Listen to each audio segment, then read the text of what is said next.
All right, friends.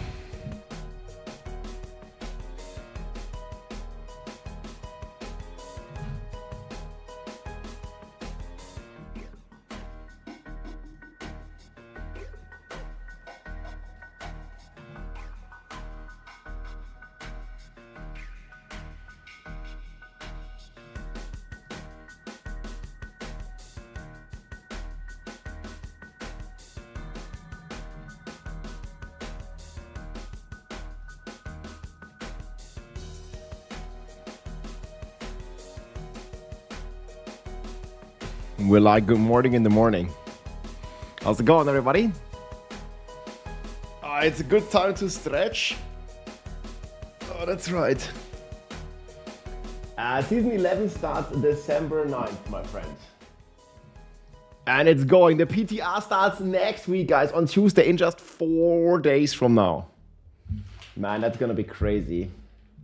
The new class is the Wanderer. That's what they said. But yeah, there's obviously like some pun intended. Huh? Good morning in the morning. Yo, what's up, everybody? December 9th, guys. New season starts December 9th. You can check it in the game. Check it everywhere. So I was actually like very, very surprised by how many changes are coming. Like the content this patch is similar to season 4, I would say. You remember season 4 when they put the pit in the game, they did the masterworking, the tempering, the itemization changes. I think the current changes are like similar caliber, but there are some concerning changes that we really have to talk about. I already have a very good mic, Herbst. Maybe it's going to be some settings I have to look at. So there's like a lot of people that got really angry about the teleport Sorc changes. There's some concerns of the tempering. There's concerns with other stuff, and yeah, I would quickly want to talk about it. Like, there's a lot of stuff, actually. Hello, Sir Rob. Alex, ey, what's up, man? Yo, Elmusch, gucke aus der Schweiz, ey, Grüße gehen raus. Kein Geld. Well, this is like a 300 euro microphone, or something like that. It's like a Shure MV7. Is the tower is going to be on Tuesday? We can test the tower, guys. I'm fine with all the changes. Yeah, I want to make a list, though. Yeah, I think also we have to play it, right? And if the changes are still really concerning, then we just tell them on the PTR. I'm not talking directly into it. Wait, how long? I mean, I can do like this, but it's going to be so annoying for me.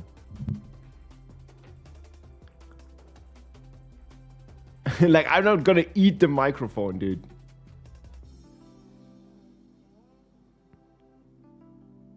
Well, why is it a concern to you now? Like, why is it a problem to you now? Like, it was like this like 2 years. The best flavor for Holy. We actually have a good... Guys, is the microphone like changed in the last 2 years in some way? Is it getting worse? I was doing some recordings like quite some time ago, and I think the microphone was pretty good. Maybe it's something with the ears. But I don't know. Maybe something got fucked up in the settings. I mean, I don't have a Riker roast, guys. I can't be like, hey, folks, this is Riker. I can't do that. It's gotten worse? Okay, but I didn't change anything. I mean, like, maybe... Okay, actually, I did change my PC. I mean, okay, I did change something, Herbs. You're right. Like, I have a new PC. But I don't have Riker's voice, guys. No matter how hard I try, man. I can't be like, hey, folks, this is... I mean, Riker is great, dude. But I can't, man. I can't.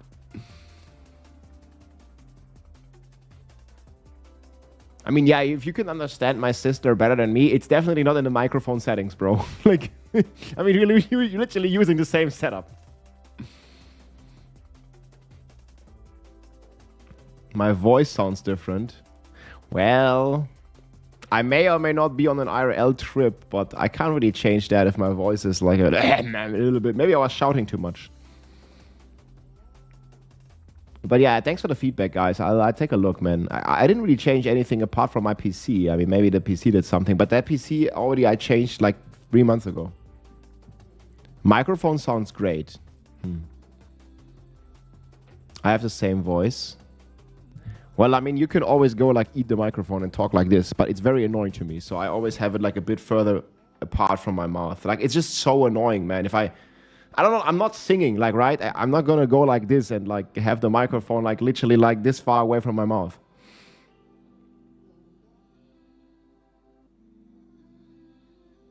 To raise the input volume, it's too quiet? Whatever. I mean, I think it's fine. Like, you can understand me fine. Obviously, you can always min-max, and yeah, you can buy $1,000 microphone, but I'm not doing into this. I'm not singing. This is not SingStar, guys. Hello?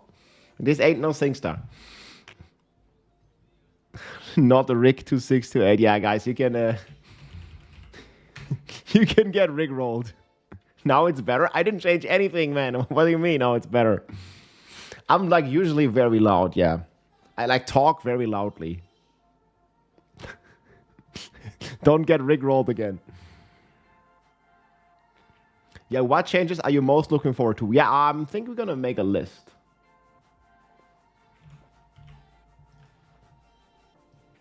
So what are we gonna call this? Season 11 updates. The good and the bad? Question mark.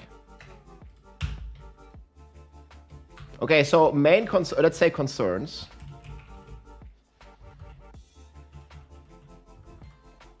So for the thing that many players said, Sorc, teleport, nerf. Only one temper slot on item. I think these were like the best, the biggest concerns I've seen. Schmetterling. Sell all button. That wouldn't even fix anything. Oh yeah, leveling. Process slower. Less items. Higher costs for imprinting.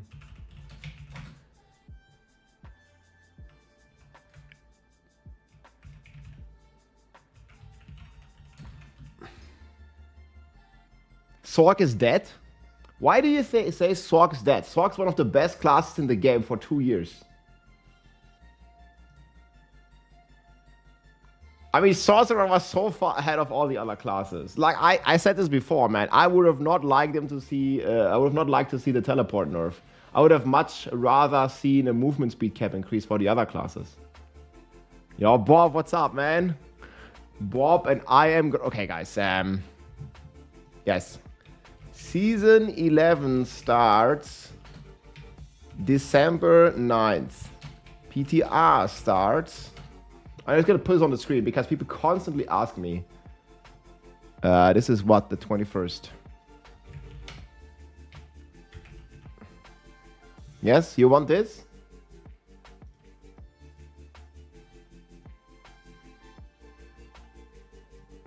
Good or good?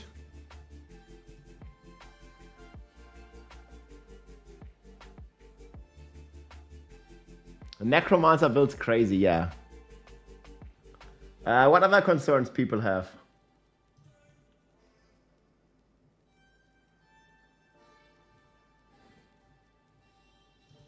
I mean, we can do good, positive.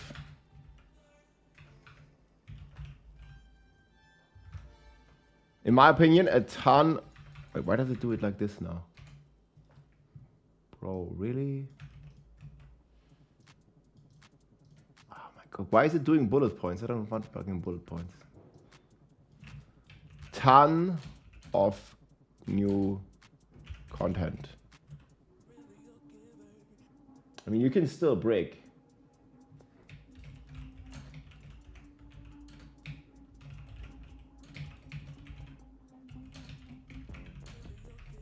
Melted Hearts Big W.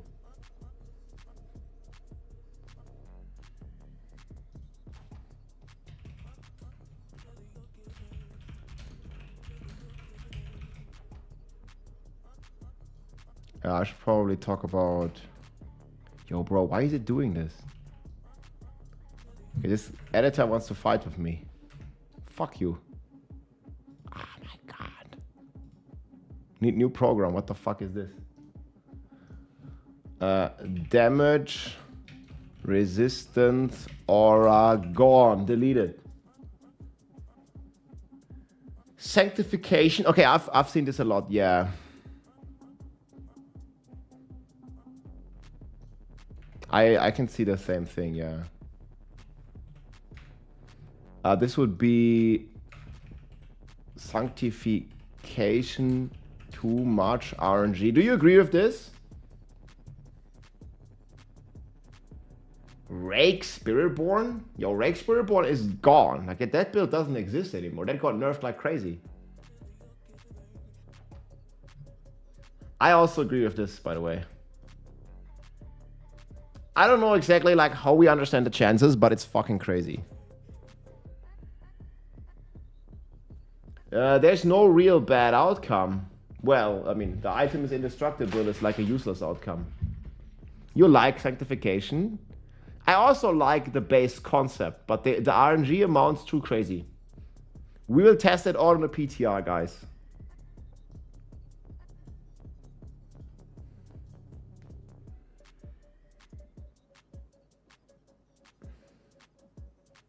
Can I like mid-bing? What the fuck?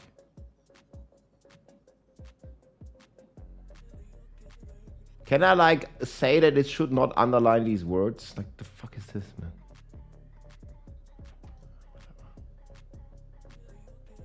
What the fuck is this new editor, man, on this new PC?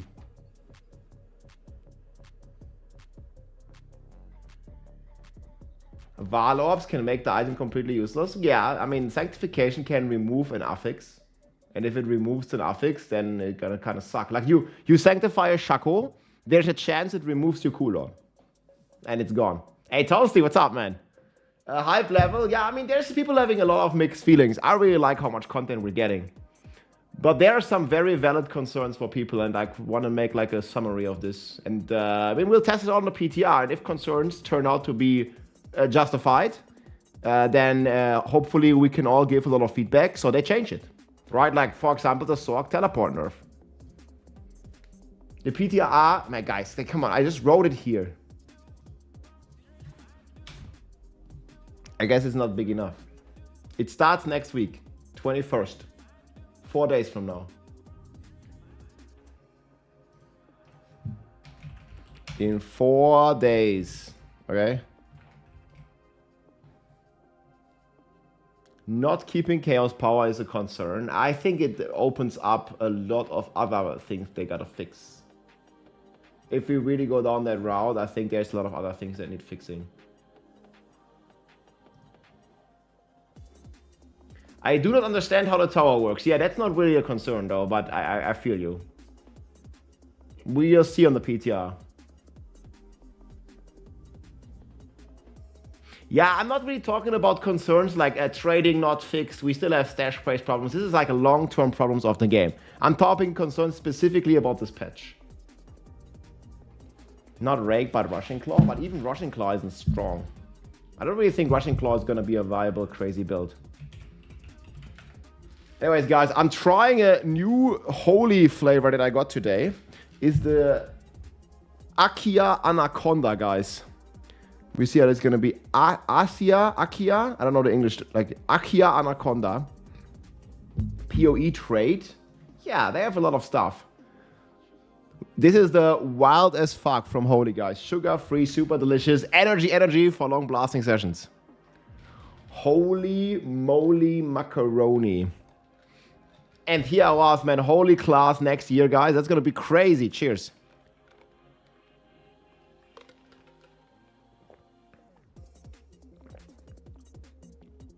Dang. That's really good. And this one, this is the new one here. You also get 10% off, guys, with my code. This is the Akia Anaconda. Brand new. It's just powder you mix with water, and I always put lots of ice in it. And bam, it's super delicious. Sugar-free, energy drinks, iced teas, all the good stuff.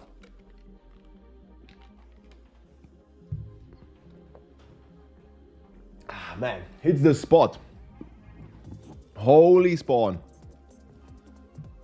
Erdbeer-Kiwi. Alter, Erdbeer-Kiwi auch richtig gut, Mann. Ich habe auch jetzt Ananas. Ananas, also pineapple, we don't eat pineapple on pizza, guys. We already established this. But pineapple in a drink, like holy, that was really good, man.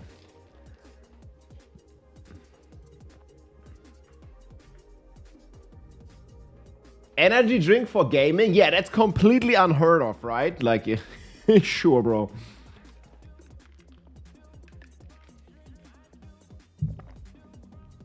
Hey, Rob, you can turn off the red underlining in the settings on top. Okay, where, guys? Anyone knows German? Autokorrektur. Oh, thank God, dude. Wait, that's not it. How is that not it? Copilot AI? No. I guess it's this.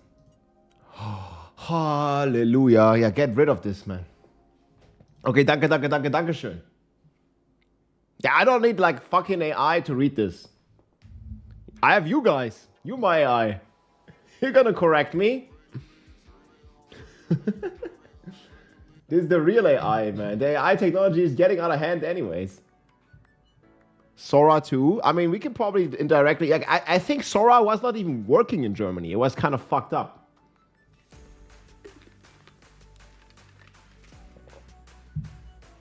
Yo, Ninja Bob, what's up, man? Is the new class in Season 11? Guys, they always do the new class in the new expansion.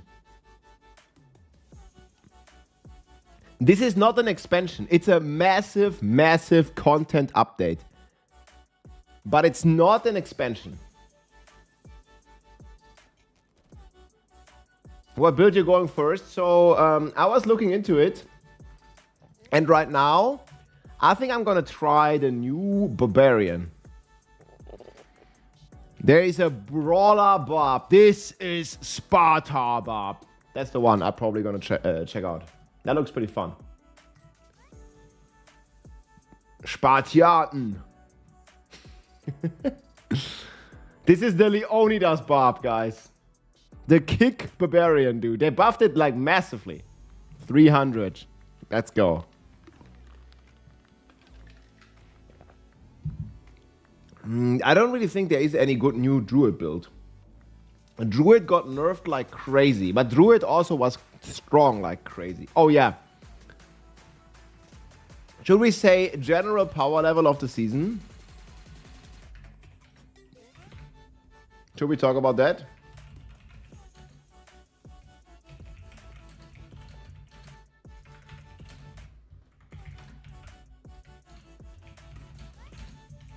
I mean, we're gonna be much weaker. Bro, what the fuck?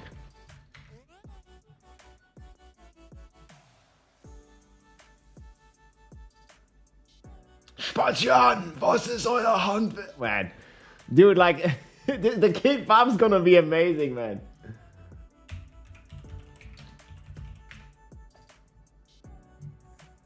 It's too good. This is madness. Nice. That kick.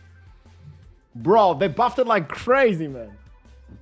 Bob is kicking and taking names, dude.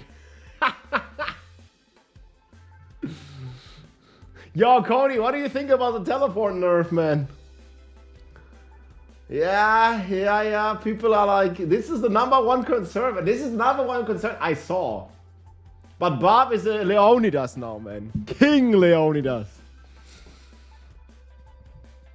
This is Baba.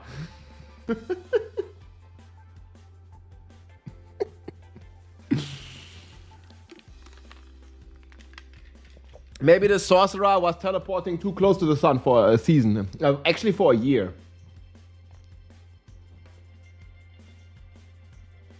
You can still probably be insanely fast on the Sorc, but I think it's gonna not be very nice. I think for you, like for people that blast a lot, it's not gonna be a problem. But for a casual player, man, oof, they're gonna be slow. Yeah, I kind of agree. Resistance back to launch state. I mean, it's probably not completely fair, right? Like it's probably not like this.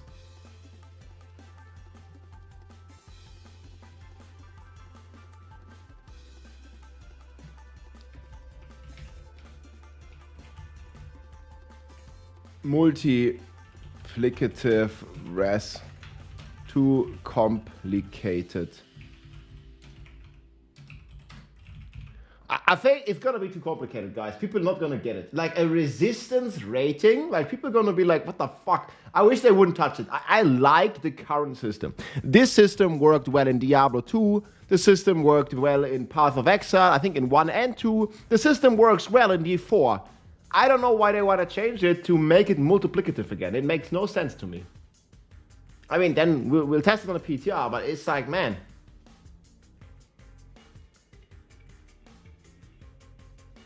Now you're gonna have 5,000 fire res. 5,000 fire res, what does that mean? And then you can hover it and it means you have like a 91% damage reduction or something. But then you get 5% more fire res. But it's not gonna go to 96. It's gonna be like, you know, like 91.36 or some bullshit. I think people are just gonna be getting confused by this.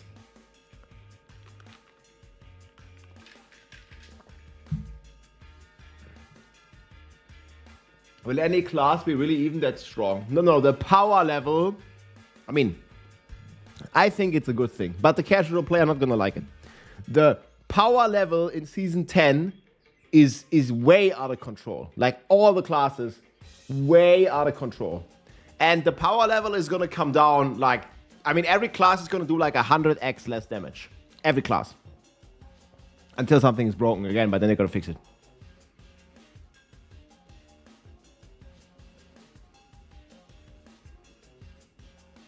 Yeah, the tourists gonna be mad, guys. Diablo tourists gonna be very mad. Yes.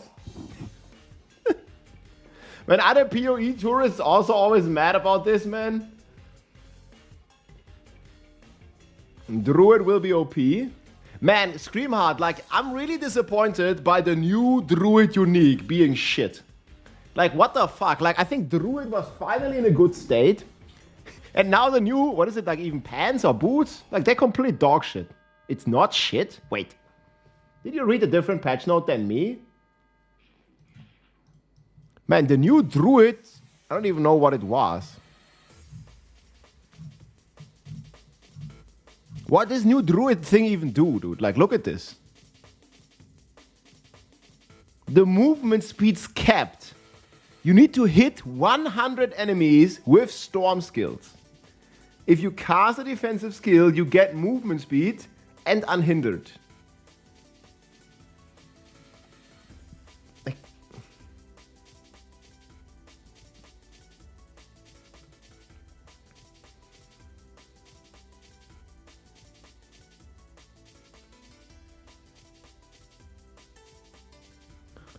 We can look at Bad Omen.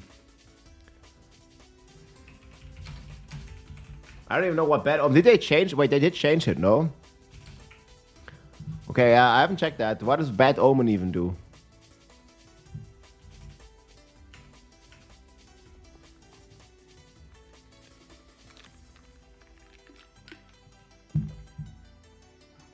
What is it baseline?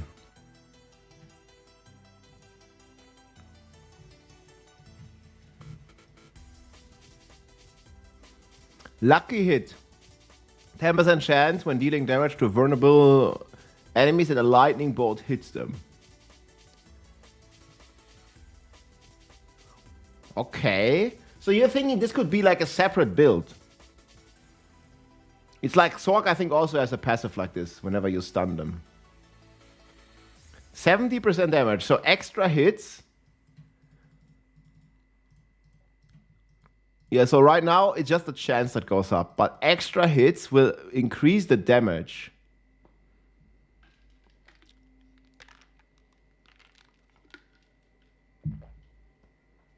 I mean, builds like this never been good. This absolute trash, I think, but we'll see. Wild Zahnfee. Ey, thanks. Danke dir für das Prime. Thank you very much. Guys, if you have Amazon Prime, you can connect your accounts for free. Man, I'm also rocking this holy Akia Anaconda, man. Really, really good. Damn, damn, damn. Yeah, there might be a possible build. But the most likeliest outcome is gonna be bad. Hey, Might, thanks for the Prime, dude. Dankeschön. Yeah, I mean, okay, it's like a, what is it? Like a 3 baseline. So you can masterwork this to like 7. Asian berry. Oh man, yeah, I got all the new flavors. They just sent me this package. There's like a ton more. From Holy, like I got this package here. I haven't even like checked all of them. Like it's just the first one that I opened. We also have this one is a dragon fruit. This is hydration drink. And then we also have, what is this? Tangerine tarantula. I don't even know what fruit that is. There's another fruit. They have this like 7 versus wild themed. Oh my god. Yeah, this is the full package that I got with 3. But man, the Anaconda one is insane, dude. Dragon fruit. This is the one. Asia Anaconda, guys, from Holy. That's really good, man. That's really good. There's a spider, not a fruit. I mean, it's like fruity spider. I don't know. You think this is protein? No, this has energy. It's wild AF, dude. The new Asia Anaconda. This was the one.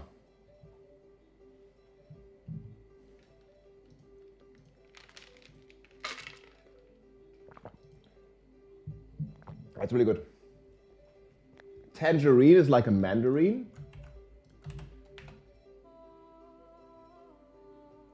Images. Oh yeah, this is tangerine. Okay, it's just a different tangerine versus clementine. Oh, this is the one. Yeah, I gotta try this next. Maybe we'll make one more later.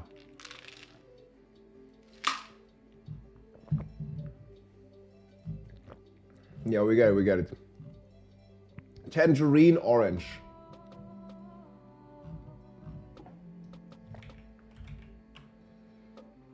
Asia berry. It's like blueberry similar. Like this is the one we're drinking right now. Yeah, it's good. It's good. It's good. You can check it out, guys. 10% off.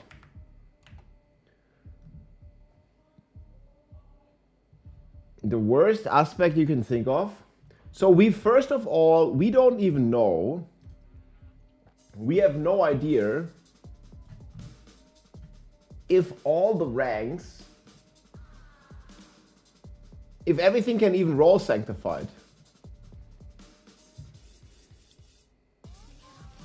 So if we sanctify a chest, it can't get an offensive aspect, right? I think that pretty much goes without saying. Did we get that in the Riker interview?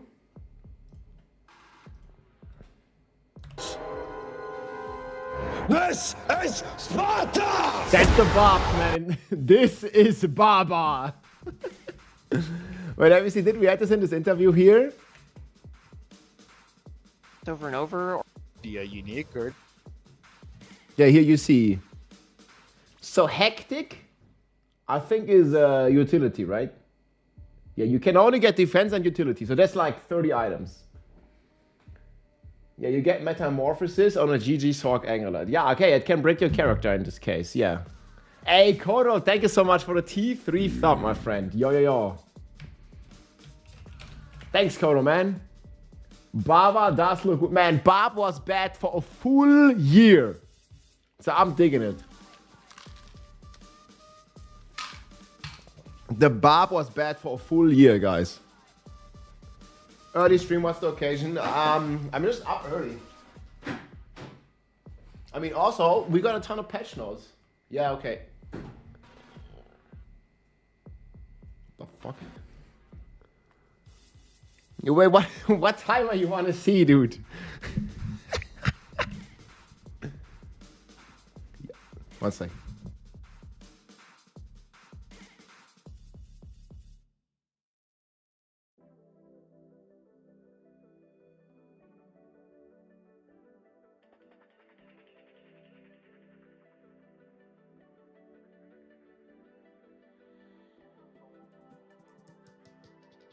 Okay, sorry guys. Bob will be good on PTR and then nerf for the life. Yeah, people are gonna see how Peter Bob's on the PTR, they're gonna nerf it, dude. Mark the words. Dude, Herbst. This is literally what the community is saying. Like, hey, do not play the Bob on the PTR, they're gonna nerf it, dude. Guys, if Bob is too strong, it needs to be nerfed. No, if Bob is too strong, then it should be like this for a season.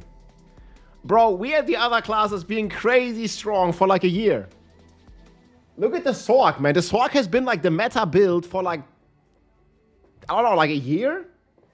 I mean, maybe not this season, but before that, man, we had so many crazy Sorc builds. Hydra Sorc, Ball Lightning Sorc, Lightning Spear Sorc. That was crazy with the OP snapshot, man. Then before that we had like Shatter Sorc with like Firebolt and like every season Sorc was best class for pits. Pretty much. I mean, with some bugs, you know, but... And before that, like way before that, the Bob was strong. Like season 2, Hoda Bob. Season 3, that was like 2 years ago, guys. The Bob was good 2 years ago. And before that, it was Spiritborn. Before the Sorc.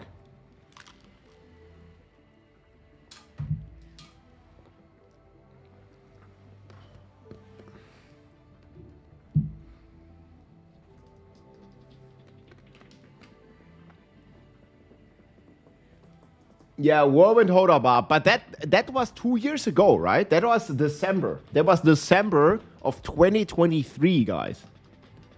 I don't think the Bob had a good build this entire year. Name the last good Bob build. Like fun, good Bob build of this year. I mean, we had the basic skills, like very recently, basic skills, kind of meh. We had Mighty Throw Bob, Ultra meh, rotation based, all the shit. Shout Bob, meh. Yeah, Earthquake Bob. When was Earthquake? That was like probably in January, right? Yeah, Earthquake was pretty good, but that was like, that's a year ago. No? Was that not in January? When did we play Earthquake Bob? I think that was like 10 months ago.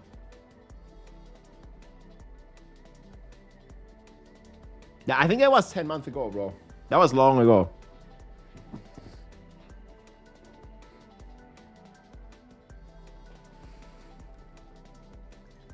Oh yeah, the AOZ leaderboards, that was fun, dude.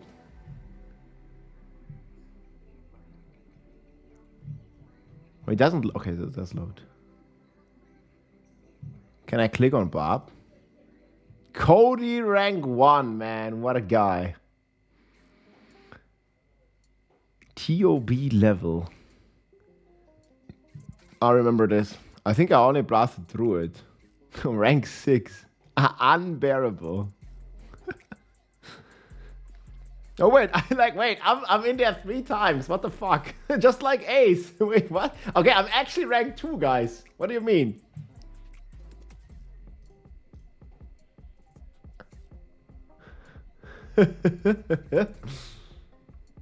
Oh man. Unbearable. Oh, that was the guy. Prime Shred, dude. That was fun, dude. Yeah, Shred was so cool. I really like that. Roxy, hey, Cody tryhard, man. That was fun, though. 4 mans with Elon, dude. Yes. Man, those were the days.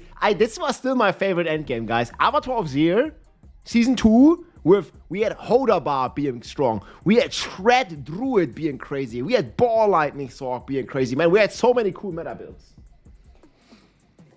I think Season 2 and Season 4, I don't know which one was the best. They were both pretty damn good. Yeah, people have some concerns with Season 11, man. AOZ, I don't know. They just should bring back AOZ. We'll see about the tower, but... I just like AOZ, man. But it was also a different time, right? It was a different time. Man, Lilith looks so badass. Look at this. What the fuck?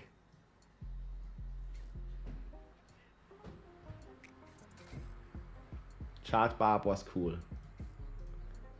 Okay, let's check the forums. Like, what else were people concerned about? I read, like, after the stream yesterday, guys, I read like half hour of the forums, and I can't believe how negative people are on Reddit and in the forums. Like, it's actually crazy. Diablo releases like a lot of new content, and without even testing or seeing, people are super mad. That was actually crazy, man. Like, people were like, Diablo's dead, you know? Like, I hate season 11. Like, oh my god, dude. Man, people, it was actually crazy. AOZ, no thanks. I still remember dying. I mean, yeah, there was input lag, and it was like one death and you out. I mean, yeah, I can understand the Sorcs being angry. This is understandable. Again, I would have liked to see a different change here. I think this is not really going to be a big concern with the temper slots. Leveling slower, I think that's also a good thing. But I mean, the casual will not agree, but this, I think is a good thing. If leveling was too fast, man. Higher cost for imprinting, masterworking, sanctifying too much. This is the biggest thing I agree with. I think it's too much RNG. Like, you're never gonna get the item that you want. It needs to at least be like the max value or something when you sanctify.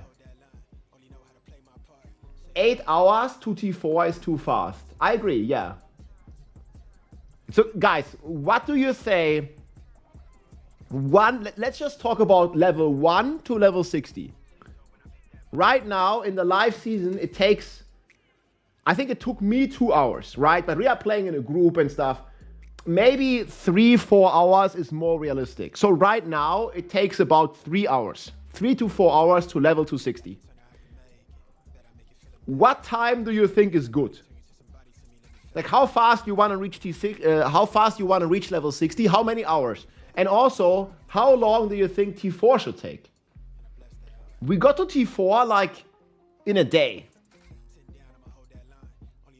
Yeah, 8 hours to T4 is not for everybody. But even as a casual player, guys, you outscale Torment 4 so fast, and that might feel good in the moment. But after that, there's nothing to do, because T4 is the end game.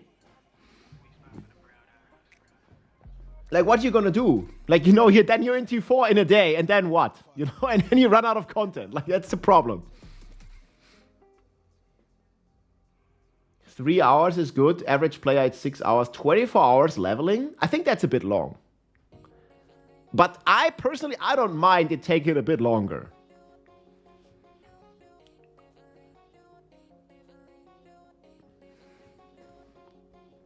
Yeah, I think like getting to T4 in a day is too fast.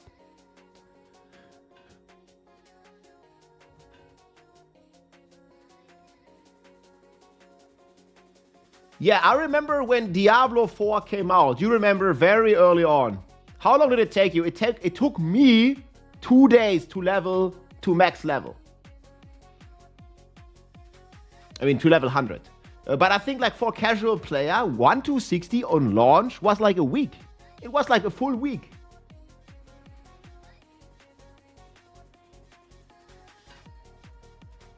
Yeah, 5 to 6 days. Yeah, full week.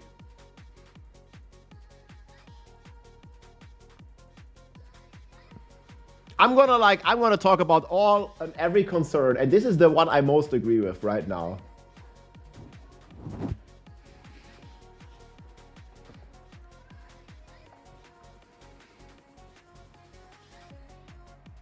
I think 4 hours a day of gameplay is way more than a casual will play.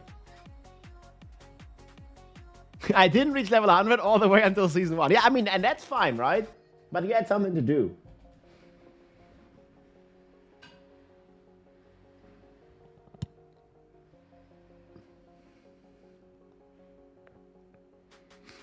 Well, the thing is, you don't have to sanctify your item. The good thing is you do not have to do this. Like, you don't like sanctification. You don't like Valorps in PoE. Just don't use them. Like, easy fix, right? You don't like valing your item. Like, you got GG bow. Like, people are not complaining about this in PoE. You have a GG weapon. Like, why are you complaining that the Val Orb can brick it? Like, yeah, then don't use the Val Orb. Like, hello? That was crazy to me, like, reading that. I agree, it's like crazy RNG. But you don't have to do it.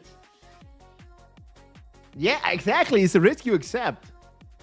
Like, people got really upset about this on the... Let me actually open the forum. People got really upset, man. I read this like yesterday before I went to sleep. Now, people are like, I have to Val Orb my mythic items. No, you don't have to, man. Here, like, read this. Dead gamers are going to be angry. Lots of dead and lazy gamers often have to make the game easier. They want everything easy level, so they finally got what they asked for. It's no longer a pain in their eyes, or so they thought. Sanctifying is the new masterworking. Dead gamers are gonna be angry, guys. they're gonna hate the Uber Barb, man. Like, come on, like, dead gamers are great. Like, what the fuck? The dead game, like, you don't have to use the Val Orb. Hello? I mean, I always gamba. I'm gonna use all the Val Orbs, guys. We got GA Shaco. We're gonna sanctify that shit. But that's content, man. The dead gamers are fuming? No. 99% of gamers quit before winning big. They're gonna sanctify rock bottom, man. Oh, man, dude. Like, I don't know what else did I read. Oh, here. Yeah, guys, there we go again. It's unfair. The Barbarian can have 24 legendary powers. It's so unfair. This guy's just full cope, dude. Yeah. Remove 2 hands from the barb. Man, I couldn't believe it, man, when I like entered this, because I was like pretty hyped coming off the stream, right? Because there's a lot of content, there's a lot of endgame and stuff. And then I went to the forums, man, and everybody was complaining on the forums. Like, look at this. It's like almost negative. Why negative? I think it's like almost all negative. Diablo 4 is officially D3, negative. Man, like, you know, people mad, dude. What the fuck? I mean, there are some valid concerns, man, but most people, man, they're just mad, dude. What the fuck? Legacy 2.5. Oh my god. Season 12 when? You see this? They better not Legacy. Like, dude. My people are actually crazy, dude. It's time to join the Brick Nation. Yeah, quit the Sorc, man. Now we're playing Barb. 24 legendary powers. Good luck. I think you play for a year with the current sanctification system. You play for a year, you're not gonna have this.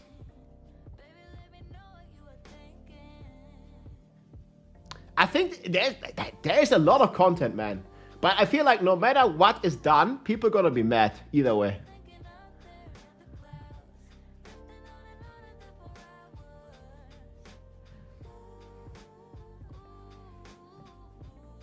Sanctification only season theme. I don't know.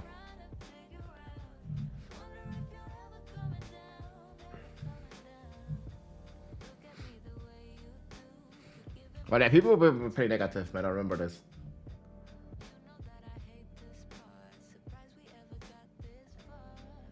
They do listen. I don't know. I didn't even check Reddit, guys. Reddit's probably worse. Barbarian can have 20. Yeah, PTR Sorc nerfs. What's this guy saying? Spiritborn is 100x more powerful than Sorc. Nerf Sorc. Dude, it's like the opposite, man. Feels like the Barb's OP. Like, where is he living in? Like, last year? The Barb's not OP. Like, we can, like, check, you know? Like, the Barb is... The Barb's right there, man. And Sorcerer is like, you know, like these classes are broken anyways. But Necro, Rogue, and Sorc actually kind of balanced. Barb is definitely quite a bit weaker. And then Druid and Spiritborn, like, yeah, they're just flying high. Yeah, guys, I think they should better nerf the Barb, judging by this leaderboard. Barb is OP, nerf Sorc all over again. What the fuck?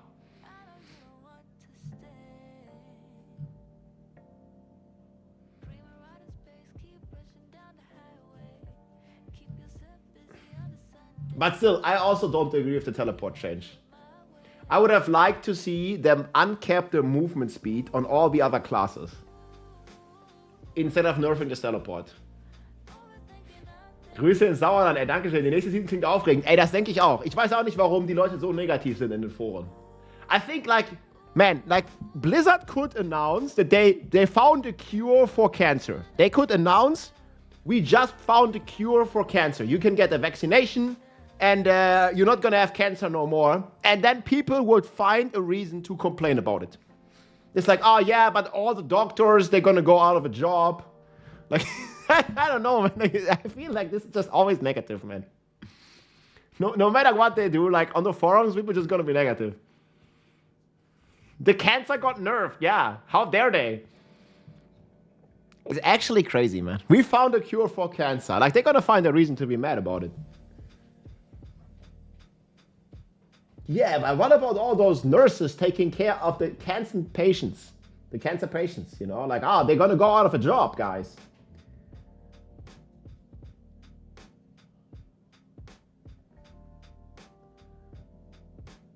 What about all the graveyard owners?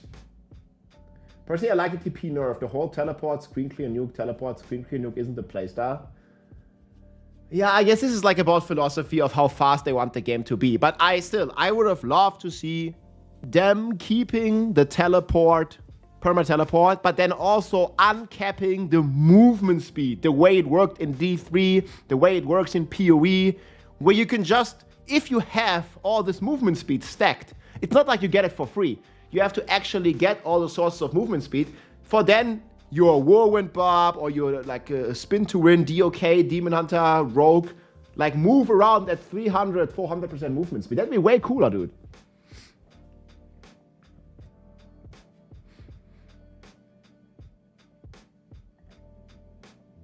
Erstmal aufregen.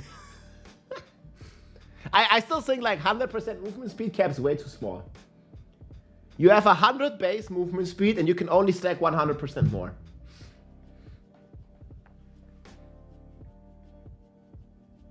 Oh, yeah. This is what I saw.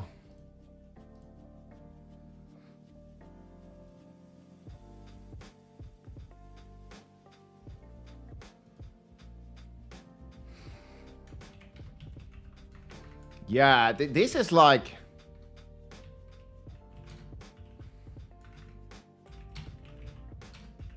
This is I agree with. Like, what the fuck is this? Did you see this? More bad stats on Amulet. Wait, allegedly. Wait, let me actually put this.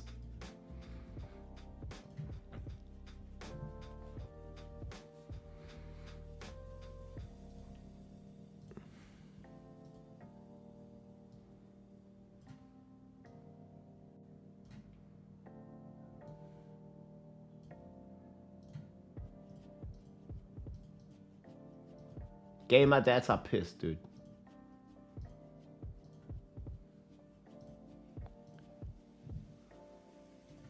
Verlassen. Live on...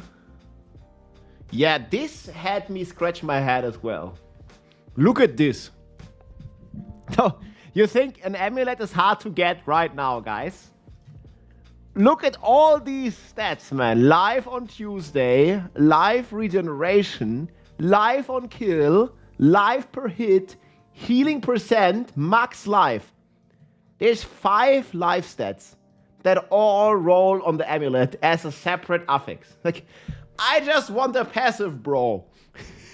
No, I mean, yeah, they're reworking the defenses, so maybe life is needed on amulet. But spoiler, I don't think we're gonna need the life, dude. Like, look, there's 5 different affixes as live you can get on the amulet.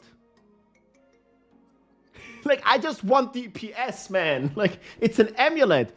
Would you rather have +3 to Envenom, which is like a 30x multiplier? or do you want live on freaking kill? Like, come on, dude. Like, Curator live on kill a variable on amulet, man. Like, oh. I can't, man. Yeah, I think this is a bit concerning to me, at least.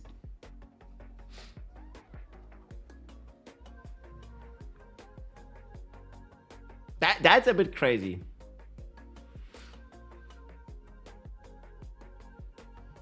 Live on Tuesday. Again, we'll test it on the PTR, guys, and then we'll give feedback. But I think this is just bad on an amulet. Like, you can have 4 live rolls on your amulet.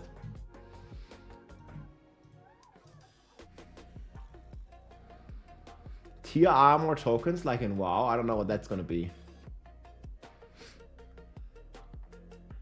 But how are you gonna have infinite Forgotten Souls? I think that's also a problem. Especially so I agree, but on imprinting.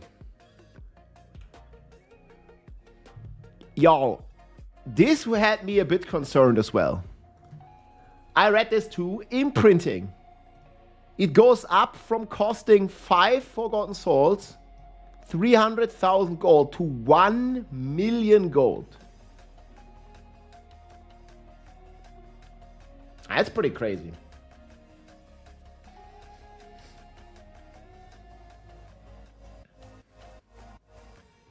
It's gonna be harder to roll the affix as well. Well, what's the enchanting cost? It goes from 5 to 10 Forgotten Souls. Yeah, I mean, you're gonna save a bunch of other mats. But there's a big W, guys. You can you get more salvage, and you can also, I don't know where this was.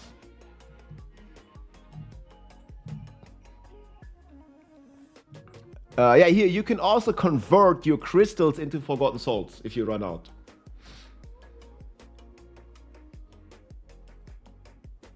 Yeah, the problem is the armory kind of doesn't work.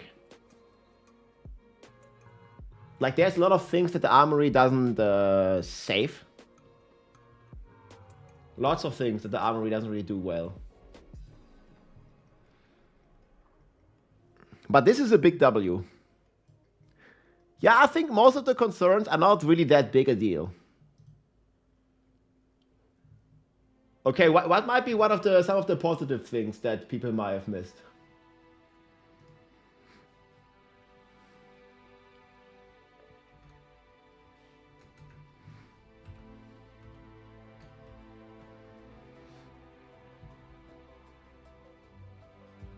Neve Iron. Yeah, I didn't really like that too much. Oh, here. This is a big W. No.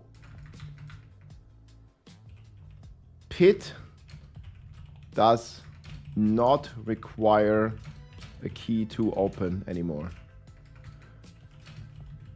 That's pretty cool. Well, I like that at least.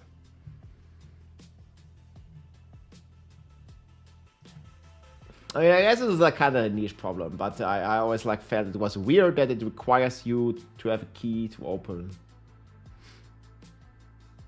Level cap on progression difficulty? That was never the case, as far as I know.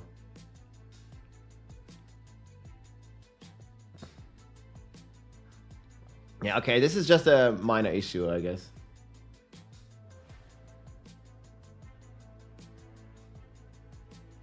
Wait, Cody. Okay, you have to be level 60 to get to Torment, but you just do the capstone? Wait. Did I misunderstand that? But I thought the capstone... Wait. The capstone doesn't unlock a difficulty, no? PTR is in 4 days, yeah. Ich glaube sogar 19:30 Uhr. Wait, I don't understand. No. I don't think that's correct. The capstone doesn't unlock any tiers. You still have to do the pit to unlock the torment tiers, no? Yeah, no, this is just the difficulty tier. It doesn't unlock it. This is just how hard it is. So I mean that would mean that on level 30 you unlock the normal difficulty. That's not how it works. It's like level 30 recommended and the difficulty tier is normal. Yeah, I don't think it unlocks any. You still have to be 60 to go to Torment, the way I understand it. It unlocks it? Where does it say that? Guys, so, I mean, if that was true, then you can't even start the game on normal. Like, what are you saying? It's a suggestion. Suggested level 60. You don't have to be 60. And this is the tier of the content, but it's not unlocking Torment 1, guys. That might make no sense. Also, then how do you unlock Torment 4? Like, it doesn't make any sense. It's only for the journey, guys, and this is the difficult, the expected difficulty. It doesn't unlock anything. You can't even play the game if that's true. What are you gonna play if you need to unlock normal difficulty? Hard? You're gonna start on hard and then you do the capstone to unlock normal. Yeah, sure.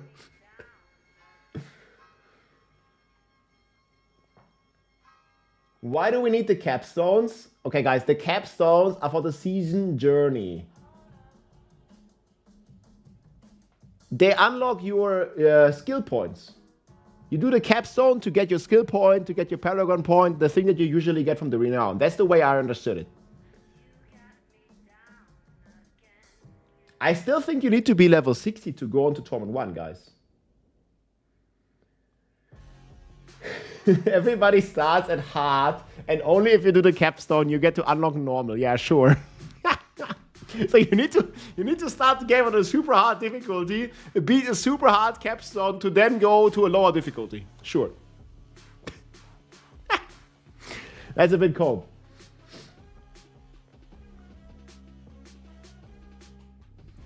Yeah, that's not how it's gonna work, guys. Doesn't unlock anything. Yeah, I agree. A greater light. The caps are difficult adjustments, just like the pits. Capstones don't unlock levels. Come on, guys. Yeah. Nah, I mean, there's a lot of content, guys. It's easy to get things confused, man. I agree.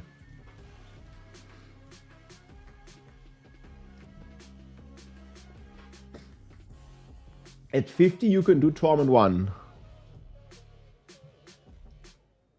I think so, yes. That probably, I mean, I don't know, like, how you access it, right?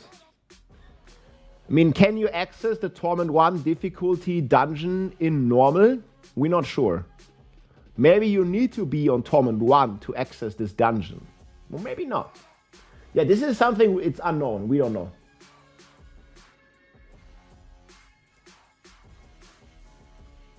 Right? This is unknown.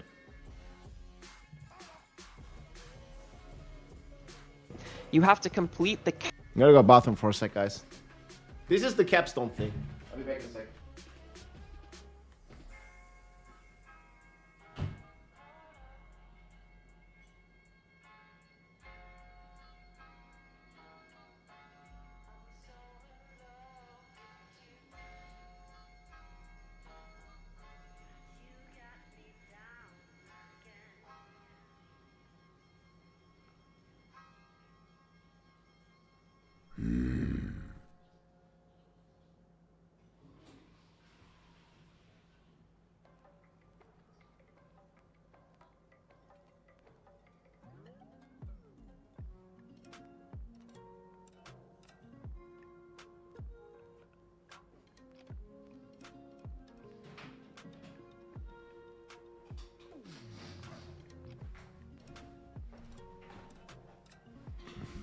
Yeah, we'll check this out in a sec.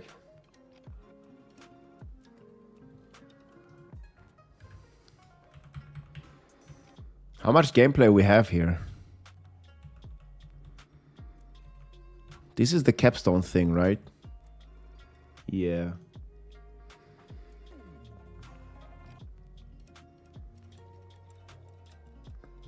I think you can still earn the drops, right? Guys, can you still get the drops?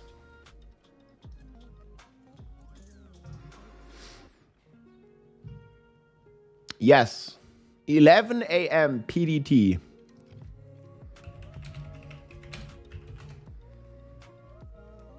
You still have 4.5 hours to get the drops, guys. Yes. It's the last chance.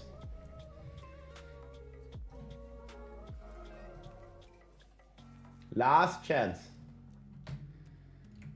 The very last chance, guys.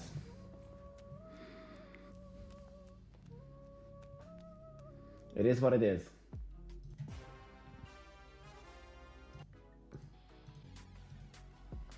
What drops? Exclamation mark drops. These are the drops. Coveted Twitch drops. Do you not see them? Guys, it's Diablo's last chance, okay? It's the last chance. It's really the last chance. It's a rogue item though, so yeah. People were speculating the next class, man, is dagger wielding, huh? Maybe Amazon. This time for real, the Lord Elias strikes again.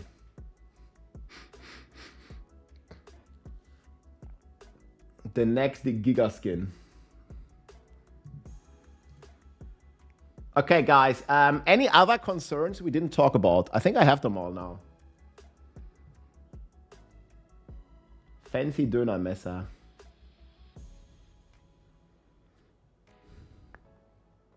Blessed mother. Man, the artwork's so sick, dude.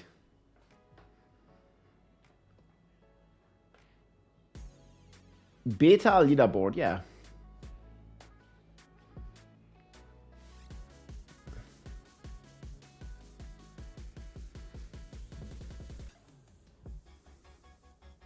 Healing potion thing, yeah, that was confusing as fuck. Like, some people say it's a 12-second, some people say it's a 30-second potion. I don't know what the fuck it's gonna be, dude. Yeah, the potion was kind of weird.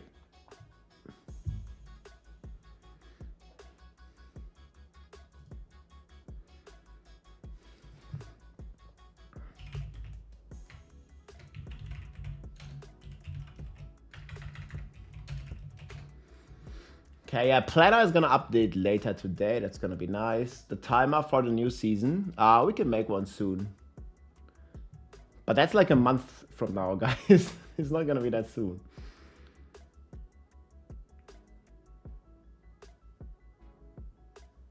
Yeah, 12 or 30 sec. I don't know which one's gonna be. Like, it's both in the article. It's confusing.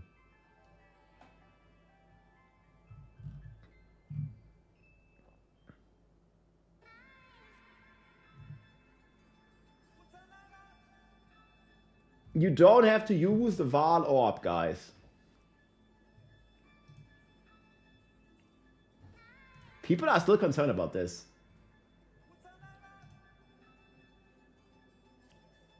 Good afternoon, Rob. Hey, Sapphire, what's up, man? Y'all still haven't uninstalled Diablo 4? No, we're playing the game, man. There's a lot of content. Mit den Drops, Kaktusfrosch. Einfach Ausrufezeichen Drops in den Chat, da hast du alle Infos. Hier, ich hab's dir gelinkt. Good luck.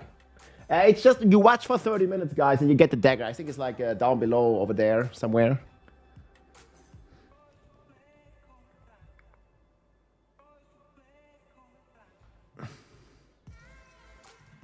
Okay, let me see if I have everything from my list as well.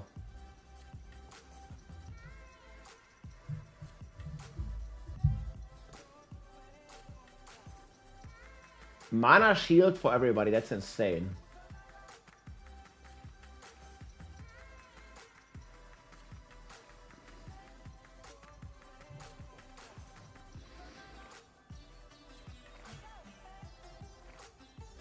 Oh yeah, this one, XP scales outside of pits.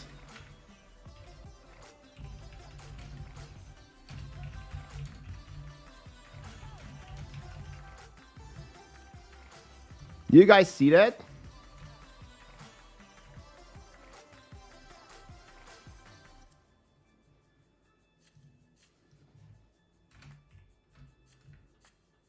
I'd say class balance changes, meta shakeup.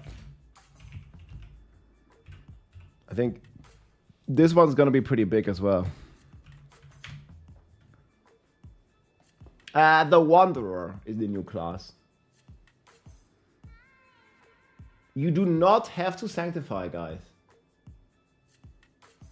If you don't sanctify, you do no damage? No. It's like saying in PoE you have to use a Val Orb because it can give you an extra socket and else you deal no damage. You don't have to Val Orb your perfect item, guys. You can. In the end you will, but no one's forcing you, dude. It's actually crazy. People are thinking that this is a mandatory thing.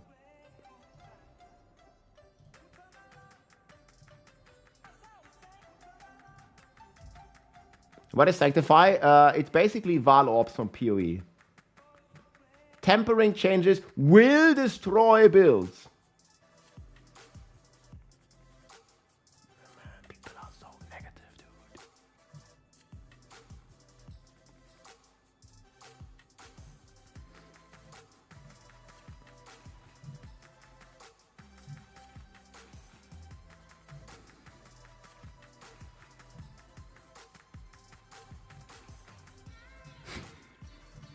Man.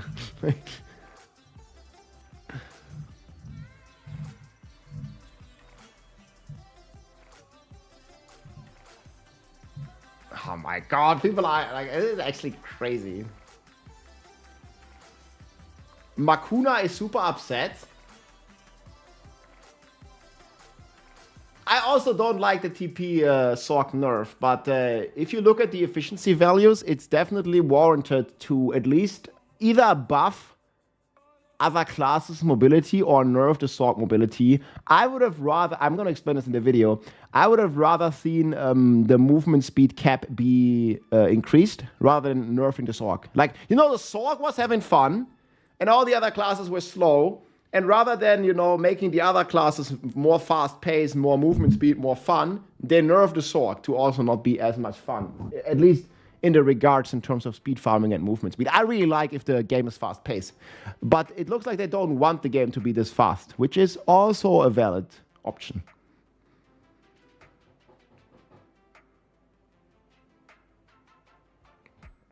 There's always, you know, two things to adjust the gap. You know, like either nerf the Sorc or buff the others. And they decided to nerf the Sorc. Mobility-wise.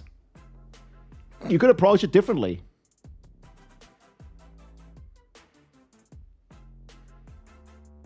You don't understand why they went so far with temper changes.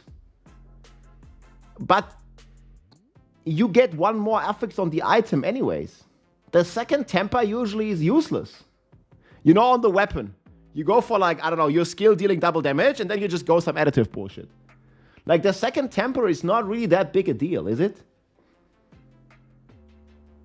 And you can still hit your temper. Oh, yeah, people miss that as well.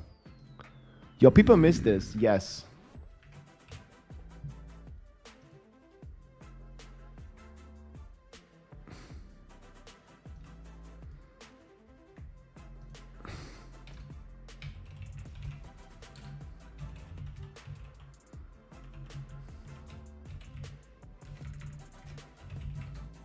Yeah, many players miss this. Temper.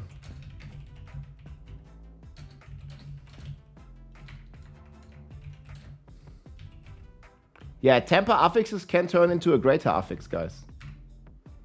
They did say this, right?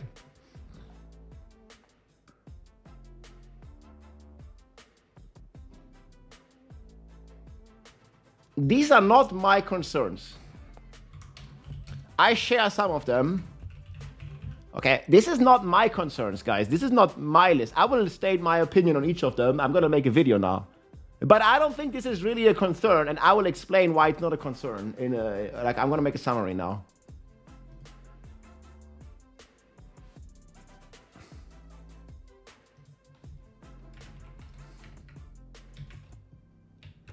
So much new content similar to Season 4.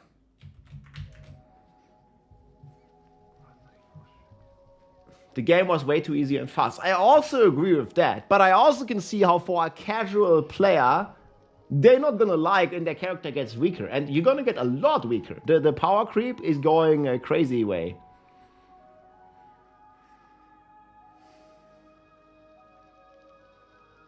There's a lot of concern about that, for sure.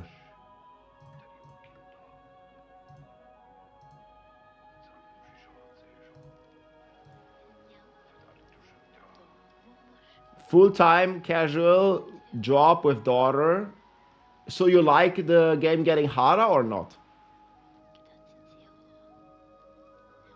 I mean, they have the goal of only 10% of players reaching Tournament 4, right? That's the philosophy they have.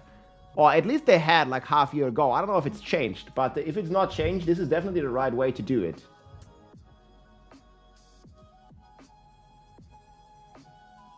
Blizzard said the expansion gonna have a new class. Of course they said that, yes.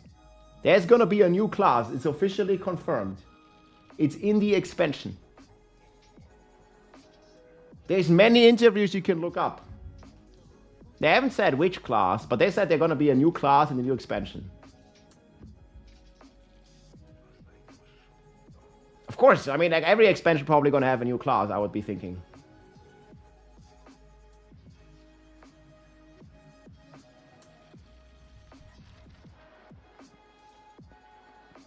There's no way only 10% of players hit Tournament 4. Yeah, that's why they are nerfing the power level of builds, I think.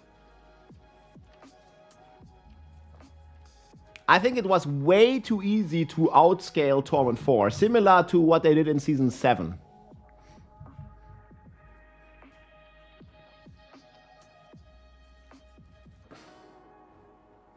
Yeah, I think this is like a lot of content already.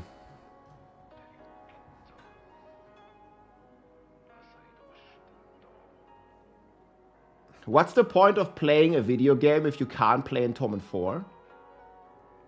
Having fun. Like, I think it's good when there is a challenge.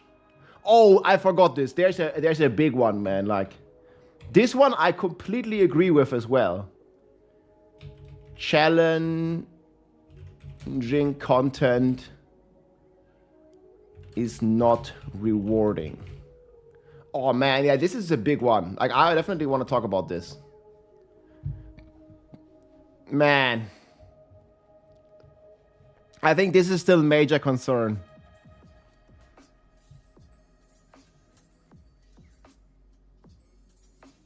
And they did say something along the lines. Obviously, the tower is in beta, but they did say they're not gonna be as rewarding. It's not something that you wanna farm. That had me quite concerned, actually. Because I completely disagree. I think there needs to be an incentive to do challenging content like the tower. Like an actual in-game reward. But they seem to have a different philosophy on this. Like, you know, in the pits you get your gems. And in the tower you get nothing. You get the leaderboard entry. At least as of now. Like, I don't know, like they said something about there's like one-time completion rewards. I hope they are significant. Because also, if you want a big sample size of people testing the tower, I think it needs to be rewarding, dude. Like, even if it's in the beta, if there's no rewards, majority of people not gonna do the tower. Because if it doesn't give you anything. Like, maybe you could be like the way it works in Diablo Immortal was actually pretty good. Like, if you are like, I don't know, like a top 100, you get some reward at the end of the week or something. You have a leaderboard, that's reward enough. So, you're saying, if the tower gets you no items, no progression, no updates, just the leaderboard, you think that's an endgame system that many people like? Like, it gives you no progress. You don't get gem ups, you don't get loot, you don't get, I don't know, you don't get any reward. The only reward you get is a leaderboard entry. I think that's completely stupid, man.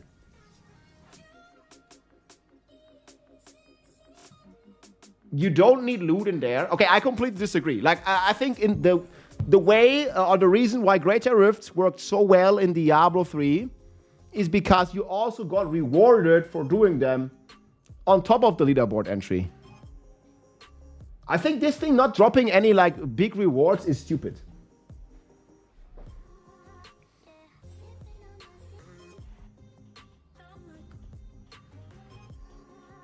So, okay, people are pretty split on this. I think this is one of the reasons why Citadel is a failure as well. There's just no reason to do it. And for a casual player that doesn't care about the leaderboard, there's no reason to ever do the tower then. Because I don't know exactly what they said. We can rewatch the segment, but they are not planning to do like big rewards for the tower. And I think that's the biggest one of the biggest problems that Diablo 4 has. That challenging content is not rewarding. I think that's the problem right now, and that looks like it's gonna keep being a problem. Because the high pit reward ain't gonna change, and the high tower reward is the leaderboard entry. That's it. I think there needs to be a tangible in-game reward for doing, I don't know, like for doing more challenging content.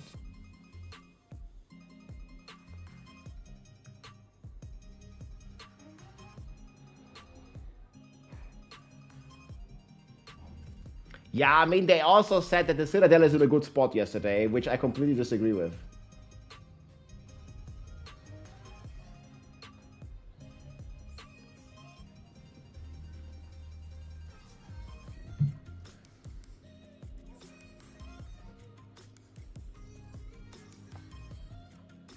I don't know what they said. Like, I mean, maybe we can find it, but they said something weird that I completely disagreed with on the Citadel. I don't know if anyone has the timestamp in this. Yeah, I don't know. Like, the Citadel was real bad, man. It's in an awesome spot. Yeah, something like this. I don't know exactly what they said, but something like this. I completely disagree because the Citadel is in a bad spot. What is the Citadel? Doesn't it say it all? He said not everything is for everybody, and he's happy where it landed, and they're not changing it.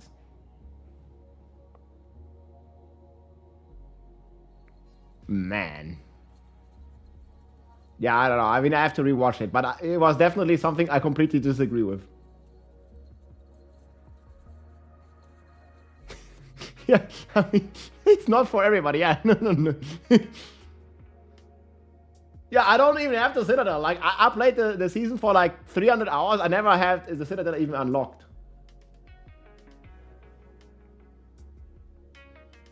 They said it was in a good spot for people who enjoy it, but nobody enjoys it. Something like this. I mean, I'm pretty sure there's like a handful of people, but you know, in terms of like the general player base, I don't think there's anybody who really enjoys it. Like a very tiny percent.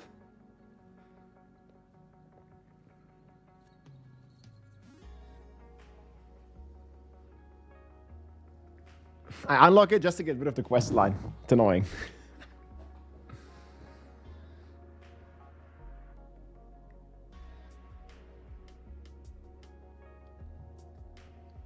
Yeah, okay, guys. Anything else? I'll talk about that too. Oh man, it's gonna be a long video already. I wanted to keep it short.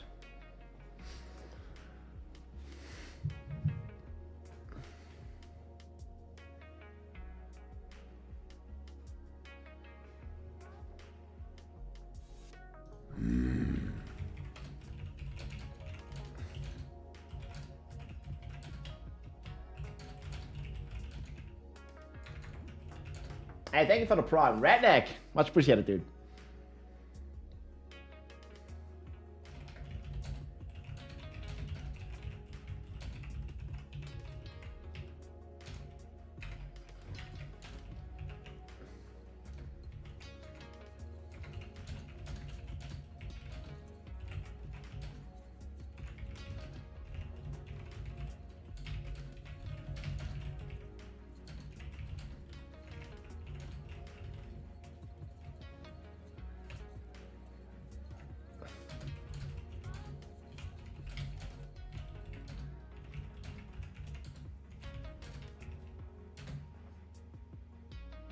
Riker video 5440. 5440. Hey, let's listen to this. In the tower. In the tower. Yeah, for sure.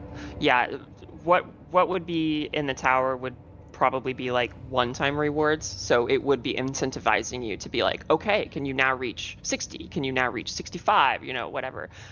So yeah. This is regarding the tower rewards. Typically speaking, you would probably only be running the tower to go further. Or, you know, like if you feel like you're on the cusp of being able to get to 60, maybe you try it a few more times because you're that close. Okay, so it's not designed as something that we're going to farm in any way. No, that's going But I think that was the big selling point for Greater Rifts. to be for the pit, and that's a big reason why we, well, that's one of the big reasons why we want to separate out the pit and the tower. I guess we can talk. But I also don't see, why would you farm pit 120 all over again? It makes no sense still to me.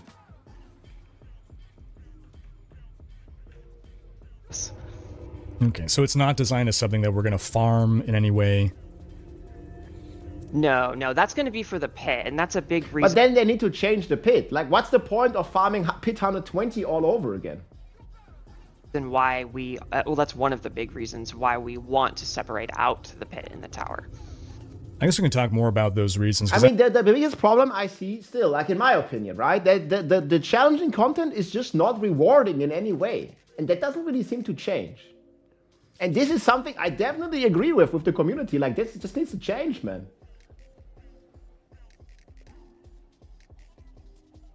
Yeah, but the rewards, they stop scaling, man.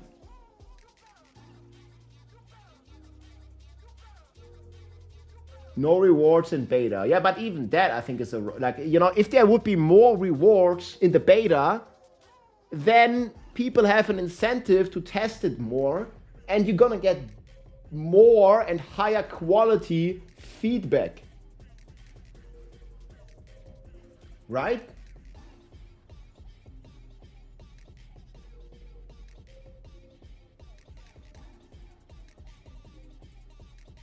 I don't know. That's at least my opinion about it.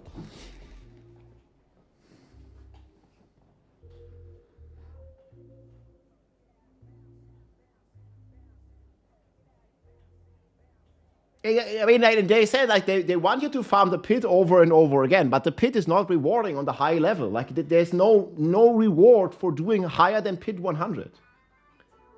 And pit 100 is pretty easy. Like every class can speed farm pit 100, guys. Literally every class has a clear sub 2 minutes pit 100. Every class. Multiple builds usually. It's like a speed run. It's not like, you know, like a hard thing anymore. It's like a speed run right now. Like, all the classes do 120 plus on the high end, which is like, you know, 100 times more damage.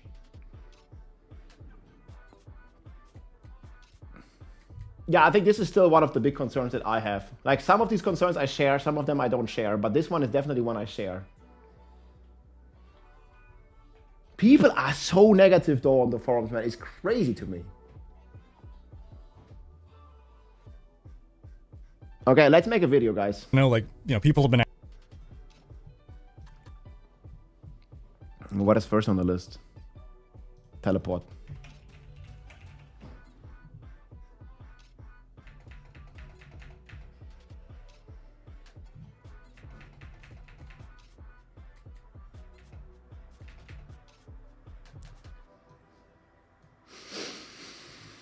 Ah. Shit, dude.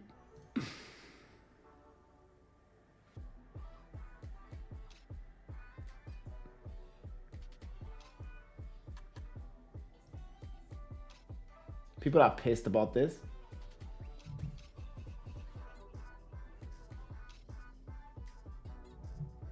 Only one Sorc build sub 2 minutes. Yeah, but it's still sub 2 minutes. I mean, there's also only a handful of bar builds that can do that. And this is more a damage problem and not a problem with perma teleport, in my opinion. Anyways, guys, I'm gonna make a quick summary video with my thoughts because there is a lot of stuff to get into and there might be even more stuff. I'm gonna remove the drop stuff.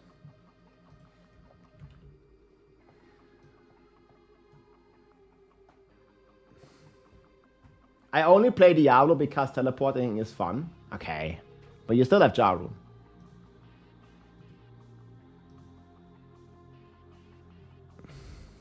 I don't know, bro.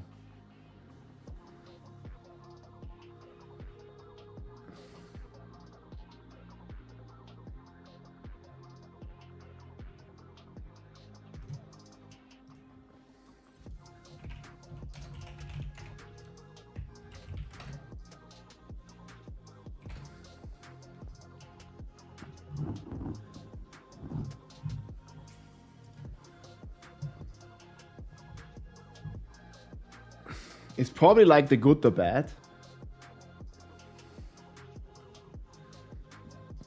There's no perfect game. I mean, I also think that no matter what, people are gonna complain.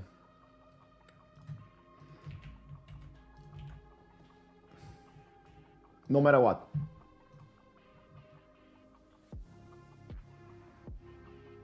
The new Melted Heart is insanely powerful, dude. Yes, it's really powerful.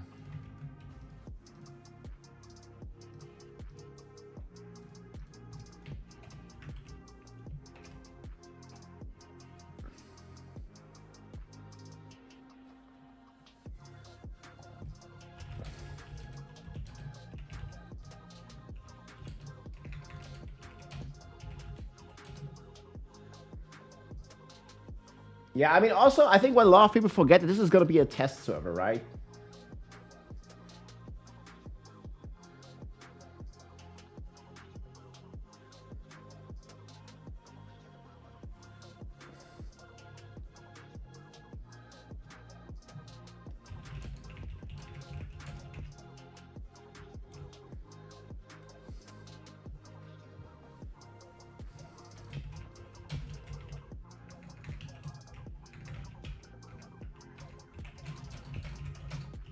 Yeah, there's a lot of feedback we can give as well. Yeah, it's a lot, man. The Melted Heart, I think, is crazy. I think they might need to tune it down at some point. But I love to see them rework some of the mythic items, man. That's really cool. Even Shattered Vow is getting juiced up a little bit, man. Yeah, not like crazy, but it's getting juiced.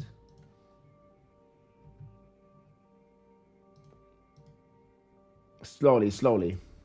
Okay, guys, I'm going to make a quick summary. I'm going to give my thoughts on all this. Some of the stuff I agree with.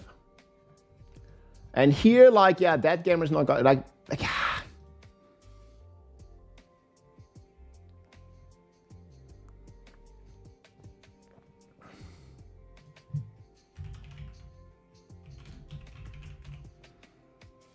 I think the multiplicative resistance rating is going to be too complicated. Toughness might be misleading, just like attack power. Actually, I might want to log into the game, guys. We're going to log in. Let me close the door here.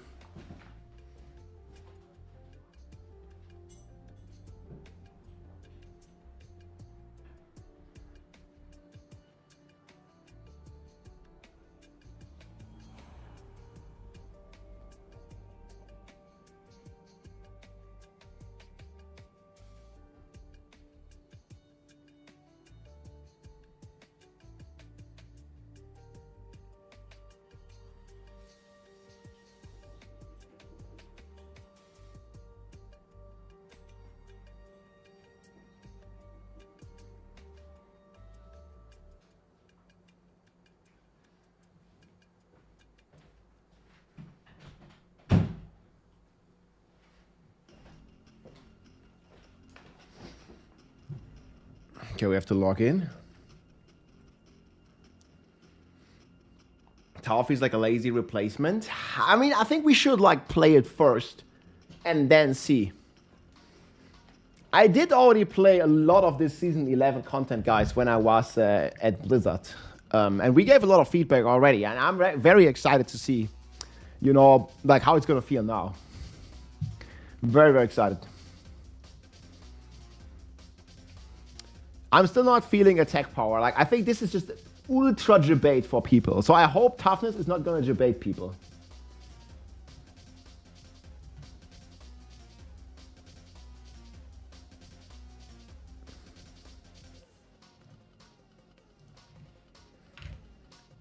Yeah, we'll talk more details now. I'm making a full video.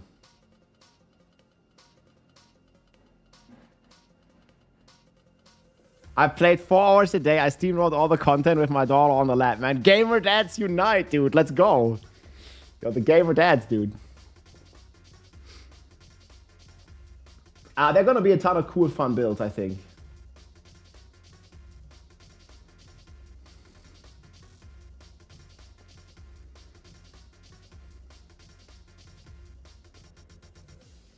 Can I save this under?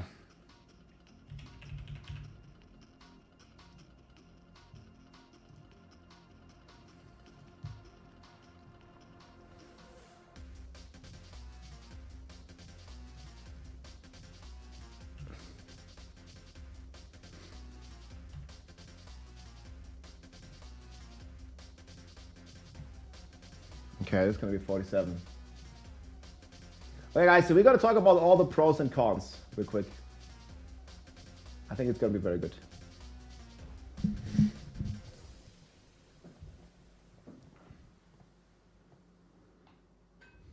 I mean, this tower thing actually looks kind of cool, though.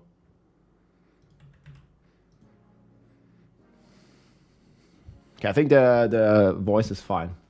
I'm gonna talk about all the stuff now, guys, that we just talked about. Oh, like a lot of the concerns, at least.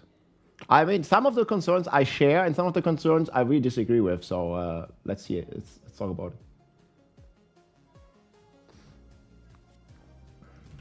Here we go, a bit back. Hey everybody, it's Rob here. Season 11 brings a ton of new content to Diablo 4 and a lot of big changes. Many more than I personally expected. I think this season is looking more like Season 4 in terms of like the content that's coming. But some of these changes have players really concerned, like looking at the teleport nerfs, looking at some of the nerfs in general we get to the game and the power level. So today, let's talk about it. We have a full list here that we came up here together with the stream. I also read a lot of the forum posts. And I want to talk about each and every single one of them here, especially if you're looking at the forums here. There is a lot of negativity. This was like quite surprising for me because we haven't even played all those changes, and we have to really see, because the game changed so much, how they come all together in the PTR.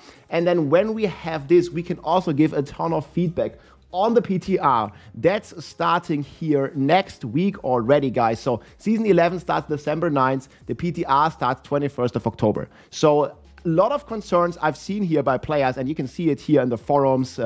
There's a lot of people that have a lot of things to say about this. The biggest one here is probably the Sorcerer teleport nerf. So let's start with this one. The teleport on the Sorcerer received a 5-second cooldown in the new patch. We can test it next week. That is not reduced by any of the cooldown, not reduced by any of the evade stuff. And obviously, teleporting is like kind of the identity of the Sorcerer. And while I agree that the teleport was extremely powerful, it was also extremely fun. And here I would have loved to see, and I talked about this many times before, movement speed cap increase to kind of bridge the gap in speed farming. Like Sorcerer, especially you see it in Helltide. Sorcerer have been like flying all across the map, while other classes, I don't know, you're a Necromancer and you're just slow, right? I think the main reason that this is the case is because of movement speed being kept to 200%. And I would much rather see a movement speed cap increase to like 300, maybe 400%, maybe even uncap it, the way it worked in D3, the way it works in Path of Exile 1, the way it works in Path of Exile 2, where you can just keep stacking movement speed. It's like not easy, you know, to stack as much movement speed, but if you actually manage to stack this movement speed, I think it should go beyond, you know, what we have right now. But they basically decided to address the balance in a different way. The Sorcerer was having a lot of fun with Perma Teleport, so they bring the Sorcerer down rather than bringing the Necromancer, the Druid, the Barbarian up in terms of speed. So I see that this is like basically fixing the problem a little bit, but I also think it's not going to resonate well with the player base. And I also, personally, I also love the Teleport Sorcerer. And yeah, seeing that changed is not that great in my opinion. So with this concern, I agree.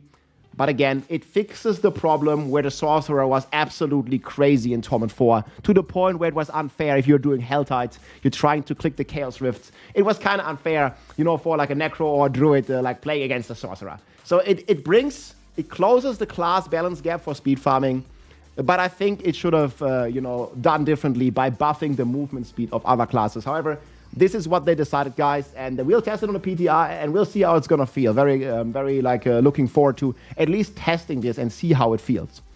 Then a lot of people who also had some concerns with only having one temper slot per item. So right now, like, your items basically have 2 tempers, and you're gonna go down to 1 temper.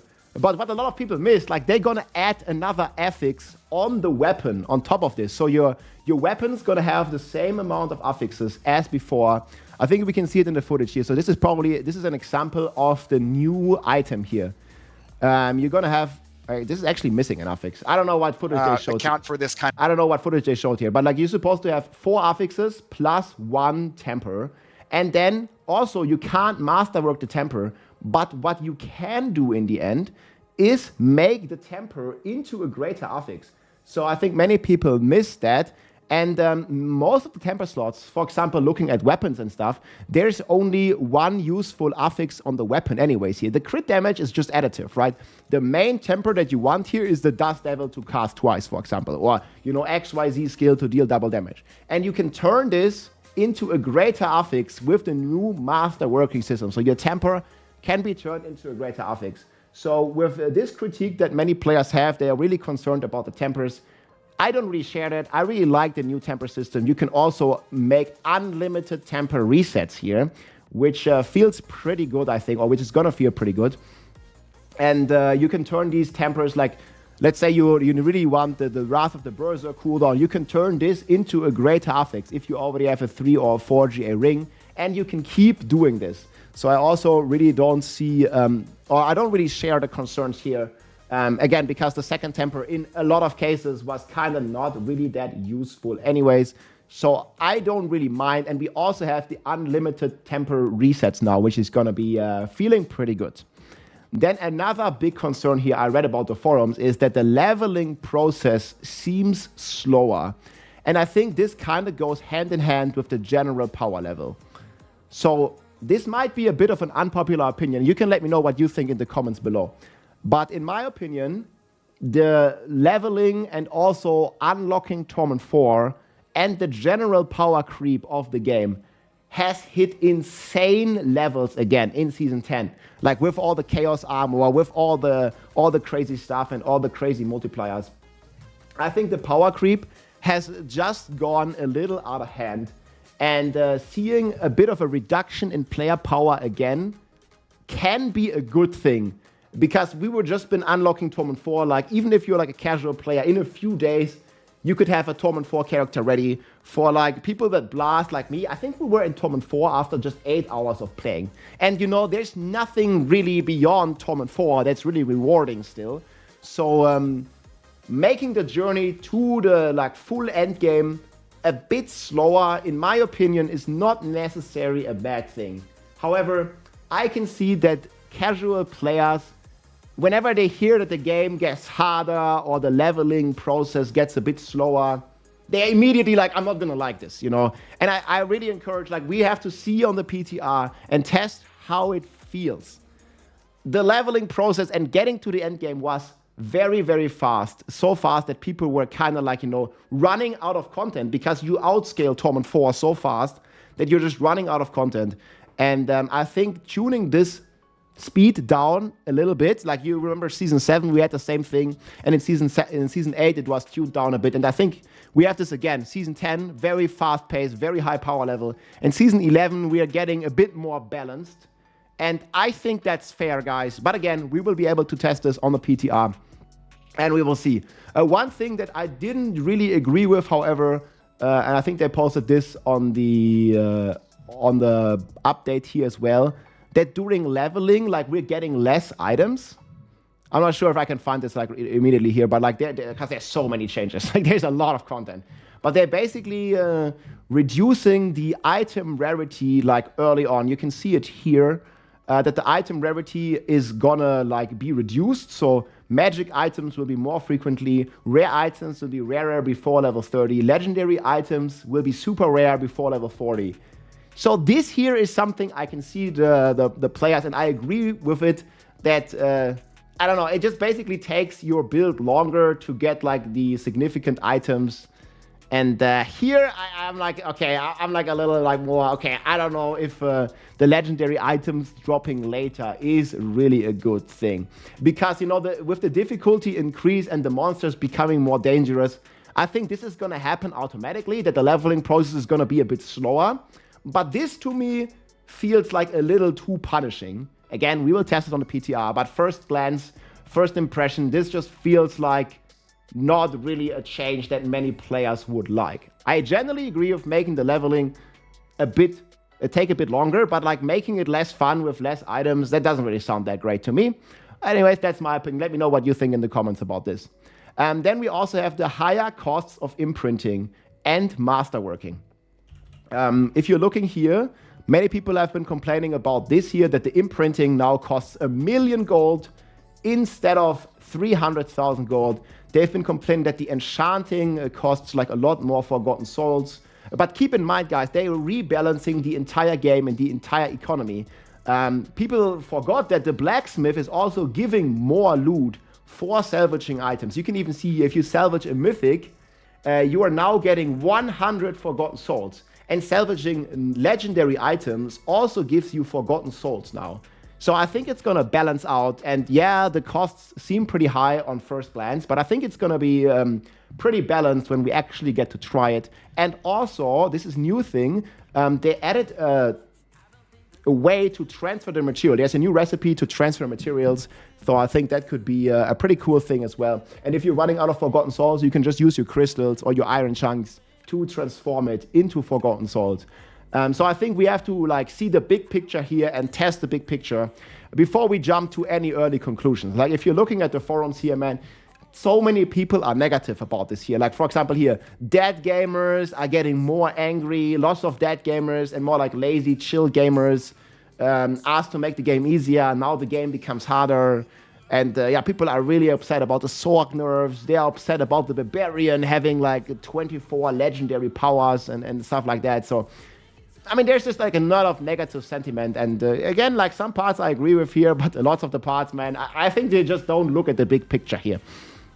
The next one here is sanctifying is too much RNG. So sanctifying is a new system. It basically works like a Val orb of Path of Exile, where you have a chance, a random outcome when you sanctify your item. And people are complaining it's too much RNG. And I partially agree with here. But one thing that people forget is that just like in PoE, you don't Val orb all your items. And the same is true for Diablo. You do not have to sanctify every item that you get. This is like the final step if you have like multiple copies of an item to then sanctify, because it can also remove an affix. It can break your item. Let's say you have a Shaco with cooldown, you sanctify, there's a chance that that cooldown is going to go away and become something useless, right? And just the way it works in PoE, guys, you do not have to Val, you do not have to sanctify all your endgame items. But people are already like, you know, dooming here the sanctification and saying it's too much, it's too crazy. Like, I don't know, like people, I like crazy, you know, like, we'll see. There are some valid concerns here where, for example, here this guy is saying Sorcerer Metamorphosis affix can like screw up your evade and stuff. And I definitely agree. There is a lot of RNG in the system. We'll have to test it in the PTR though. There can be like very low odds, and this can be problematic for the leaderboards, but I really encourage you, like, let's just wait until the PTR is there and we'll see exactly how it works. They also didn't really clarify if you can literally sanctify every single affix on the item. I think that's why this guy here is upset that the Barbarian potentially has 24 legendary powers. If you hit like all the sanctification, I don't really think this is going to happen. This is not really like reasonable for like the average player to reach, and even for like people that play a lot. I don't think this is like a very valid concern. We'll have to see, guys. I think the RNG is pretty high. And we'll just have to test it. This is basically my conclusion. Like here it's like, yeah, I maybe like 50% agree. But again, you do not have to Valorb. You do not have to sanctify every single item, guys. So this is not like Masterworking 3.0 or something like some people say here. And then the next thing is the general power level we already talked about. Resistance. And here I kind of agree. Like, I personally really like the new resistance system. It's simple. It's exactly what it is in Path of Exile. It's exactly what it is or how it works in Diablo 2. You have percent resistance. It goes all the way up to 100%. And that gives you 100% damage reduction. And there's a cap, right? If you have 50% res, you take 50% less damage. If you have 60% res, you take 60% less damage. That is easy. That is simple. And I also agree. I feel we're going backwards now. So now, instead of resistance being additive, like 10% resistant plus 10% resistant equals 20% resistance, now they are going back to a resistant rating, similar to how it was, in the beginning of the game. And yeah, I'm not really feeling that. I think it's too complicated having like the resistance like back to the way it was, and a rating system that is multiplicative. So 10 plus 10 does not equal 20. It's going to be 10 times or 0.9 times 0.9, and it's going to be like a rating system. So you can have 500% fire rest, and that's going to give you a fixed amount of damage reduction to fire. I think that system is way too complicated, and I already think we tried this on the launch. That's how resistances, at least similarly, kind of worked on the launch of the game. And we'll test it on the PTR, but first impression, I do not like resistance rating system. Resistance being multiplicative. I think it's just confusing, and I don't think it's that great for the game. But let me know what you think on resistance. I like the current system. I wish they wouldn't change it, but here we are.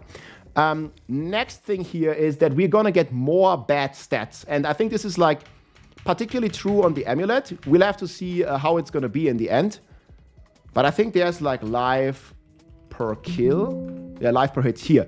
You can see, guys, right now, most of you already know kind of how hard it is to roll a good amulet, right? And now we're going to have 4 affixes on the amulet. So you want main stat plus most likely 3 good passives. You want heavy-handed, pit fighter, and then you want counter-offensive with strength percent, right? But what they are doing, they are making monsters more challenging. And maybe for a hardcore player, this is very attractive. But I think for softcore player, I don't see any world where we want the life on the amulet. And now they are adding a bunch of more defensive stats, specifically to amulets. So we have maximum life. We have life regeneration. We have life on kill. We have life per hit. And we have healing percent. There are a total of 5 different life stats on your amulet now, which are basically blocking slots for your passives, for your envenom, for your heavy-handed, for your malice, for your exploit, for all this different stuff. So there's life on Tuesdays. It just feels to me like this. This is my first impression. We'll test it, guys, and then we'll give feedback, right? But I don't see. There's also max life, so it's 5. But I don't see this, being that desired stat on the amulet, even if there's a greater value on the amulet. We'll see. But it's just going to make getting the right amulet with the right passive just so much harder. And it's already a huge pain in the A. So, yeah, this is just a concern that I definitely share, where there's just too many stats on the amulet, and it just became even worse. We'll see, because the monsters are going to be very dangerous. And maybe there is a world where you want to stack defense on your amulet. I kind of believe it if I would see it, right? Right now, I just think you just want 3 passives. Because, if you choose to go life per kill versus envenom on the amulet, even without masterworking, it's a +3. It's 30% multiplicative damage versus life on kill. I think the 30% multiplicative damage from envenom always wins. We'll see. This is some concern I definitely share. And then one other concern here that I also have for a long time that I also seen echoing through the community, specifically with the new tower, is that challenging content is not rewarding. And there's also no changes to the reward structure in pits, which also has me really concerned. So the way it works right now, guys, if you do a pit 120 or you do a pit 100, it's completely irrelevant. The rewards don't really go up in any significant way. You don't really get more XP, you don't really get better items, you don't really get more overhauls, you don't get more gem ups or something, because the gems are capped to 100, everything is capped. And I think this is still one of the main concerns, that challenging content in Diablo 4 is not rewarding. There's no changes to any of the pits. It also didn't really sound like there's gonna be a lot of rewards for the tower. They mentioned it's a beta system, so we can give feedback. They also mentioned there might be some first completion rewards, but in general, the tower is also not a content they want us to farm. And I think some of the very positive things of Greater Rifts in Diablo 3 was that you actually were rewarded on top of a leaderboard rank. The leaderboard rank doesn't really give you anything but bragging rights, right, in the end. And a lot of people don't really care about the leaderboard. So I feel like it's a bit of a missed opportunity if there are not any like good rewards for challenging your character in the tower or even in the pit.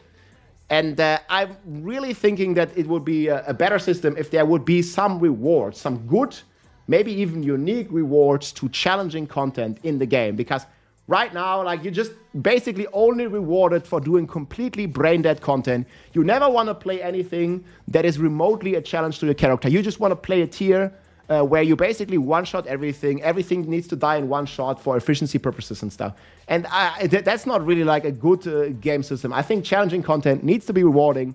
And I'm kind of agreeing that I'm missing this in this patch. There's not really all that much in terms of challenging content being a reward. So you can hate Diablo Immortal, but Diablo Immortal actually had some pretty cool systems where, I don't know, if you placed the top 100 or the top 1000 on the leaderboards, you would be getting, like, every week it would reset, and you would be getting like a cool reward for like achieving like a gold or a bronze rank or something in this system.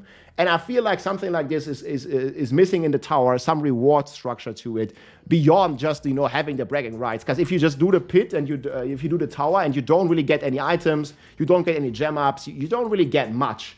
Maybe besides from like a first completion reward. We'll see how much that's going to be.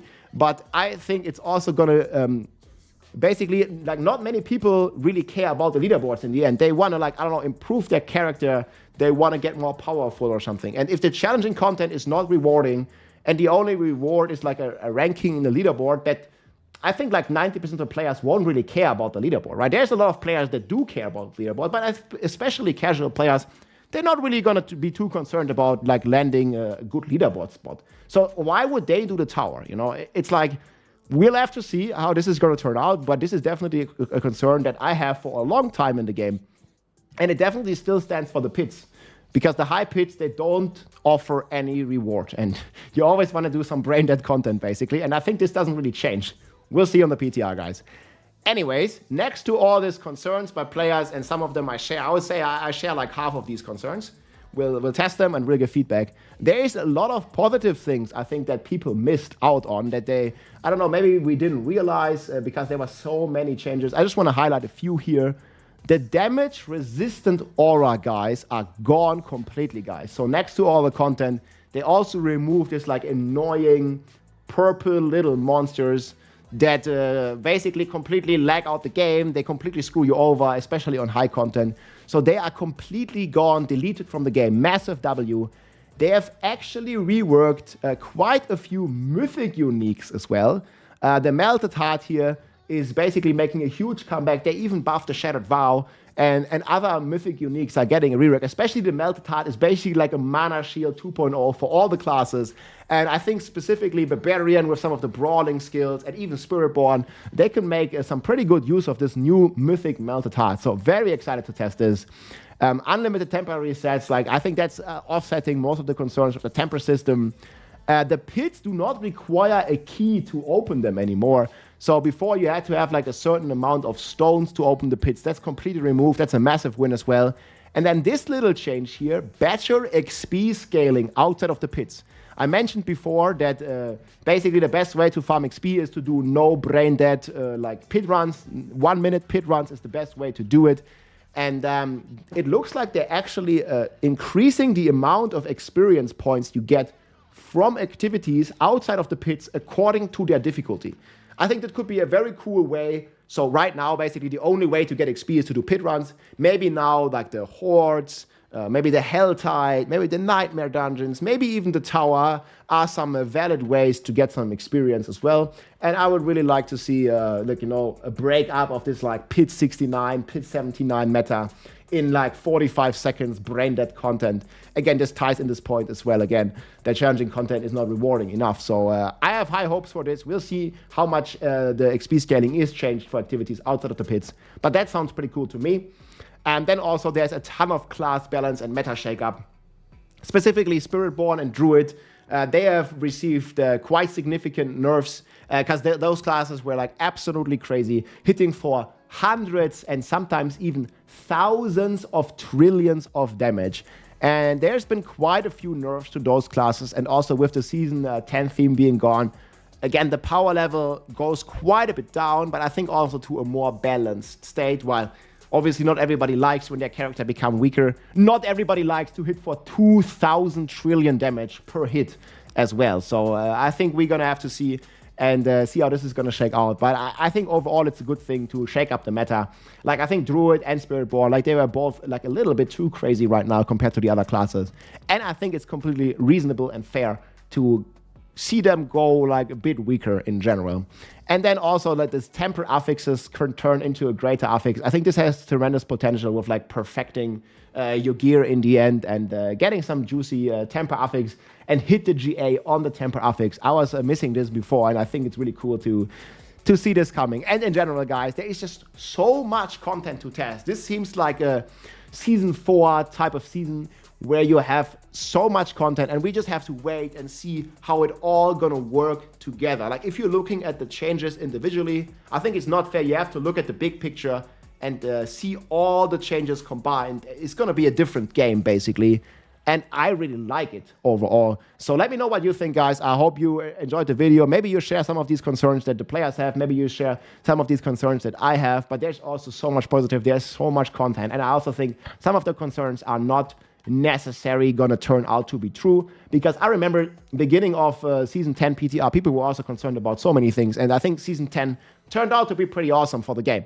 But yeah, let me know what you think in the comments below, guys. Take care, my friends. I'll link the patch notes down below, and I'll see you soon with more updates. We're gonna start cooking some amazing builds, specifically for the Barb Nation, man. I think Barb actually looks to be a real class again come the PTR on Tuesday, guys, so in just 4 days.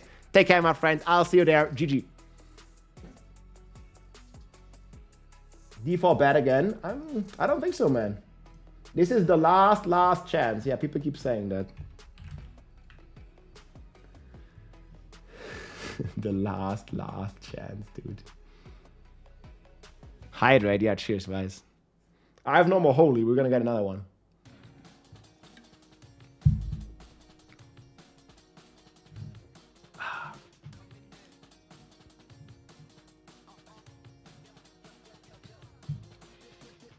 So what do you think, guys? Was that good? It's gonna be on YouTube in a bit.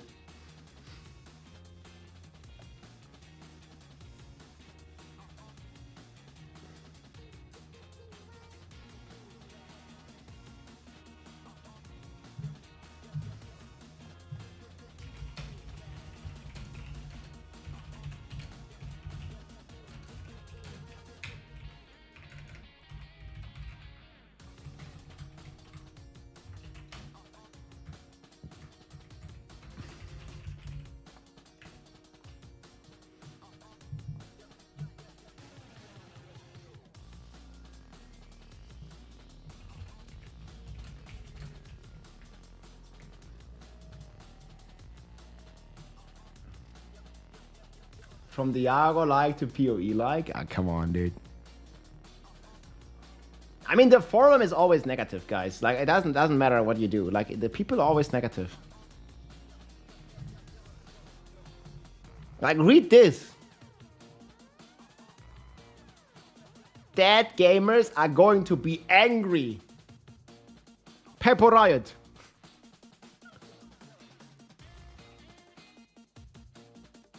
Yeah, they just like automatically upload to YouTube. You can just export it from Twitch directly to YouTube. I don't even have to upload it anywhere. It just goes to YouTube. Pretty good. I mean, it's one take. There's no edits. I mean, maybe there's a thumbnail and maybe an outro, but it's like I just make one take, man. It's like more real than editing, like all this shit. Like I just like talk what I think. I don't need to edit anything out. Well, in 99% of videos, I don't have to like do like big cuts or something, right? It's just like I just talk. It's more honest, anyways. Like people don't like super edited content anymore, I feel. Yeah, sometimes I say and but it's just gonna stay in there. I mean, sometimes there's like some AI that can remove that.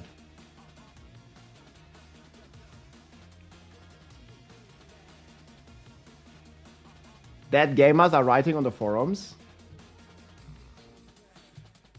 I'm a dead gamer. I'm not really excited for the changes with tempering and masterworking.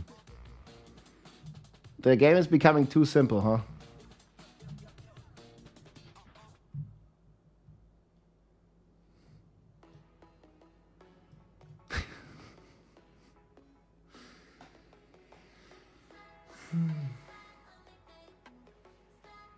Dead gamers spending too much time on the forums rather than taking care of the children's? I don't know, dude. That sounds like a big interpretation.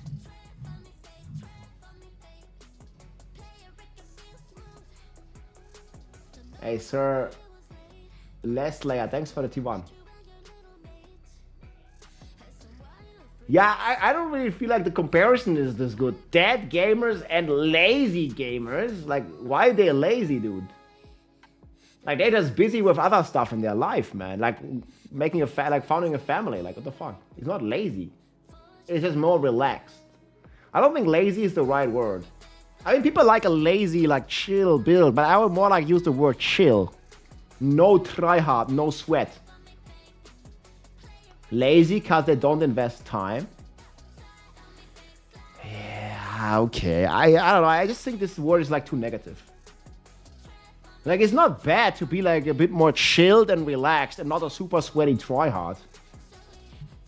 Like some of us, like me.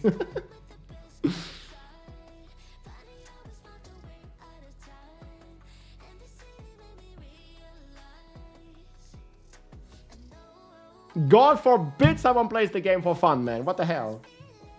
I love when Riker asked if the endgame is planned and they were saying eyes up, long break. Well, what's the timestamp of that? I missed that. Did I? Maybe, yeah, I think I remember that vaguely. Do you have a timestamp for that, Herbst? I mean, I think Diablo has no endgame is kind of... Yeah, I mean, I saw the entire thing. It doesn't mean I remember every single second of it. Like I said, like... Diablo 4 has no endgame is kind of a meme. Like for a casual player, like a gamer dad, something like that. Like the game has a lot of endgame content, but it's not made for, I don't know, play more than 100 or 200 hours per season.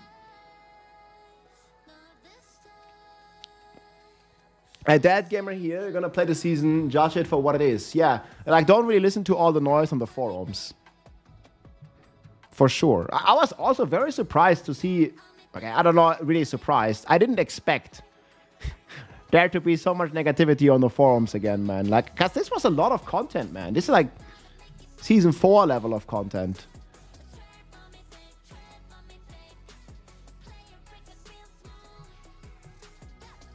They do listen. Oh, here's a positive one. I complained on Reddit. Teleport enchant is too powerful. Okay.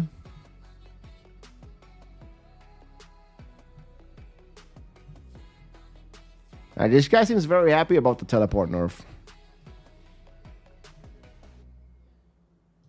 I mean, he has some points. Like, but there was another approach by buffing the other classes rather than nerfing teleport. Barbarian main, yeah.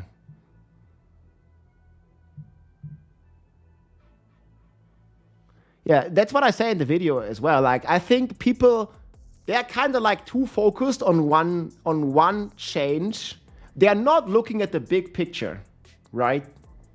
People are like nitty gritty on like this one change, but it's gonna be a completely different game because the sheer amount of changes is gonna change the entire balance of the game. Yeah, they could have just made the charge feel faster. Given Blood Rush to the 9. I think just adding movement speed cap, increasing the movement speed cap or deleting it would have already gone a long way.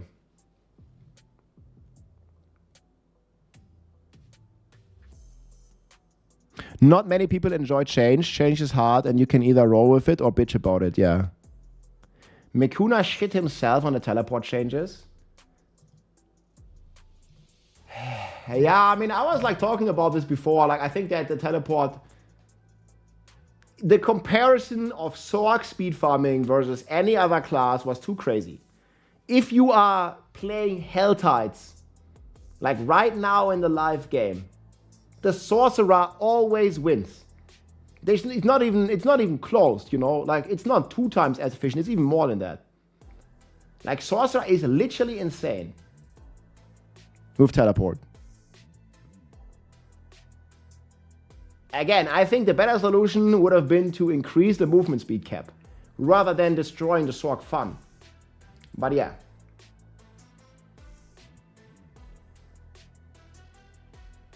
Death Trap is not the same. You cannot dash over walls.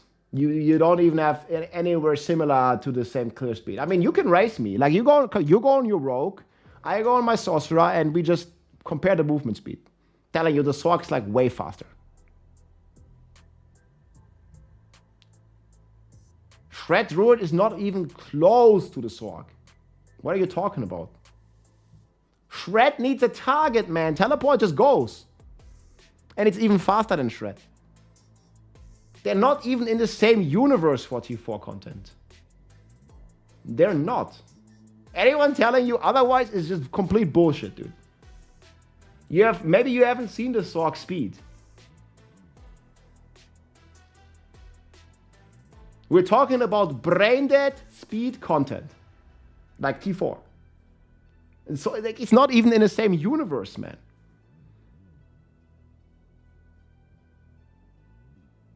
Sorc is like Autobahn, man.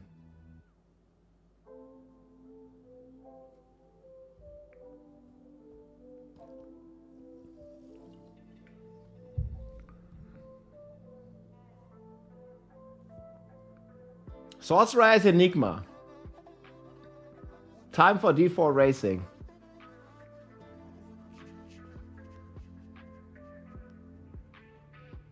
Is Evade Spiritborn? Man, Evade Spiritborn without Chaos Power perks is crazy bad. I mean, not bad, but it's not even close. Like, you're probably gonna lose, like... I mean, how many multipliers are we gonna lose, guys? Yeah, the stash set is an issue, of course. But I was more focused on the changes that we're getting. So, looking at the Evade Spiritborn.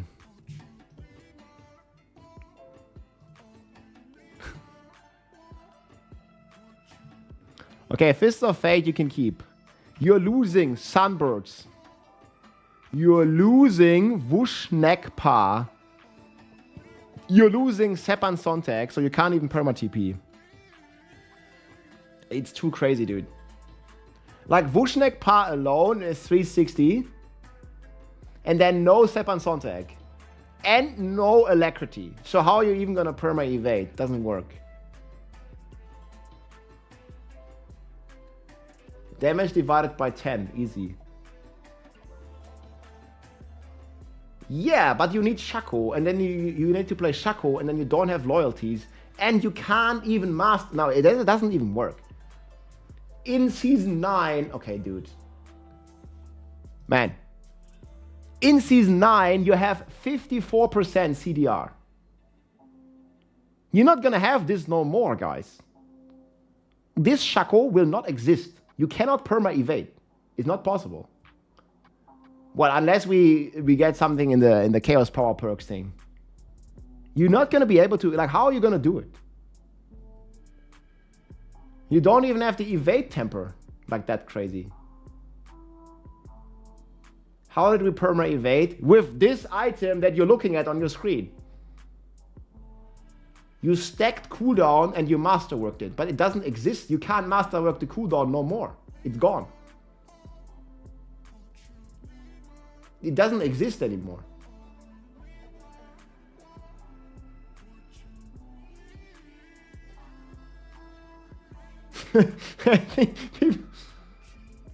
Yeah, guys, everything we're talking about is the next season.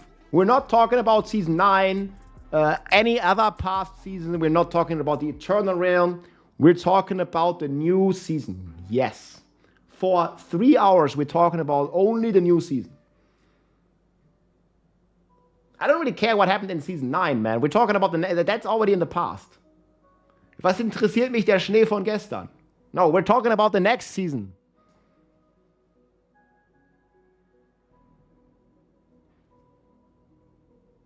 Talking about classic. Anyway, this item does not exist like this anymore, guys. And yeah, a lot of stuff is gonna go down.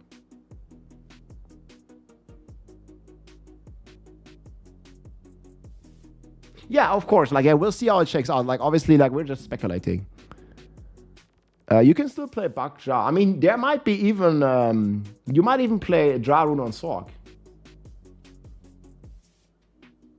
Well, can't you still teleport like crazy anyways if you'd use evade charges on boots? I think you're still going to be decently fast, right?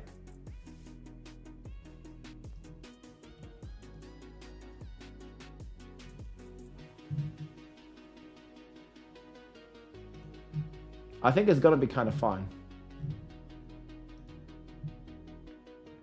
Okay, here's the big guy. Asmodan, big comeback.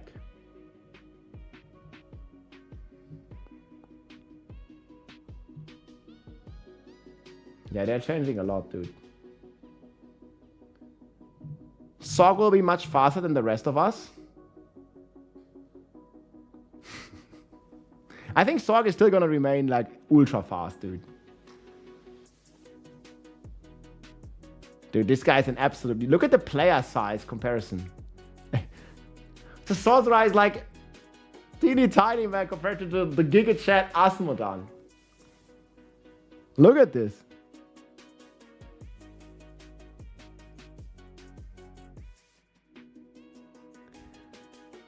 Ouch.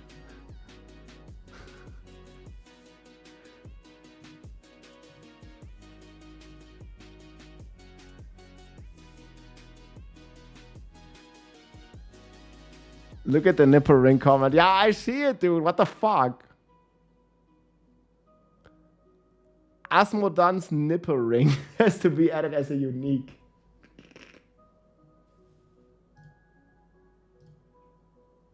Ouch. Ouch. Like, that's it. That, like, I don't know, but it goes through his chest, dude. That looks painful. That looks very painful. Emo. Instead, we got a huge overhaul to Masterworking. It is basically just Masterworking in name only now. How does Masterworking work as of Season 11? right. So yeah, we've completely redone the way Masterworking works. At a high level, Masterworking is no longer going to increase an item's affix values, and the 12 discrete stages are gone. So like no more 5% to all affixes, 25% to one affix stuff. That's completely gone. Instead, you can kind of conceptualize Masterworking in 3 different stages. The first stage is the quality stage. When you masterwork an item, you're going to apply a new stat to it called quality. You're going to apply a random amount every time you masterwork. And what quality does is it just gives a multiplicative bonus to the base stat of an item. So for weapons, it's the damage. For armor, it's the armor. And for your jewelry, it's the resist all. Items can be masterworked up to a maximum quality threshold. So I think... no, it's 4 affixes. Wait, do we have lucky hit chance on the weapon? I thought this was a masterwork. So this is how the item gonna look. It's... ah, man, the 4th affix is so useless, though.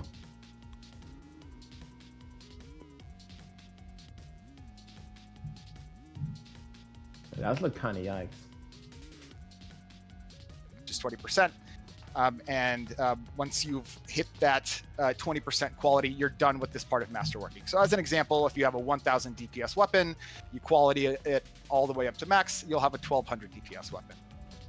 Once you're done with that, you can masterwork your item one more time, and we like to call this the masterworking capstone. And what this does is it just GAs a non-GA affix on your item, right? And this can hit tempered affixes too, by the way, so your weapon tempers. And once you've done this masterworking capstone, we allow you to re-roll the specific affix that was GA'd for a cost, of course, but you're able to re-roll the masterworked GA without resetting the quality level back to 0. So all we're doing is now resetting the capstone as opposed to having to build it all the way back up. Masterwork 1, 2, 3, 4. Pray to get the 3. Man, the capstone on Masterworking as the last step at the capstone dungeon is a bit confusing. But yeah. We're going backwards on the Masterworking. Oh yeah, that's right. We had this upgrading in the past, right? I actually like the Masterworking the way it is.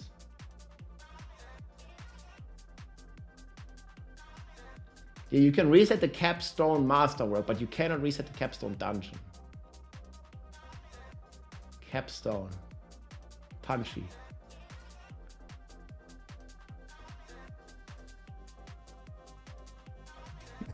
Right. Yeah, I sent this to Makuna. I think I put it in the video. Somebody sent this to me. I don't know if it's gonna be that bad. Hello?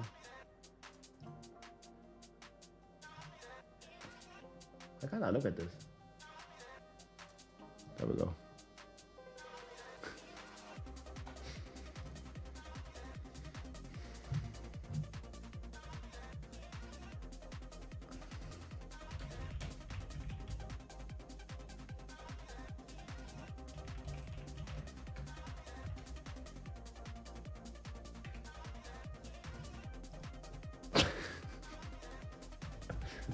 Fuck that.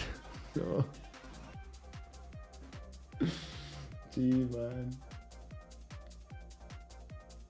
Well, that's a meme, right? Ah, the Sorc players, dude. I think it's gonna be okay. Like, the Sorc's still gonna be fast, guys. Tempering changes will destroy builds. The second temper wasn't really that relevant.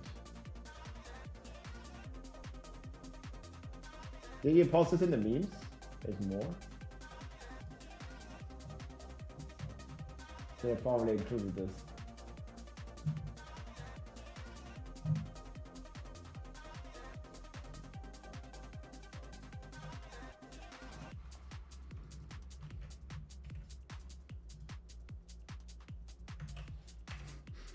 Poor socks. Guys, again, you don't have to sanctify your item. Like, sanctify, like, it's like saying Val Orb in PoE sucks because it can break my item. Like, it's the same logic. You don't just Val Orb every item in PoE. I mean, some people do, but you know, the average player doesn't Val Orb the GG items in PoE. It just doesn't happen. Maybe end of season or something. Yeah, but you're not the average player, dude. Like, do you see people complain that Val Orbs are too much RNG in PoE?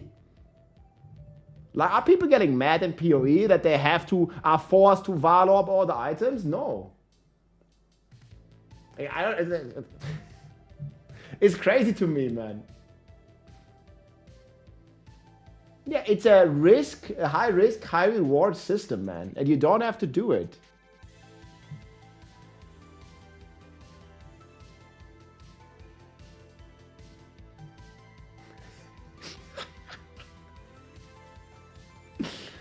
Sanctifying has the potential to make an indestructible item. But why?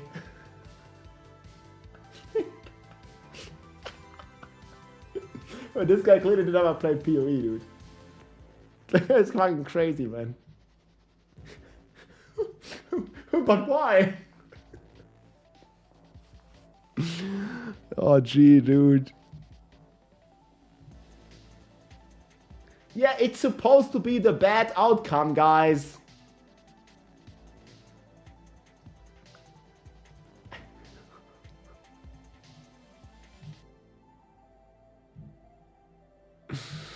Oh, man.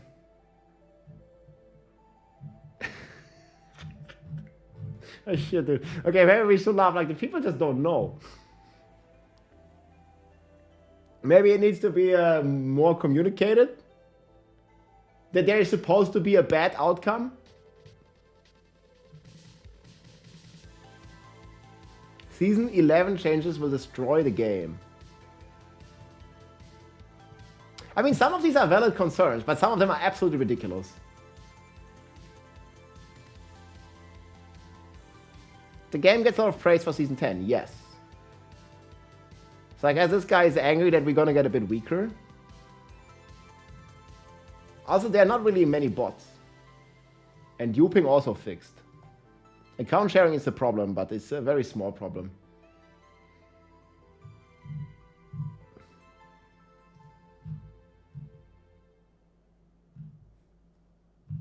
People think botting Paragon is a big issue in Diablo. I mean, Diablo 4 botting is... Maybe it's an issue, but it's a small issue. Like, it's not really, like, widespread or anything. Like, I'm telling you guys, none of the people on these leaderboards, to my knowledge, have any... There's no bots. Like, these guys not botting. They don't even get a big advantage for that. Like, none of these dudes got here because they use a bot. It's absolutely ridiculous.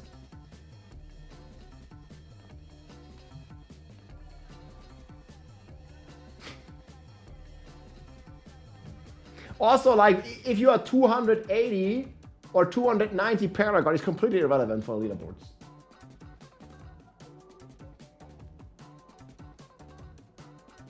That's crazy.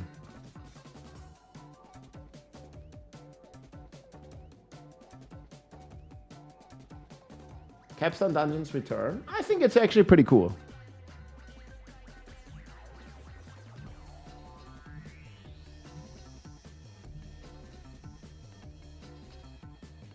I also really like the Capstone Dungeons. I think it's pretty good that they come back in some way. I'm pretty okay with that.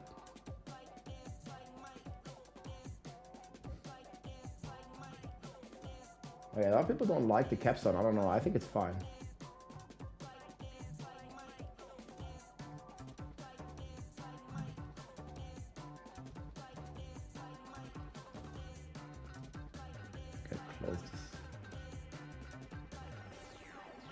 I mean, there's a lot of valid concerns, right? Aren't you tired of dungeons? I don't really mind dungeons. My concern is definitely I share this one. It did not really sound like that the tower is gonna have many rewards associated with it. Which I think is not gonna be good for the tower. Like, average player, not gonna be very interested in the tower if the only reward is a leaderboard entry. You just imagine Diablo 3, where the Greater Rift doesn't give you anything. I think that sucks, dude. Man, in Greater Rift, it was still rewarding because, like, even doing like a, I don't know, Greater Rift 110, you could upgrade your glyphs to 150 with a small chance. Yeah, the Gauntlet's biggest problem, like the Gauntlet had a leaderboard and everything. But there was no reward, bro.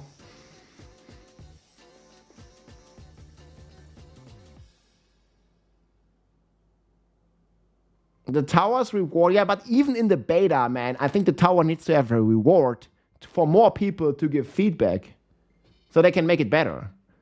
If the tower doesn't give any reward, people are not gonna do it.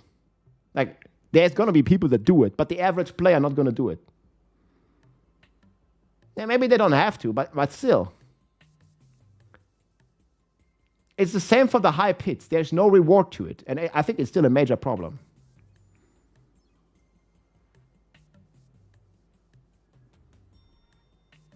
Again, man, I do have a phone. I did play some Diablo Immortal, and Diablo Immortal had Say about the game what you want, but they had a pretty good system for the leaderboards. And there was like a bronze, silver, like kind of rating for the leaderboards. Like if you are like, I don't know, in the top 100 or top 1000 or whatever, at the end of the week, you would get a good reward.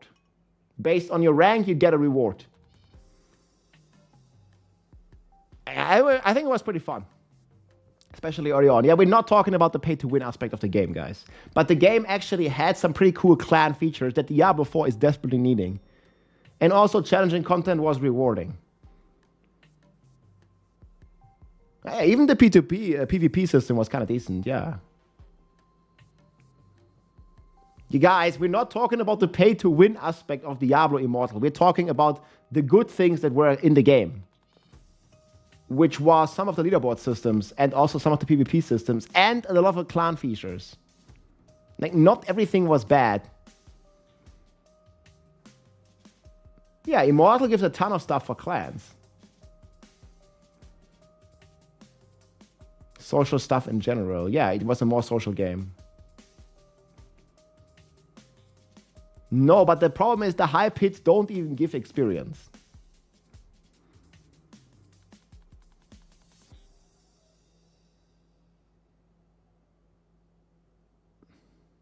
Maybe even just a transmog. I mean, even a transmog would be cool, right? A transmog that you cannot buy for real money.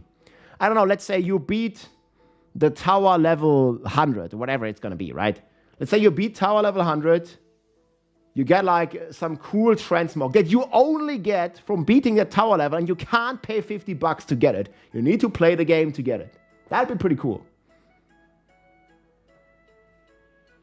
But this can't be the only thing.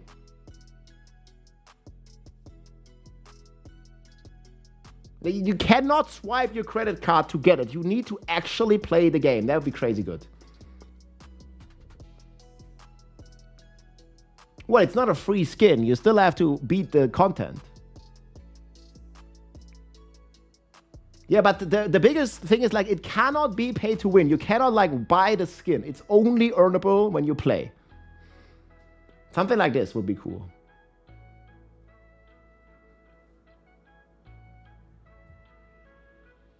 You add in the gauntlet? Maybe. I mean, that's just one of the rewards. That can't be all.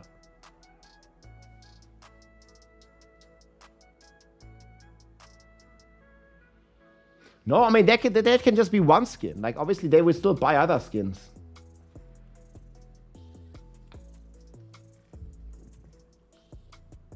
But we'll see. I mean, we're going to give all this feedback if we still feel the same way after the PTR, guys.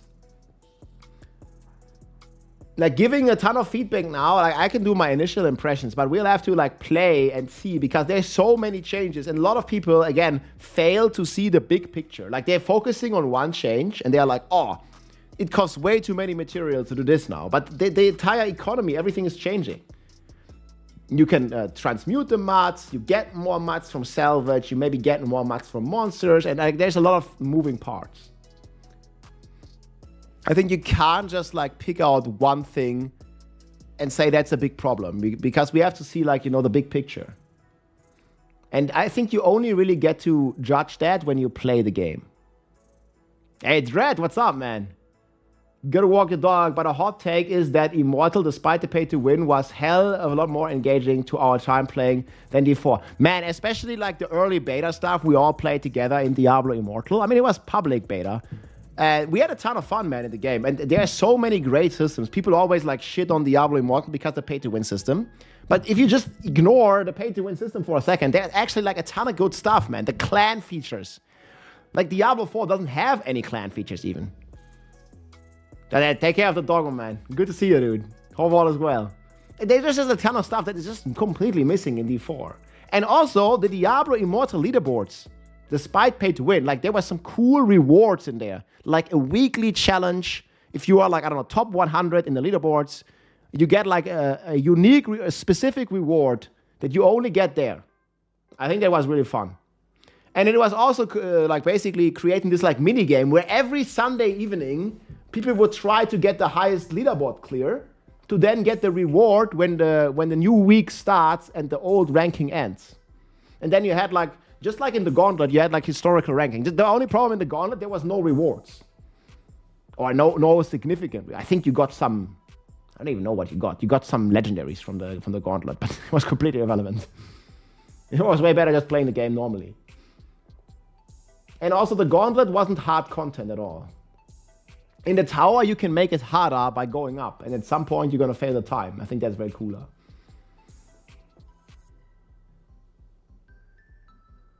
Yeah, I already did play and gave feedback on a ton of these Season 11 features. I can't share like many more details. Like we'll play it on the PTR and then we'll make full like thought feedback kind of video. Immortal is the reason why we have the codex, literally the essence transfer system redone. Yeah, it kind of is, man. And I mean the early system where you had to keep the aspects in the stash, dude. Like, oh my god, like on original D4 launch, that was pretty complicated. So I'm very happy. Be back later. Okay, yeah, man, thanks. Have a good one, dude. Immortal just built on players having content to do.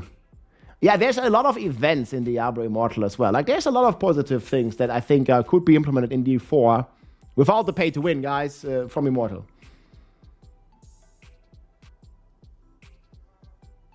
I don't think that's the only reason. I think the Diablo Immortal, Diablo 4, it has no pay to win, but I think they still make a ton of money with the shop.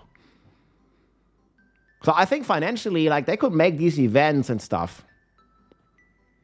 And sure, sell some new skins, but like the skins are optional. Like in Diablo Immortal, the pay to win is not optional. You have to pay, else you can't compete. And that sucks.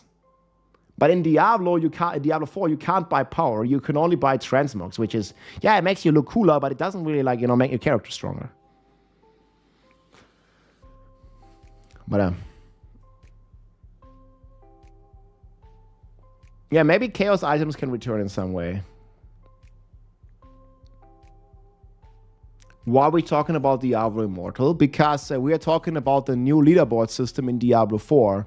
And since it's the same company, Microsoft, developing both the games, I think they can take some of the positive aspects of Diablo Immortal and maybe draw inspiration in Diablo 4. I mean, it's very comfortable to look at a system that already is loved by players that works pretty well, and like you don't have to reinvent the wheel every time, right?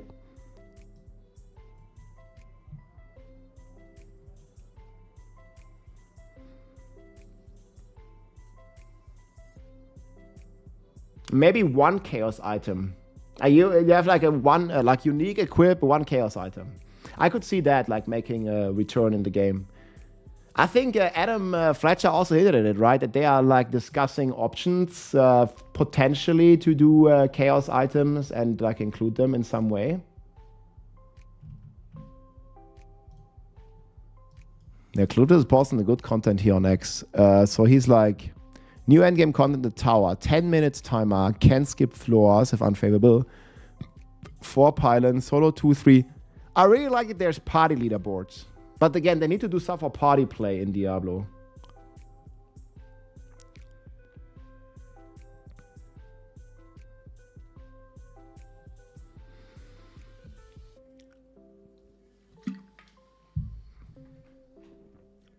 My guess is Diablo Immortal got such a bad rumor they are scared to use good ideas from there. Nah, I don't think so, but maybe.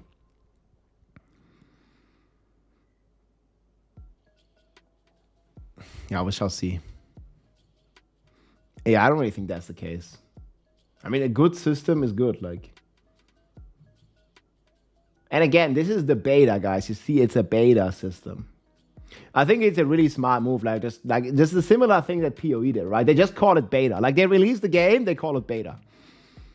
The game is out, but it's a beta. So they can always just say, yeah, I mean, it's bugged, it's a beta, it's a beta. It's good. The trick works.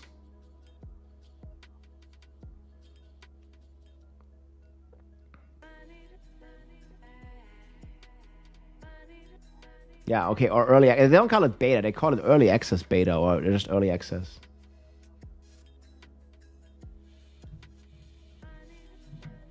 I mean, the system needs a lot of cooking. I mean, the beta feature is going to be in the live game. Yeah, I think it's like a trick that gaming companies these days use, but like people like accept it. So I GGG did it pretty well. And now others are doing it too. Yeah, it's a shield against criticism. I mean, in a way.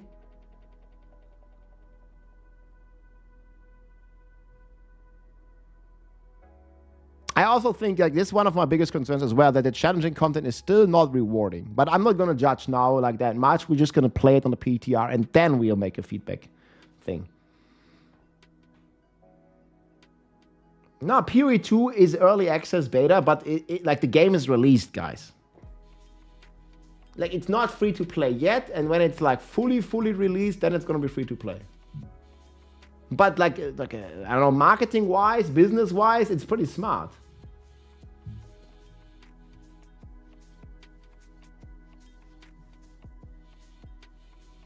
It's a beta, but the beta is live to play for everybody.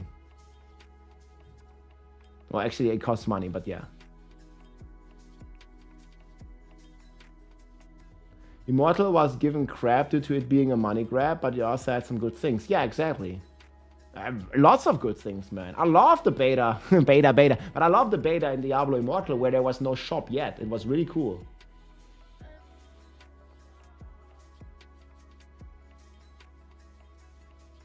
PoE is not beta, just early access. Okay, so what's the difference? Like what they call it, beta, alpha, early access, it means the same thing, no? Like what is fundamentally the difference between early access, like game still in development, and the beta? It's the same shit, man. Or in this case, it's good, but you know, a preview, yeah, it doesn't have all the content yet. I mean, I really like the beta or the early access. It just gives you the like a bit of a shield against like it's still developed, guys. You know, it's not fully out yet. Which it's a smart move. That's what I'm saying. It might have been smarter for Diablo 4 to do the same stuff, right? People meme on it, but they could have just called it early access, Diablo 4 beta, whatever. Like the way they're doing it now, and that'd be fine. It's released. They just found a way to charge $100 for a free game. Well, the game isn't free right now, man. Well, yeah, I think it's a smart move, dude. Like, it really worked. Money Man, yeah, it's good background song. Yeah, probably most of the game releases that come out now are like beta state.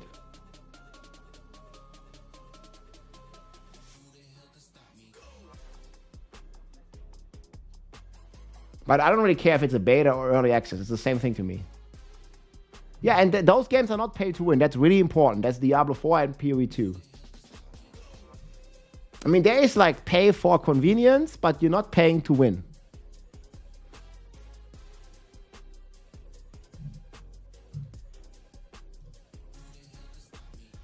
Okay, I want to check some builds now, guys. We're going to make a Golem Necro and I think a Leap Barb. Which build should we make first, guys? Leap Barb, maybe? I don't really know if they're going to be a good Sorc build that we want to make.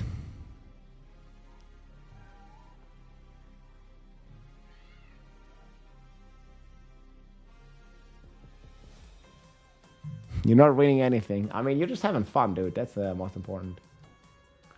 We're just having fun.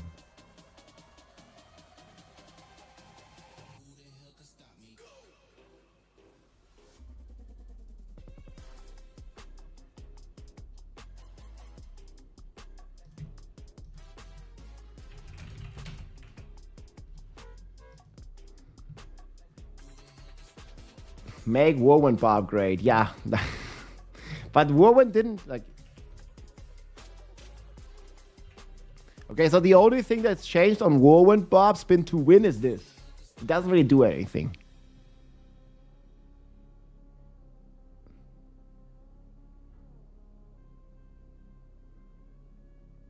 I'll never pay for a beta. Well, I don't really mind. Like, it's release, beta, early access. It doesn't really matter what they call it. The game is just out there.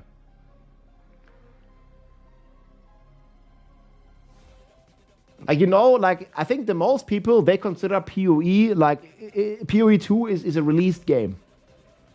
Same for Diablo when the tower comes out. It's a released game. Like, no matter what they call it. Like, they call it beta, but okay, or they call it early access, but the game is out there. You can play it. I think the majority of people, like, it's just the game is out there. Like, I can play it anytime I want. Like, what's the difference?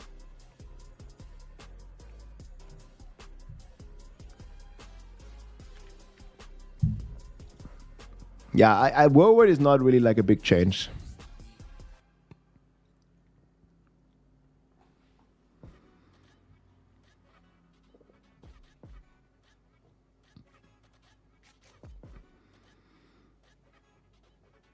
Gotta admit that D4 was changed a lot from launch. Yeah, it went through a lot of iterations, and they keep doing iterations, right?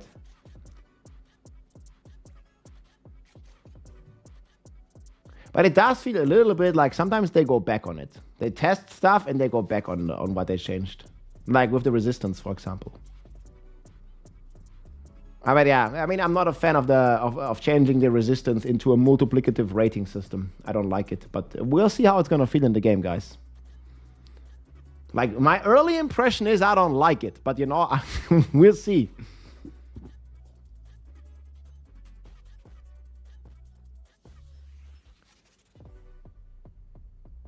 I've never played PTR. How does one know that the PTR is live using the launcher? I mean, I can tell you it's going to be live on Tuesday. How does one know? Like, I don't know, you watch a video, you watch the developer update. If you care about the stuff, you will know. Like, how do you know that Battlefield 6 released? Like, you're interested maybe in the game, and then you'll watch a video about it. Like, there's not going to be like an in-game notification that the PTR has started or something. Like, it's just like whatever like games you're interested in, like, you have the channels of knowing about it. Just wait until it's free, that's fine.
Yeah, I don't think we can cook a war with Bob, guys. There's not really going to be too much stuff there. I'm confused how the rest is going to work. Yeah, you and me too, my friend. Did they talk? I think Riker asked them about that, no? Here. I think it was confusing. I didn't understand it as well. Right, yeah. Not fully. We're kind of really, you know, with the... I think you at asked Rob a really good question there as 2628, what pit tier can the recent Necrobone Splinter build clear? I think there's like 120 something clear. Like, it's actually crazy. Thank you for the support, Ben. The rank 1 clear might be Splinter, actually. Is it? Yeah, this looks like the bonus Splinter. Yeah, you see? So 127. That's the best Necro build in the game, man. And it's the most fun one. Look at this.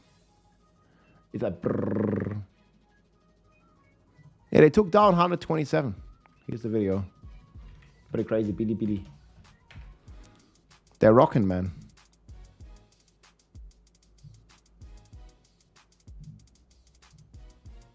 Now, we're also getting...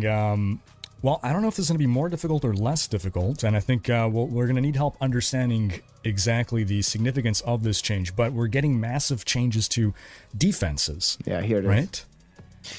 Right, yeah. We're kind of really, you know, with the increased power you'll be able to get through the new crafting system and the increased challenges that you'll be taking on with the I don't really think we're going to have increased power in comparison to Season 10. I think we're going to be significantly weaker.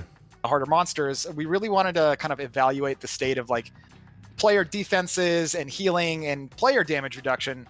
Because really, if you think about it, like there's a pretty huge disparity in effective HP when you look across builds, right? Like some builds will have like 10k HP and then they proc their stuff and they go up to 200,000. It's wild. And this creates a lot of difficulty in kind of tuning the game up to be more difficult as you progress. And it also creates a lot of confusion for the player into understanding like how did all these layers of defenses actually work? Like how tanky am I? Question mark. I mean, this, like, so far I very much agree. Like, there's too much like damage reduction on Tuesday, too much conditional stuff. So we've reworked a couple things.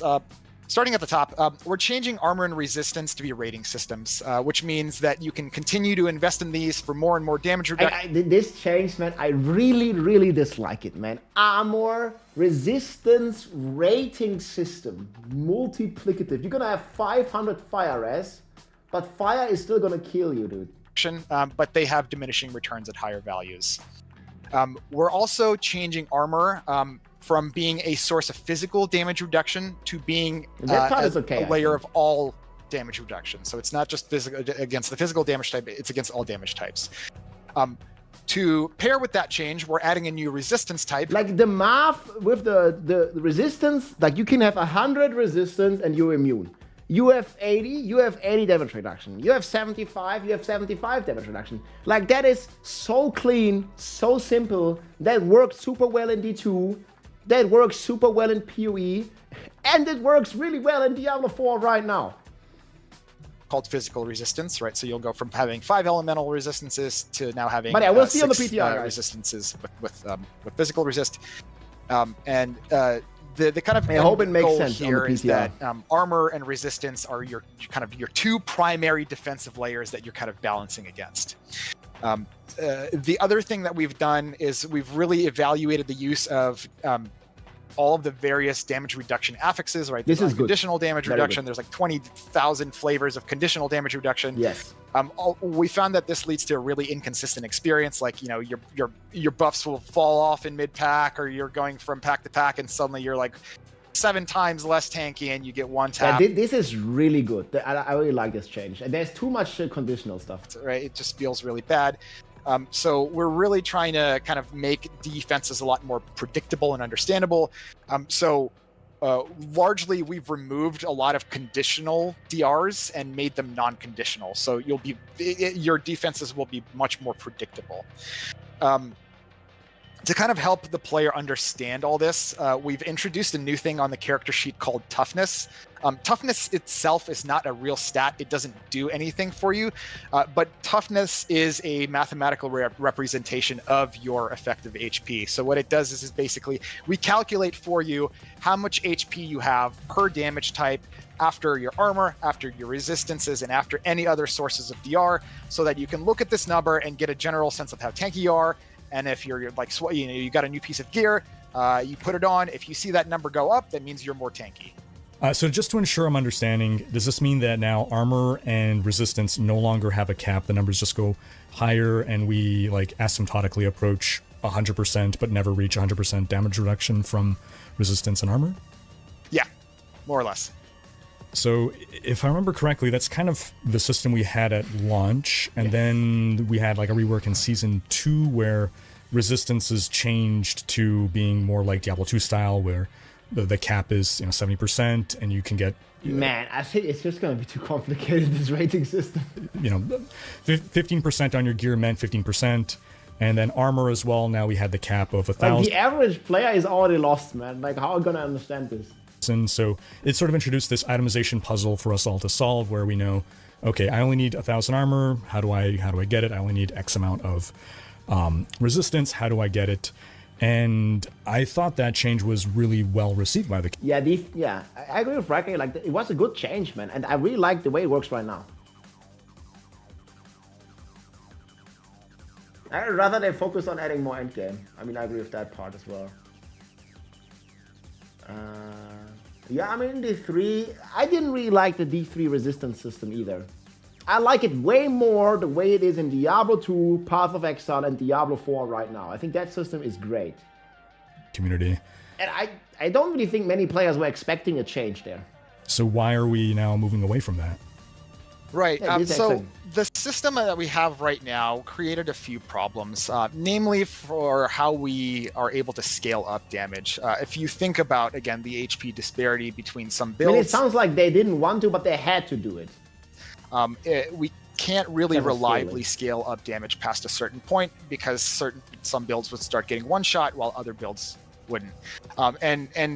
This is largely because with a capped system, players, to get more tanky, players had to rely on all these other sources of various conditional DRs coming from your uniques and all that kind of stuff. I still think it's okay. Like, you don't have to have this many conditional sources, but I think it's fine. Like, you max your res, and you can even have this like extra stat where you get more than the cap, which is usually 70 or 75 res. And then there is certain items or certain effects that increase your maximum resistance rather than your flat resistance, right? So you can get like up to, I think I have 85% on this character. I don't know, like here like this. And I think that was really good, man. Or that is really good. They have trouble scaling. But I mean, other games that can do this as well, right? Going back to a rating system is going to give us much more control. It's going to give you, the player, a lot more control. Again, we will test it. Like, we'll test it on the PTR. On how you scale your defenses. Ultimately, the math behind this new system is a lot more sound and scalable for the future. All right, fair enough. So does that mean we're also going to be seeing a great reduction? Hey, Dread, welcome back, man. Yeah, does this change mean that armor overlaps with resistance? Yeah, it does. Like, you're getting, the damage is, like any damage, the way I understand it, is reduced by both your armor and your resistance. Physical damage is reduced by armor, and there's physical resistance as well. I just fully disagree with this, man, but we'll see on the PTR, man. Like, this is just like, I just can't. Like, the way it works right now was great, man. In sources of damage reduction, like just across the board on items and Paragon and everything? Yeah, in terms of like flat damage reduction, you are still going to see it. You're still going to see it on skills. You're still going to see it on like uniques and stuff like that. But we really want it to feel like more special than it is. Yeah, and this part is good. It's not damage reduction on Tuesday, right? Like, there's like less different sources of like less different conditional damage reduction. That's great. If you see something that says reduces damage taken by 30%, you should be like, oh my god, that's crazy. Not like, nah, throw it in the pile, whatever, don't care. Yeah, I think that's something that ended up happening and kind of building on itself and created, like, kind of turned into baggage in the current version of the game, which was I think for a while we didn't have a fantastic grasp of just how powerful these DR sources were going to turn out to be, and it ended up feeling like there was just like a bunch of arbitrary DR just kind of specced throughout the game. The immortal buff's pretty crazy. Not necessarily very intentionally done.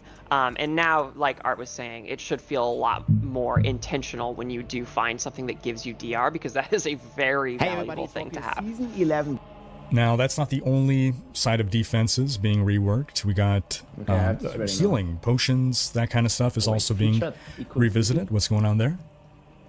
Yeah, so we wanted to look at the healing side of things along with the defensive side of things. The healing potion change is very good. I like that. But yeah. Do you think Grandfather is going to become more valuable by comparison?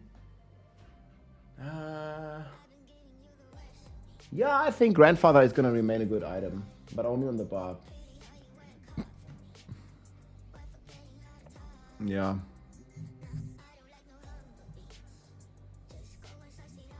Yeah, okay, guys, I have this video out here about what I think about all these changes. It brings a ton of new content to Diablo 4 and a lot of big changes, many more than I personally expected. I think this season is looking more like season 4 in terms of like the content that's coming, but some of these changes have players really concerned, like looking at the teleport nerfs, looking at some of the nerfs in general we get to the game and the power level. So today, let's talk about it. We have a full list here that we came up here together with. Basically, we talked about the full list here, guys, in the video. Talked about earlier. But yeah, there's a lot of stuff.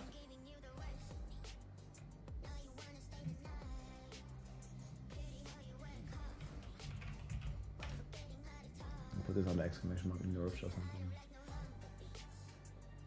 I still think, guys, we have to wait until we can see the big picture of this. Because if we get too hung up on like a single change without experiencing like all the changes combined, it's basically the TLDR of the video. We can't really judge right now until we play it.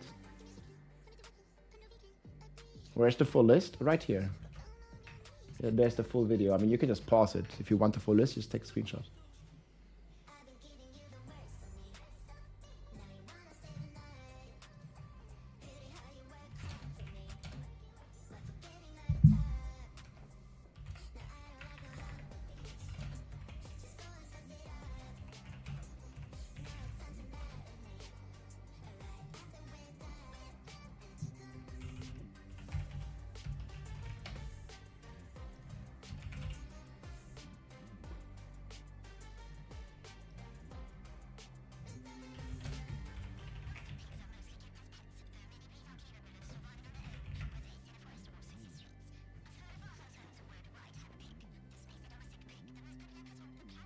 Can you reach out to the Diablo team? I mean, I'm talking with them, but I want to play it first, guys. Like, I think it's like we can't rush to conclusions. Like, this is just my first impression, right?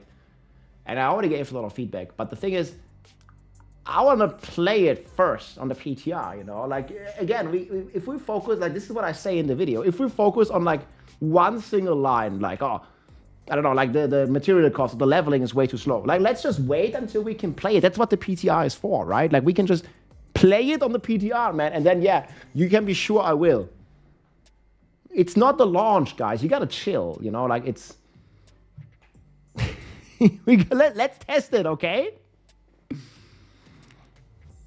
Melted Heart, yeah, it's a pretty cool item, man. There's like a ton of good changes. And you know, if it really turns out that these concerns by the players that I read on the forums are turning out to be very valid concerns, then I'm pretty sure that me and many other people are gonna give a lot of feedback on that.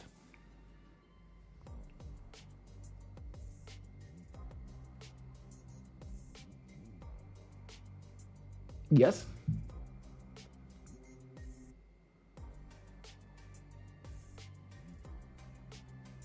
And I agree with that, Joxon. Like, I said this in the video. Like, a lot of more casual players are not gonna like that they are feeling weaker than in Season 10. The power creep, the power level goes down back to earth. Right now, we have builds hitting for 2,000 trillion, 10,000 trillion, like trillions and trillions and trillions of damage. And leveling and progression is super fast, super quick. You perma teleport, you like one-shot everything, blah, blah, blah. And the power level is gonna go down, back to earth, for a more balanced game. And I agree, the average player not gonna like it. But I think it's necessary long-term for the game. Like, we can't just beat Torment 4 in 5 hours. Like, it's too crazy.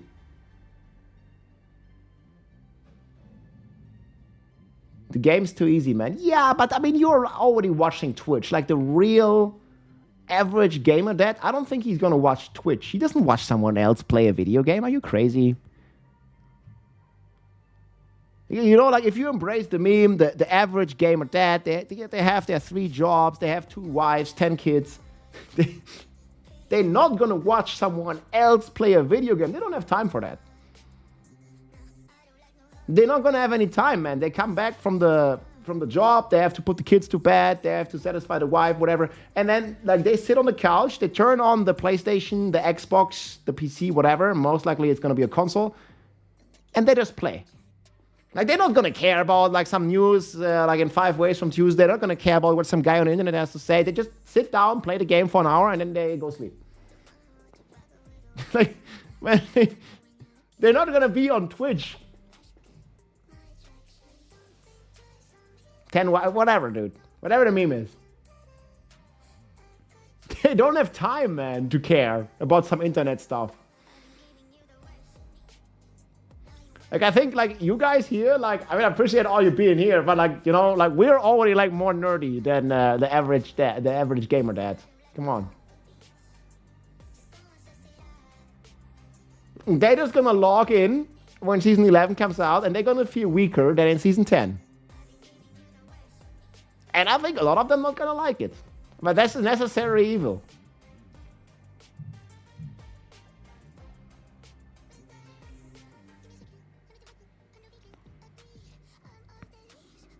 Gamer dads rule the world, yeah. Gamer dads unite, dude.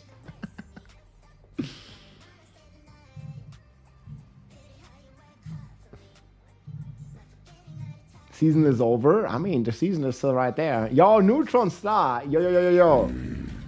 Hey, thanks, mate. Yo, Neutron Star with the 10 gifted subs for the community. Thank you so much, my friend. Let's go. Yo, yo, yo. Thanks, man. PoE 2 is good, yeah. PoE also, like, for the gamer dads, is also kind of rough.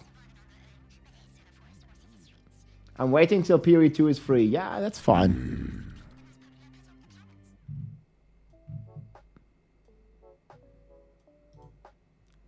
As a gamer dad who keeps in touch with Twitch on my second monitor, PoE may win for me. I don't think I can go back after having such a blast this season, being able to create nearly any build I want, and I think I'm winning. I can't go back to being much weaker. I think it's much harder to put together powerful builds. This doesn't sound fun to me. Yeah, I can understand where you're coming from. But by that logic, do you enjoy doing the PoE 2 campaign every season for, like, I don't know how long it's gonna take you, but like 20, 30 hours? I mean, it's like a different focus, I think. Gamer dads were eating good for far too long. I think they're still gonna be eating good. It's just gonna take a bit longer. If he's a true gamer, that's gonna be 40 hours for the PoE 2 campaign. PoE 2 campaign is why I don't play PoE 2.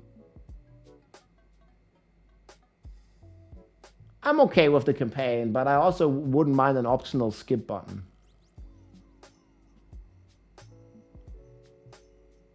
I really like the campaign in PoE. I think the campaign is the best part of the game. Like, I would not want to skip it, but I can see where people are coming from that want to skip it.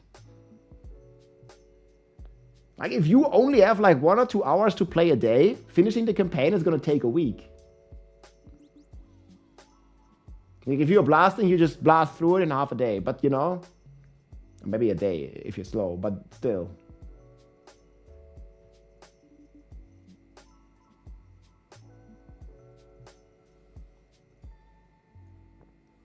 There are a lot of gamer dads here. Some are fine with the changes, some are not.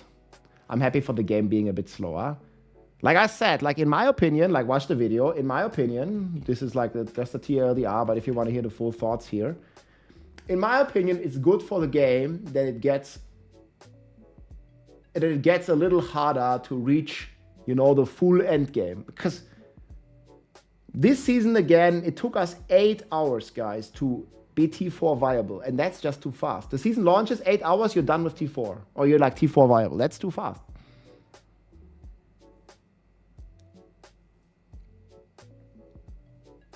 And then again, like, if you're like a bit more chill, like, it's probably gonna take you like half a week to get to T4. But even that is still pretty fast, because what's to do after T4?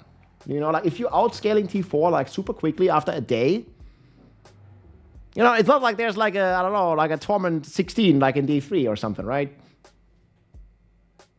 It's like T4, and then, yeah, I mean, you can do pits, but like the pits is like you don't really get a reward for it, like beyond some stuff, so it's like, yeah. Now you can do the tower.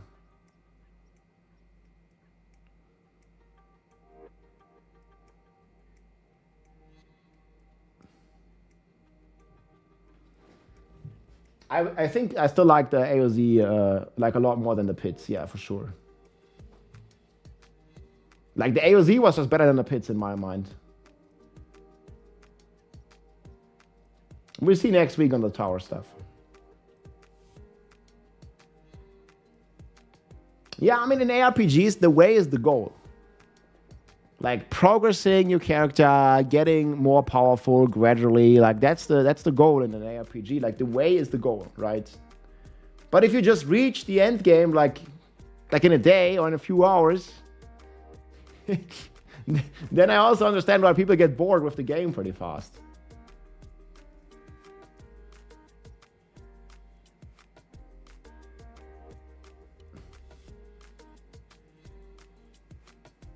Yeah. Once you're T4 and clear pick 100, there's no point on playing the season. I mean, I could see where you're coming from, but in general, that's the point where I'll decide to make a new class. Like if that happens to me, I'm just making another class. Like I started Spiritborn, I was T4 after 8 hours. We all scaled the content like completely after like another 12 hours. But then I re-rolled the class. Then I played Sorc, and I had a ton of fun on the Sorc. And then when I was done with Sorc, I made a Druid, and then I had a ton of fun on the Druid. And when I was done with the Druid, I think we made Rogue, and then I made a Necro, and then I made a Barb. So that was like the last 3 weeks for me. And I really enjoyed it. Like I think Season 10 was amazing, or is amazing. Because there are so many different viable builds in the game. But I still think that the progression curve is too fast.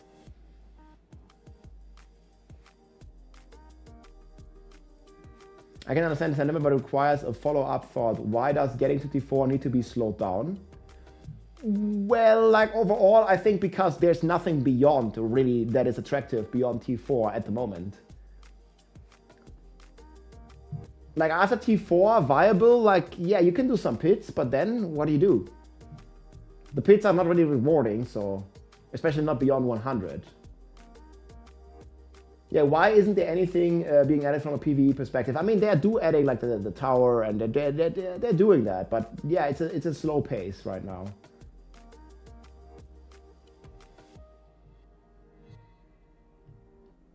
Hey Rob, GamerDad here. Season 10 was super easy to get into T4, and then I'll try to kill Lilith, and then what? Usually make a new class, but no endgame to chase. Used to farm bosses over and over again. Yeah, there's no more reason for that. I mean, I'm not really unhappy about breaking out of Belial T4 jail. So that's one of the reasons why I really enjoyed the season. I did not have to farm Belial for like 20 hours a day. Like there was no. Like getting Chaos Powers was not the Belial way. I really enjoyed the Hordes much more than just one-shotting Belial. GR 5.0. Yeah, in a way. Meltatard is good. Yeah, they did a ton of good changes too, man. That's what I was saying. Like, there's a lot of concerns, especially if you go to the forums, man. Like, the forums are... yeah, the forums are what they are, guys. Like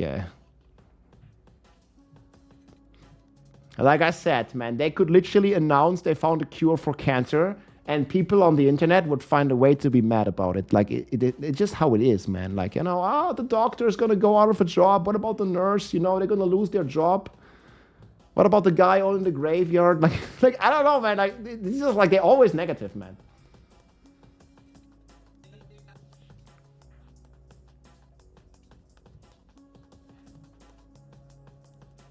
Reddit might be even worse, yeah. I mean, there are some like valid concerns here. Like, I don't want to make like too much fun of that. Like, because again, like I agree with about half these concerns. Like I said in the video, like I agree with like about half of them. You can watch the full thoughts here. It's like a 20-minute video.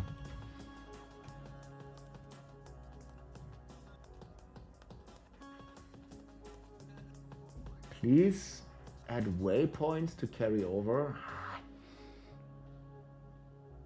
I'm kind of okay with that. The waypoints, it's such a minor issue, man. But yeah, I see it's annoying you.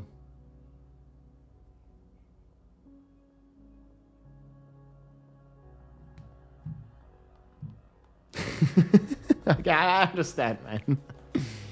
I miss the Belial jail. Come on, dude. No one misses that.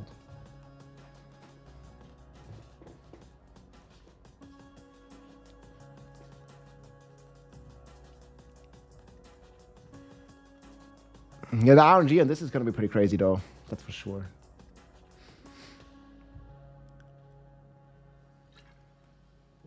I mean, Legion events, I think, are in a very good spot. Like, they did a lot of great changes. Like, Legion events right now, I like it.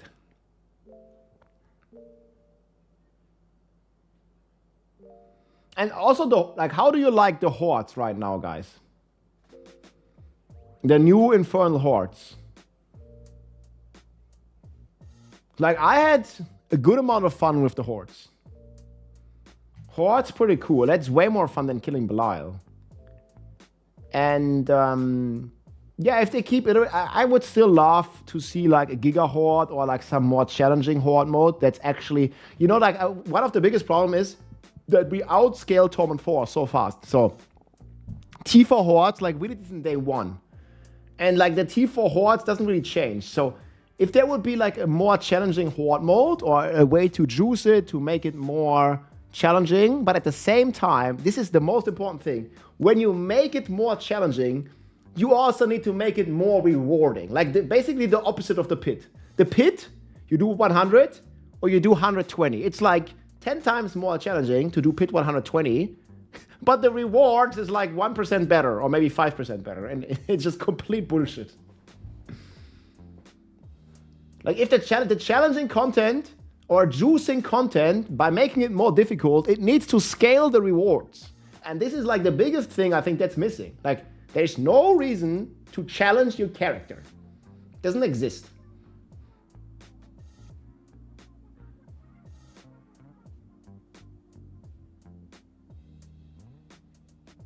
Yeah, you think the monster's getting 100 times more powerful? That should only yield 20% more rewards? That's completely stupid. Just for comparison, I think in Diablo 4 and Diablo 3, the monsters got, I think it was 17% more powerful, but you got 5% more XP. Something like that. It's complete stupid. It's never worth it to do pit 120 ever. And also, they don't really change their item rewards, which is like the biggest thing.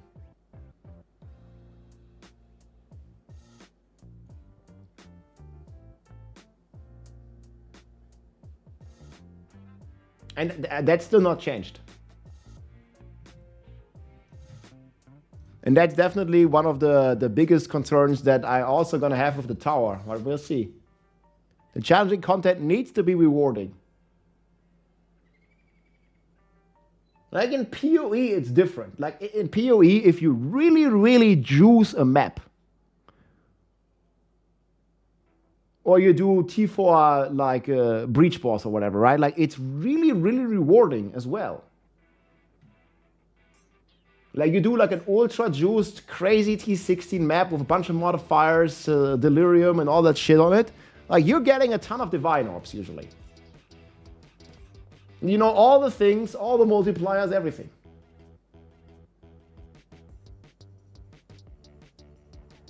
Yeah, effort equals reward. But yeah, we're like, I think this is completely missing, and this is not addressed in this patch. And that's definitely what I agree with. Like, pit 120 reward didn't change. Pit 110 reward didn't change.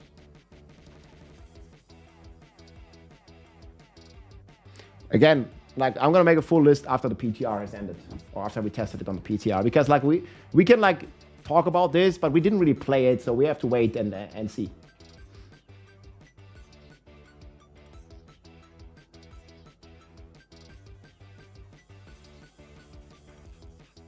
Yeah, that's actually pretty cool, right? In D3, when you beat the pit 70 the first time, or if they do something like this.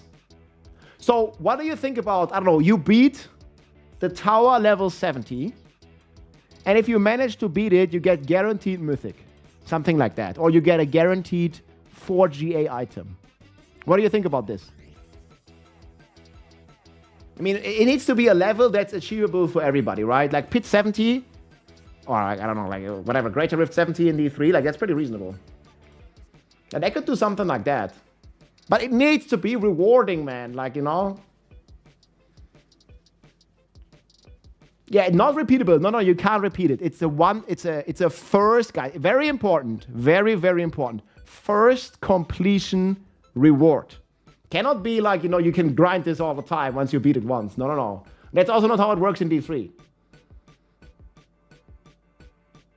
It could also be cosmetic, but there needs to be something. And that's not the only thing. Then at pit 80, there should be something else. And at pit tower 90 or whatever, there should be something else. Yeah, every 10, like, or every, like, you know, big... Every big, like, or every 10 levels or something. Like, that'd be cool. And then, like, pit 100 or tower 100 is going to be something crazy. And it could even be a transmog for the later ones, else people complain that they can't beat it and then they can't get it or something. Can I open this? Let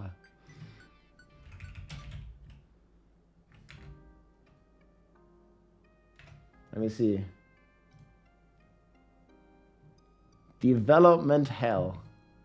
Holy shit, I can open this on stream? I don't know, like, this is like your document? Man.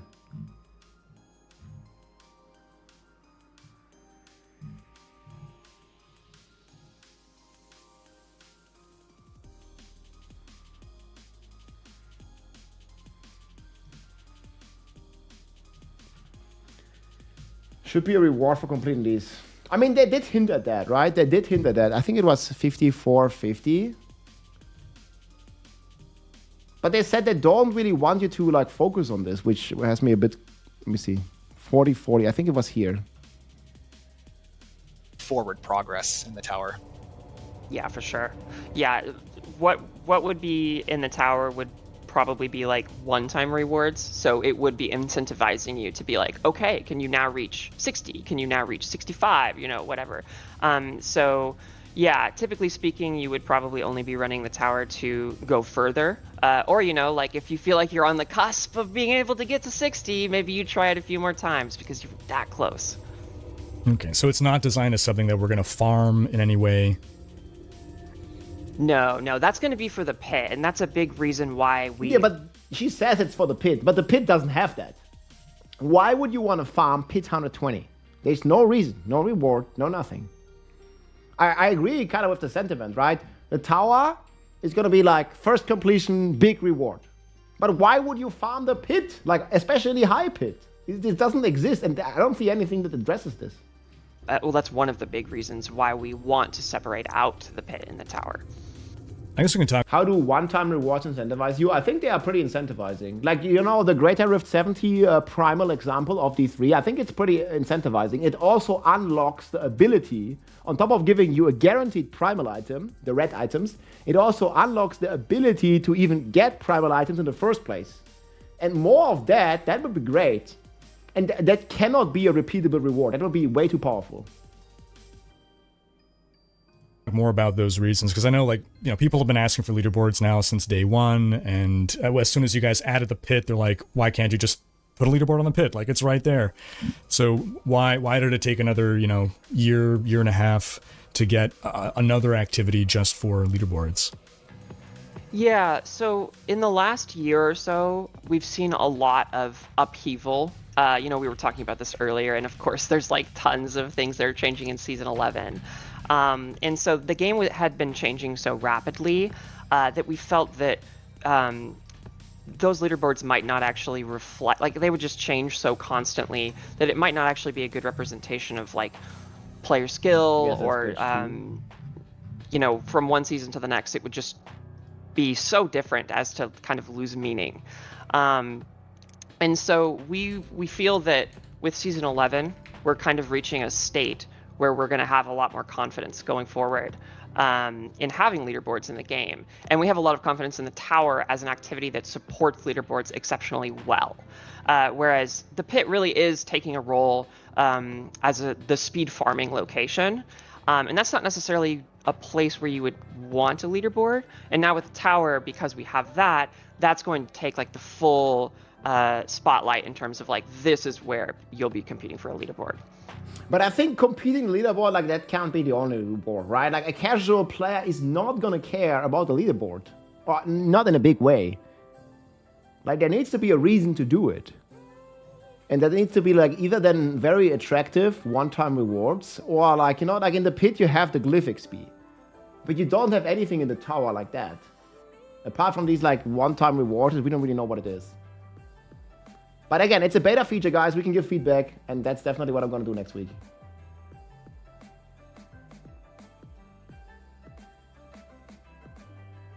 It looks... No, people said like, it looks like Mr. Llama or like Crip. Very familiar for sure. Mr. Llama, the brother. People were actually thinking this is Mr. Llama. What's wrong with a pure leaderboard without reward? I think people wouldn't care. Like, if you don't get anything, like, just imagine Diablo 3 had that. If the Greater Rift system gave nothing.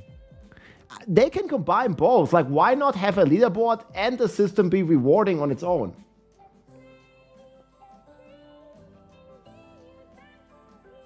I don't know. Like I said, I think Diablo Immortal did that part pretty well with the leaderboards. It was really cool.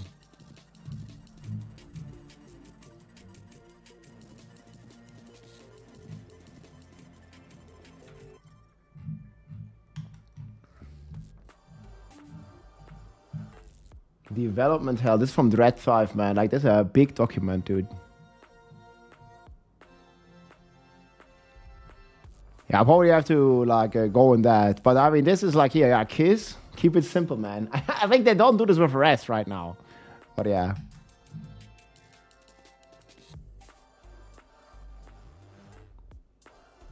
Difficult versus challenge. The way I look at the fight each of these.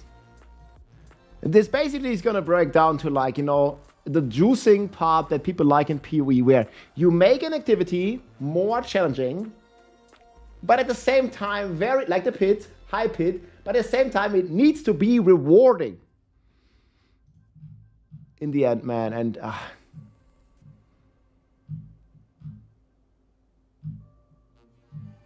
I mean, there's a ton of stuff. I guess this is like due to this.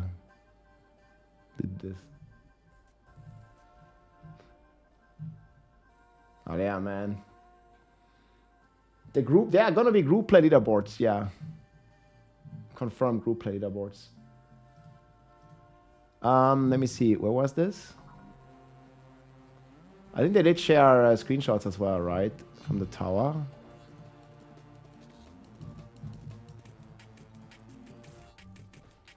You see here, this is like, so you're gonna have all the classes, and then you're gonna have 2, 3, and 4 player. This is gonna exist. So yes.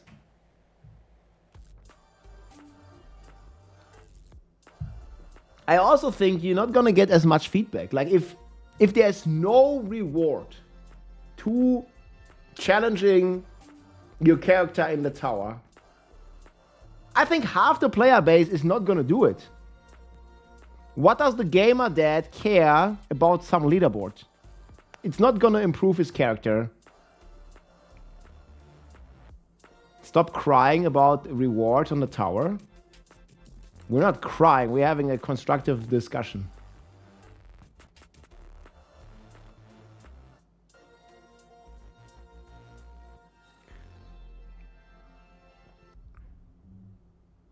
It's just for bragging rights. Yeah, but like the reason why Greater Rift was so great in Diablo 3 is that there was like a reward to it, man. You could level your glyph, you could do like a bunch of stuff. It's not only like a challenge for your character, man. It also makes your character more powerful, which is like the entire fantasy of playing an ARPG, in my opinion. The tower doesn't exist to me. It's all pain, no gain. Like, yeah, and this is exactly the problem. This also, like, especially during the beta phase, if there's no reward to it, you're gonna have significantly less people testing it and significantly less people giving feedback on it because they just don't play it. They don't care. It sounds like the Gauntlet in this case then, right? But the Gauntlet had another problem where it was not difficult, but the tower is at least difficult, or scales difficulty. But I still think there needs to be meaningful rewards to it, and I think this is also missing in the pits. So right now, guys, in Diablo 4, do we have any content where you get really challenged beyond Torment 4 that is rewarding? Like, not really.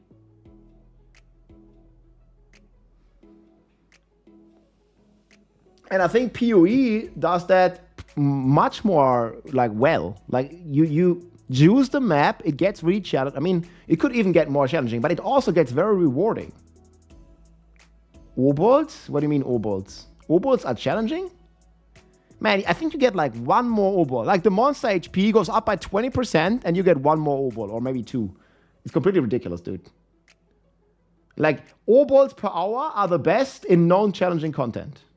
I talked about it many times. It's XP per hour, efficiency, obolds per hour, loot per hour, ancestrals per hour. It's all the best in brain-dead content in Diablo 4.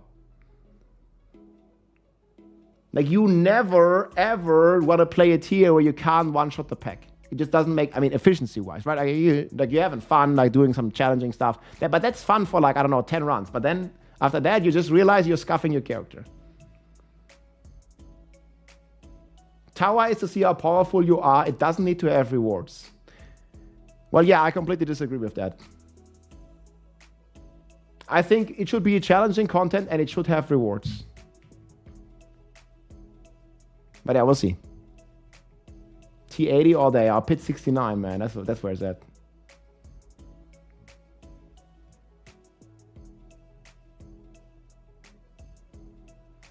You wish Nightmare Dungeons would scale up? I remember when Nightmare Dungeons were hard, like early days. I like that as well, yeah. Hey, Shinzo, hey, good evening, man. T80 all day, keeps the doctor away. I think a lot of people like to have challenging content that is rewards and get rewards for challenge.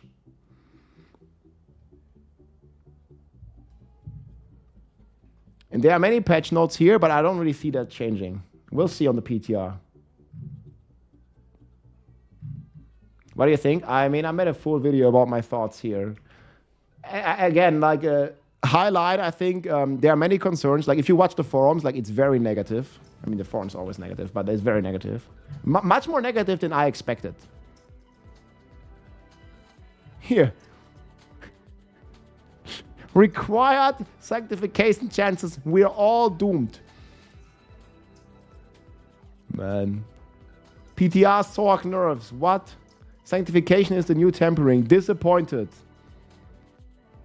Waypoint for the love of God. D4 is backpedaling. Temper changes will destroy the builds. Blah, blah, blah. You see, it's like 90% negative, man. And then you don't see, I don't know, like you don't see people in PoE complaining that they have to Val orb their GG gear. No, you don't have to put a Val orb on your GG gear. You certainly can. And some people do, but you don't, it's optional, man. You know, like,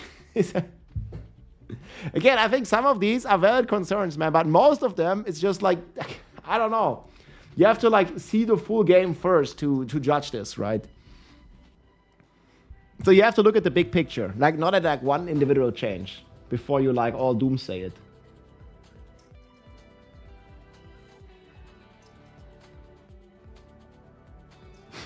I used my Valor, but I don't understand. Why do I have to brick my items? Well, the answer is you don't have to. It's optional. Biohazard. Hey, what's up, my friend? How's it going? Yo, log in.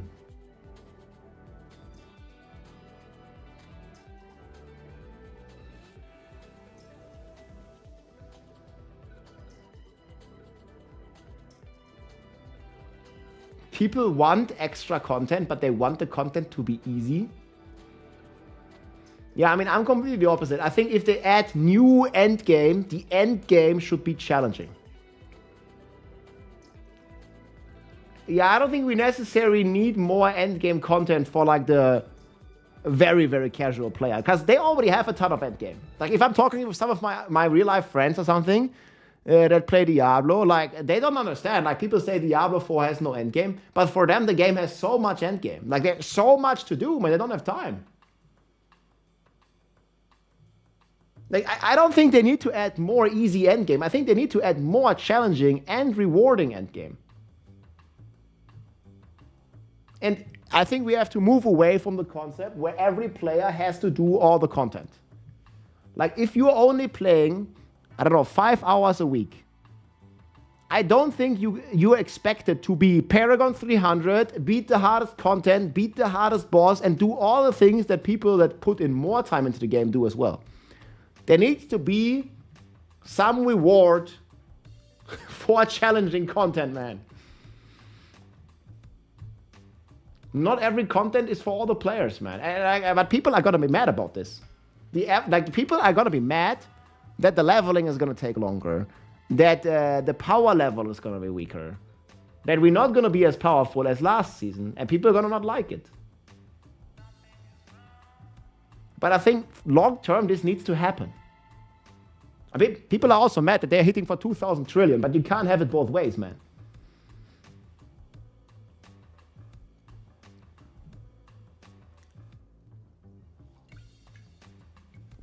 And now people saying that you have to val all your items. No, you don't.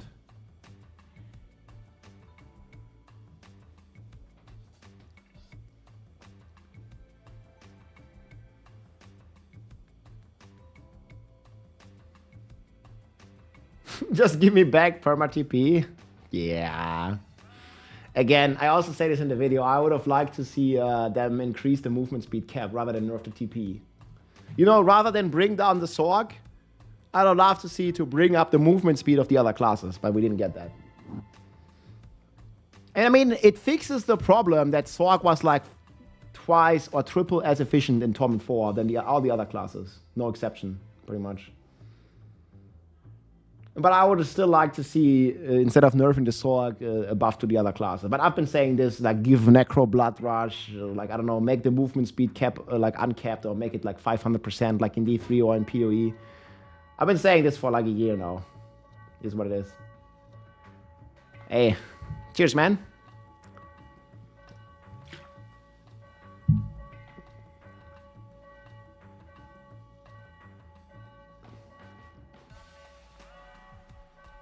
I mean, are you also complaining in other games where people that invest more time into the game have some type of advantage? Like, that's even in like other like games that are maybe a bit more competitive. It's still the case, right? Like, people that invest a lot of time playing Counter-Strike, League of Legends, yeah, well, they're better. Like, that's just how it goes.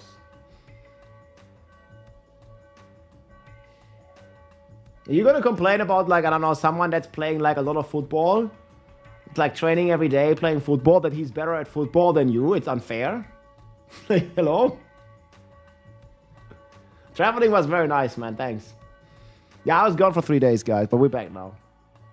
It's unfair, man. This guy, he's training 10 hours a day. He's eating good. He's doing, you know, all the stuff. He's super dedicated, but he's better in football than me. I should be the same, man. Like, what? Yeah, why can he play for Bayern München and I can't?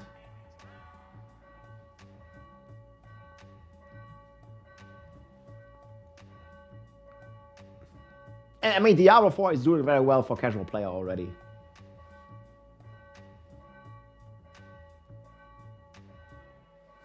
Luma, man, let's go. It's not fair when this guy gets to have a six-pack because he's training and taking care of what he eats, and I don't, man. It's unfair. Please fix. Yo, the balance is crazy, man. Like, what the fuck? It's no ICD.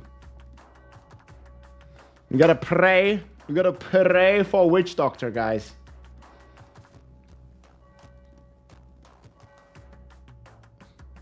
Took me 1 year. It took me years to beat PoE and kill the Shaper. Yeah, I think it also, like, this is the same for Lilith. You guys remember when Lilith was hard to kill? You remember on launch, guys. Hey, Mittelschullehrer, guten Abend. On launch, Lilith, Uber Lilith, was super hard to kill. But, like, fighting her for days and trying all the different stuff, trying different builds. But then you finally beat her and you had this, like, man, this was like a sense of accomplishment. you finally beat the boss and stuff. And like, it was like a real cool thing. People were hyped and like, it was just a cool fight. And then people kept complaining, oh, I can't kill Lilith. I play like 2 hours a week. I still haven't killed Lilith. I can't kill Uber Lilith. And they nerfed it. And then next season, it was still too hard. And they nerfed it. And they nerfed it. And they nerfed it. And they nerfed it. And nowadays, you just one-shot her and nobody cares. Like, that, is that really better for the game? I don't think so, man. I think we need to have challenging content that is rewarding. Like, you just one-shot her. Like, every build just one-shots her. Like, whatever. They even removed all the mechanics now. It doesn't even do any mechanics. Like, Lilith, you just go to her, you one-shot her, that's it. I think that's like a perfect example of how it like caters to casual player a bit too much. Because it loses all the meaning to kill a hard boss like Lilith when you just one-shot her. And no mechanics, nothing. And people still ask for Lilith carries to this day. Yeah, that's right. Because it doesn't mean anything if there's no challenge and no reward, like, the fuck?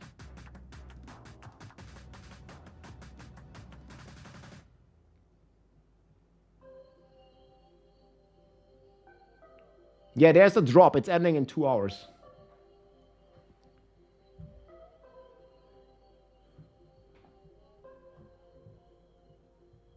They killed the Sorc. They killed Lilith, dude. I mean, we might be a bit of an echo chamber here on Twitch, but like, I don't know, man. I think dumping down Lilith like this is just too much, dude. It was such a beautiful fight when it launched. And I still think the fight, like, okay, it had some problems with the hitboxes and stuff. But I think the fight and Lilith was much more interesting on launch than it is now.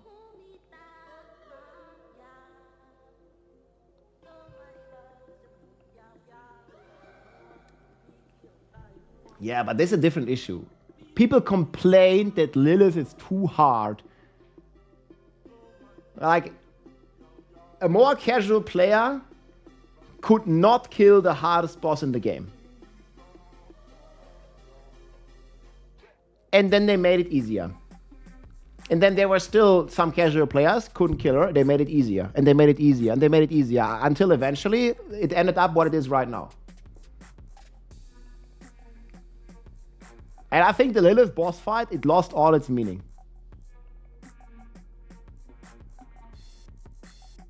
It's a full joke now.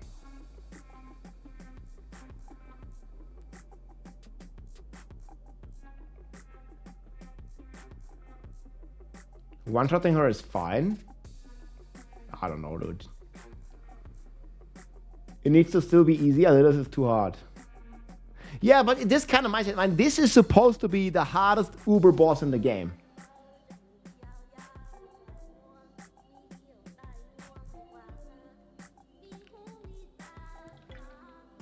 I just think it was much better. Lilith's fight was much better when it launched.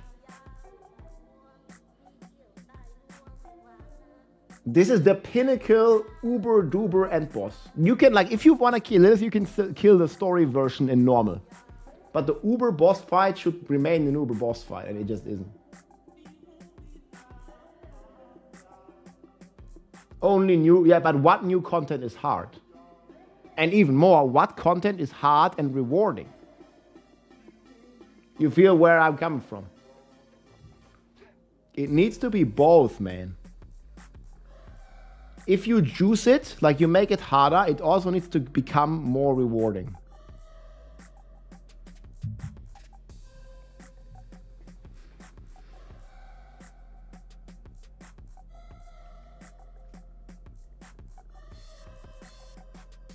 And Pit is the perfect example. And the developers even said it in an interview, but the Pit is still not rewarding on the high level.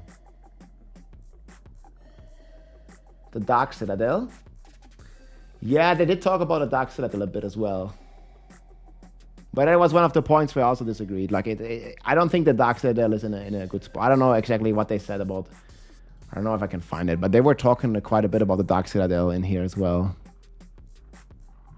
Does anybody know the timestamp for the Dark Citadel? That's probably in the end. You know, a lot of earlier seasons, you've kind of naturally kind of gravitated towards layer boss jail. Okay. The layer boss gel fix was great, by the way.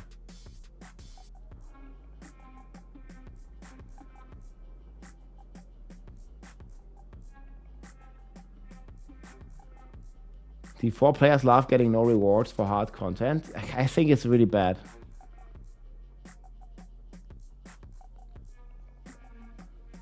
Yeah, I didn't have these timestamps in there, but yeah.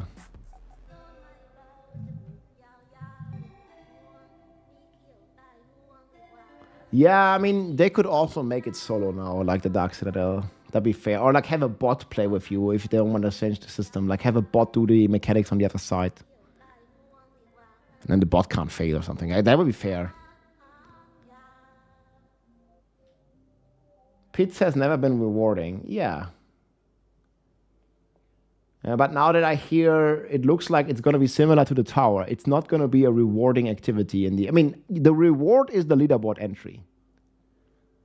And maybe, and hopefully, again, this is a beta, we give feedback, the one-time rewards are going to be significant. Yeah, I also like the Dark Citadel baseline, but they just stopped doing anything with it. Yeah, I don't know when they talk about the Dark Citadel.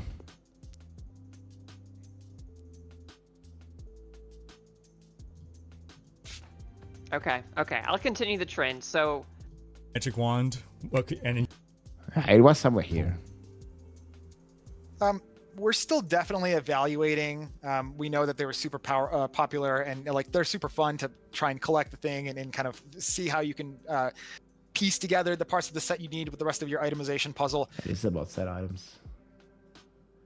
I would say Default's main problem is that it's built into be wide net game, so get as many playing as possible, but it tries and invents GR-like system to give blast or something. Yeah, it can't really satisfy both of the groups right now. It's very casual focus, which is not a bad thing by itself.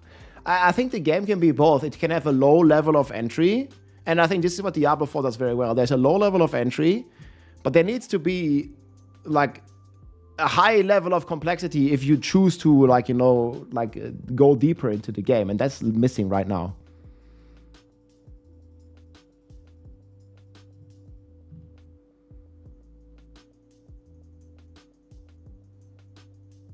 Yeah, there's just, I mean, it all comes back to this. Challenging content is not rewarding.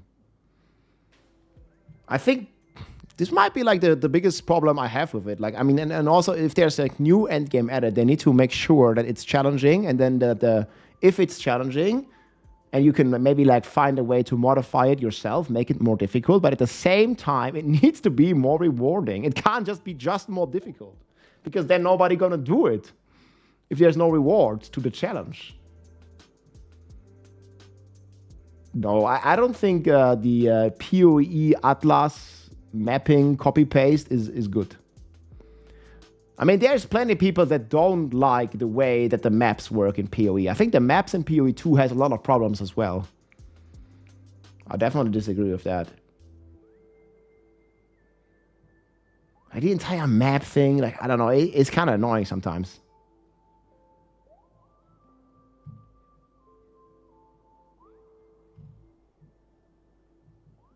China #1, man.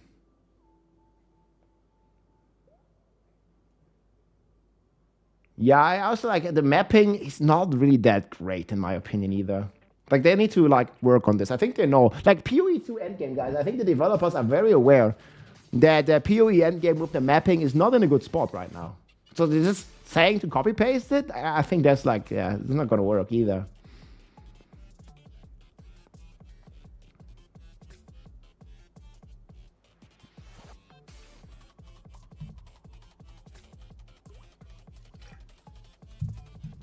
They make challenging content rewarding, then the casuals will cry about it. Yeah, I mean, this was kind of the problem, or is kind of the problem as well. That's kind of like back to the Lilith problem, right? Lilith was rewarding to kill once. And then people kept complaining and complaining and complaining that they can't kill her. Because the Uber, Ultra, and Pinnacle boss is too difficult, and the rewards are too good to not kill her, So they complained about it every season, and every season it was made weaker and weaker and weaker, and until eventually it gets one shot like today. But again, this goes to the concept of, I don't think every player needs to, you know, beat the hardest content if he doesn't invest the time.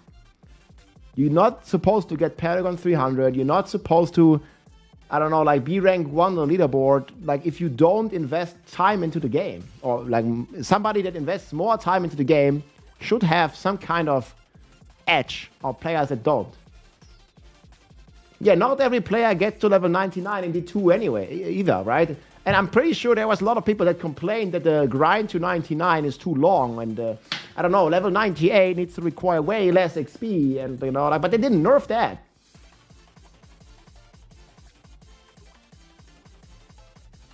There needs to be something to strive for in the end, right?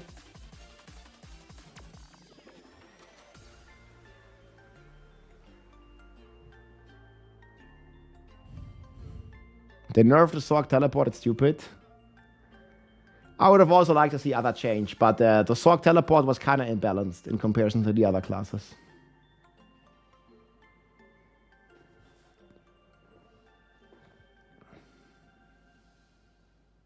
Yeah, and you can always decide to keep playing on the Eternal Realm. Yeah, and you just keep accumulating the Paragon. Hey Rob, what are your thoughts on them taking away the base stats and the little status? I mean, without reading further, I don't care. Like, again, we can't be focused on one of these changes.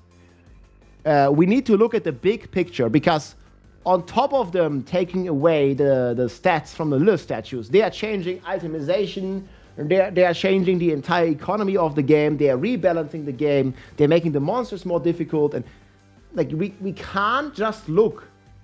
We can't just look at just one change. We need to see the big picture, man. Yeah, maybe the stats being taken away from the Lilith statues is a problem if you look at it in a vacuum, but you have to like play the fully changed game. It's going to become a different game next season, guys.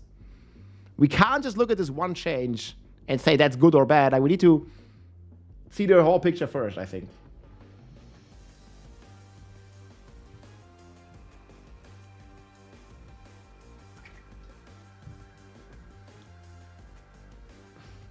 And you don't have to refarm them. So, not really that big a problem, I think.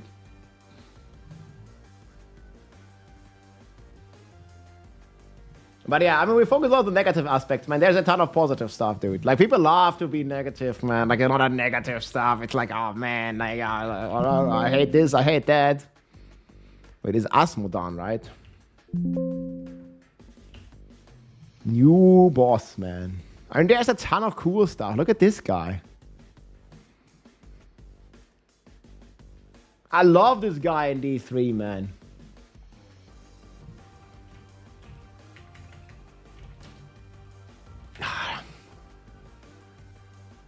I guess I wish it wasn't just a world boss. I kind of wish it would be even more than that.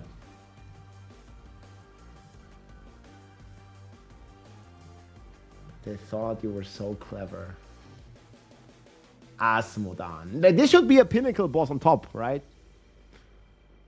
Because the world boss is kind of like a lag fest, you know? I mean, there is like a lot of changes with like the lesser evils overrun, like the different kind of activities. Like you have Duriel in the Helltide. I think that's going to be pretty cool.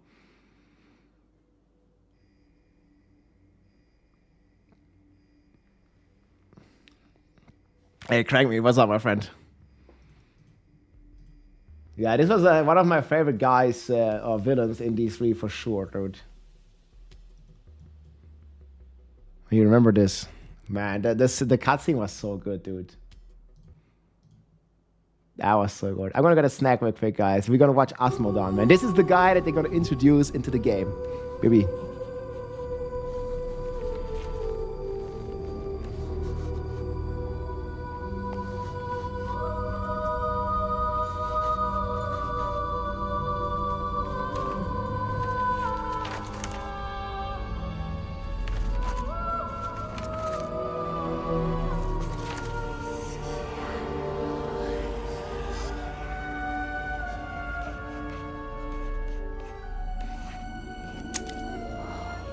of this makes any sense to me. What am I missing, Uncle? What am I supposed to see?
Man.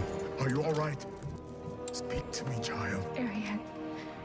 The demon's invasion Got some will food. come from Arian.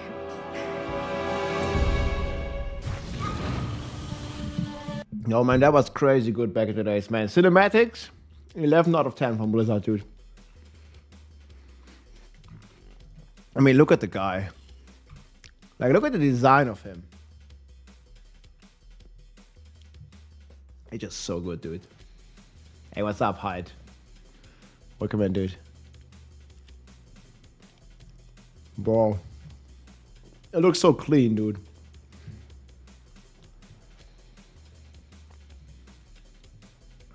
Yeah, the story was so sick. That guy was Giga Chat, dude. It'd be pretty cool to see him like as a pinnacle boss or something, right?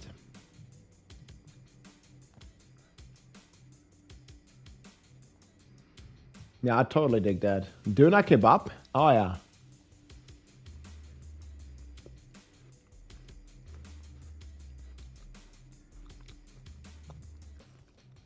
Supposed to be Hell's greatest tactician and he got beaten every single time. Man, I hope this war boss is gonna be Giga Chat.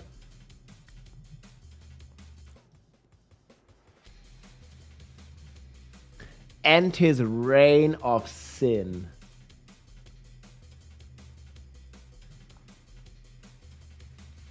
I mean, Diablo cinematics, like they gotta partner with Netflix or whatever, and they gotta make a movie, dude. That'd be so sick.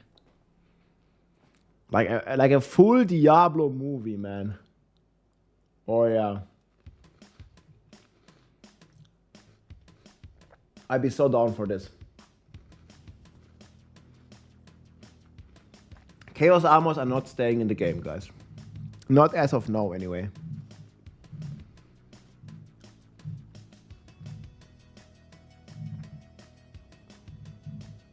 One new world boss? That's not... No, wait, that's not true at all. Like, like... Look at all these changes. It's not one boss and one world boss. What are you talking about?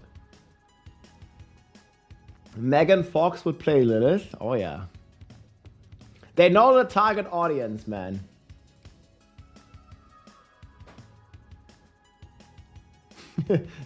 3 billion gold, no +2 glass cannon, yeah.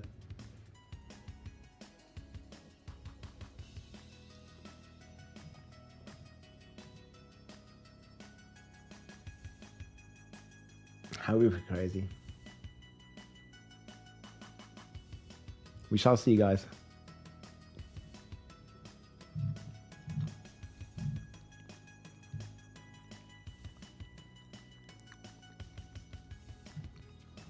I have to read the necro. Do we make a golem necro, guys?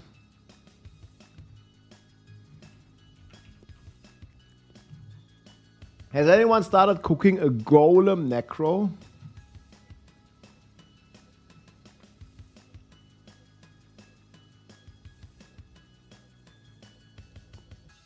So it's like 180. This is on a... Okay, it's on a mace.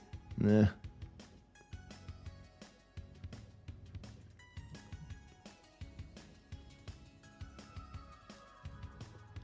Did it talk about the golem? So instead of one big golem, you get 3 golems with 60 damage and 30 attack speed, and the golem spawns faster.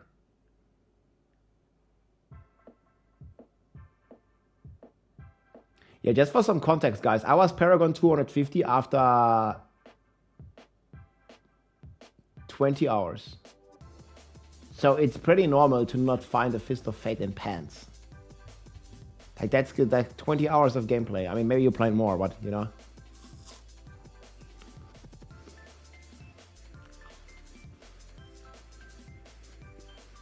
The update's gonna come later today, guys. I don't think we have Season 11 yet.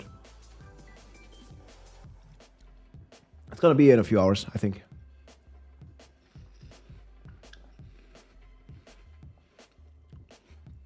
I already did make a Bob video, but I think it's in Eternal.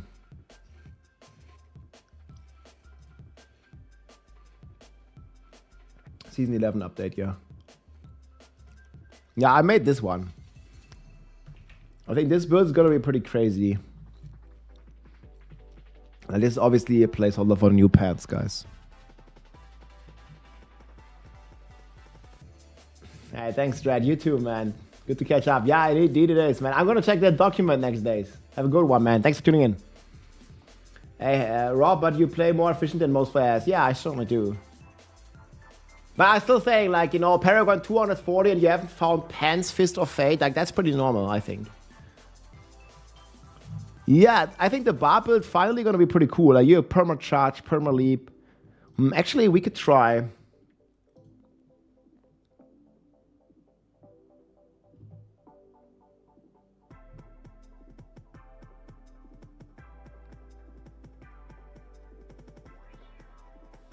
Your next charge, sleep, or kick. Maybe we can scale something else but kick. But the problem is, how are we going to change leap to deal damage? Or even charge, for that matter?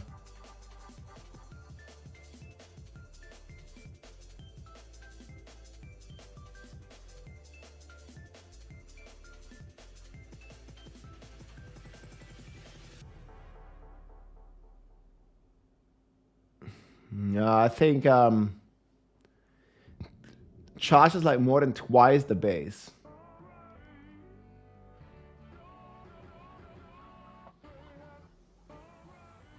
What are you starting with in Season 11? I have no idea, guys. Hopefully I'm starting some Barb or something. Like, I really want to play Barb again. Like, Barb looks pretty good on the PTR, but yeah, we'll see about the live game. Historically, guys, if Barb has a good build, they're gonna nerf it. We'll see.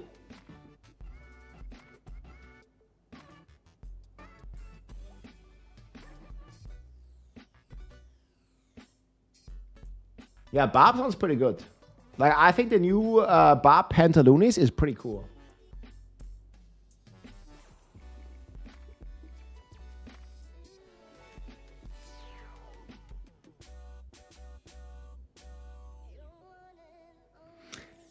It's just really hard to scale this, man.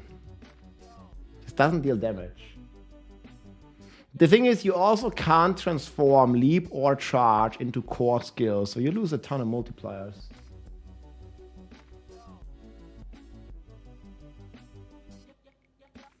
Hey Rob, I'm a gamer dad. 8 children, only have 15 minutes to play. It's bullshit, I can't compete on leaderboards. Okay. What the fuck? Yeah, I feel you, bro. The problem of a dead gamer. Earthquake as damage? Why is there Earthquake as damage? Guys, this aspect buffs all your damage.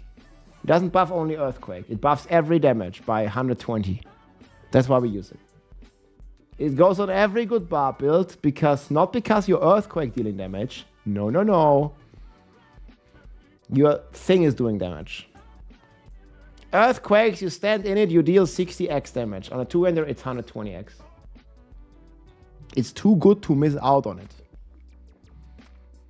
So how would we make a pure charge? Like, what do you want to see? Like, leap or charge barb? Like, this is kick. This is a Sparta. This is Sparta. Does it have this open? No. God damn it, I closed it. This is the Spartiatan build.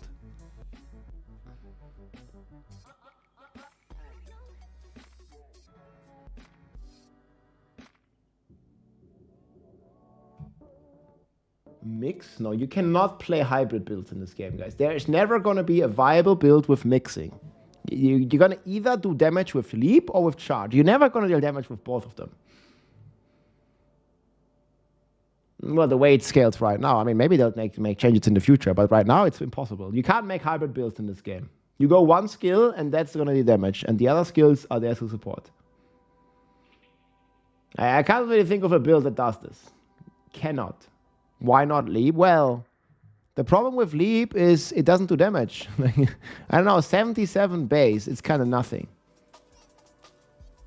Even if you spam it, and you can't make leap into a core skill either, it only works for kick.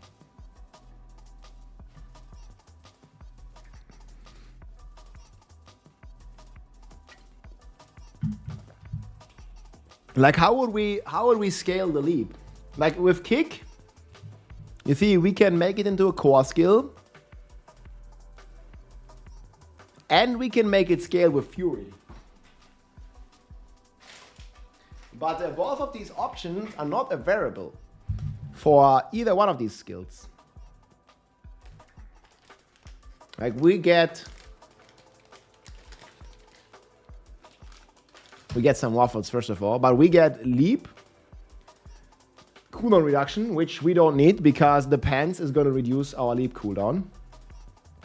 We get 1.4 multiplier, which is pretty good. It's probably what we would take. Or we get some fury, which is pretty good, but that's more a support thing. And leap doesn't cost fury, so we don't need fury for it.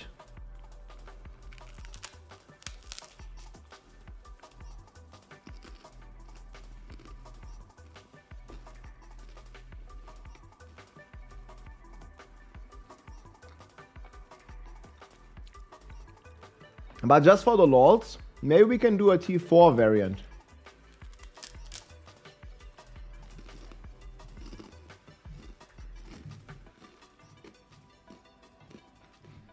Let's see.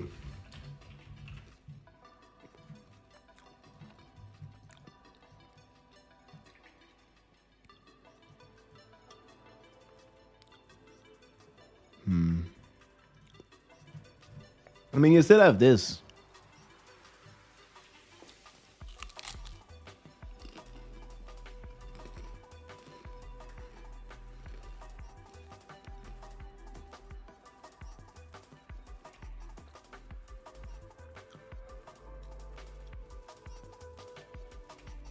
I guess it really depends on how the pants works, guys.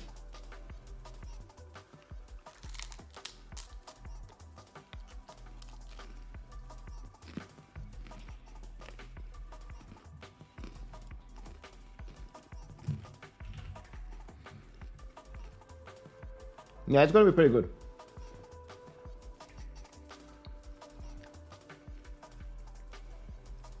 What playable character would you like to see in the next DLC?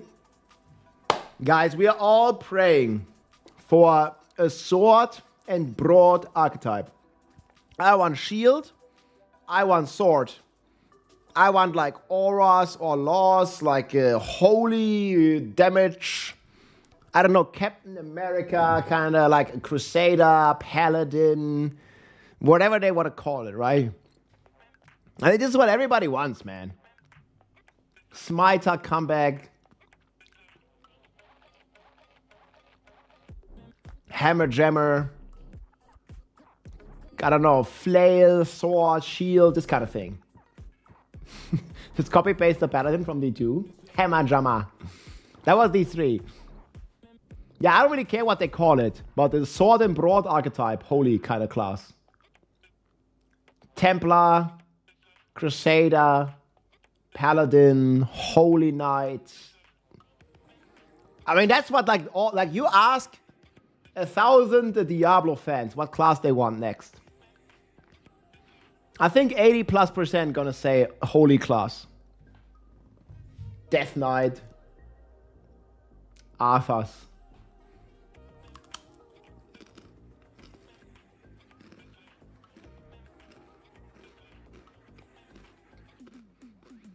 Yeah, guys, what skills would you like to see on this type of class?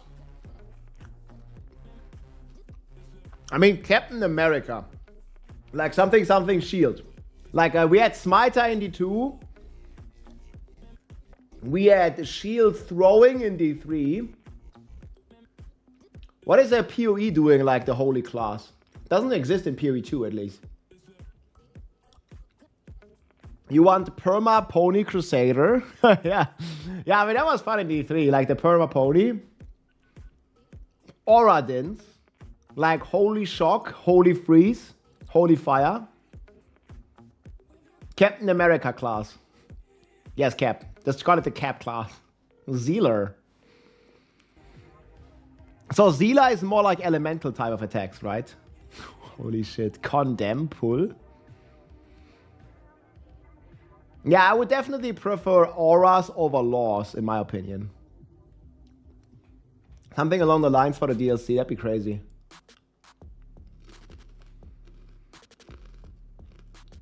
Holy energy, that's all. That's right, man. This is the class we need.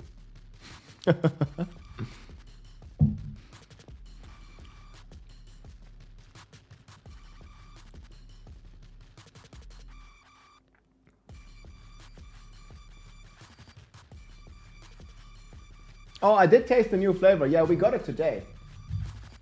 You mean this one? Akia Anaconda. I got the whole package, man. Yeah, this one is really good, man. Oh, yo. Yeah, it's already empty, dude. I already drank it all, man. Maybe you get another one.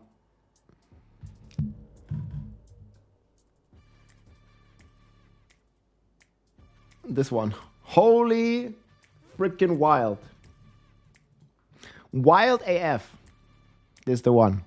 Wild as fuck. Yeah, you can check it out, guys. Sugar-free, super delicious, man. They just have a new drop here. It's a very famous, like a German, like 7 vs. Wild show, man. It's really good. Wild AF, man. Wild AF. Yeah, yeah. I won't play D4 until Rogue is buffed and Sorc is unnerfed. Okay. We can just test all this next week on the PTR, guys, and then we can give feedback. And then we shall see where it's gonna land, right?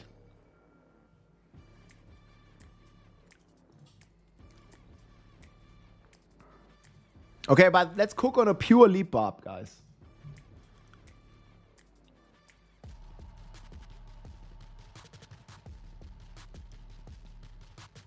I don't even know how would we scale damage on leap. Like, there's just no way to scale. Like, we can't use core.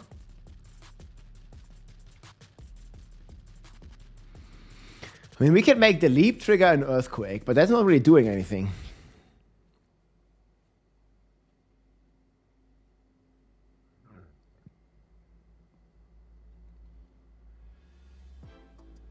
Sanctification mechanic. I'm not sure. It might be a season-only thing, but we'll figure that out soon.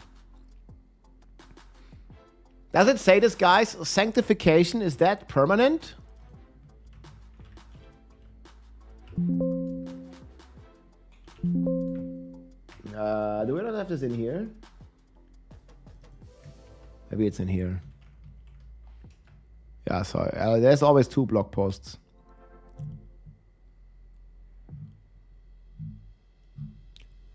I mean, this sounds like...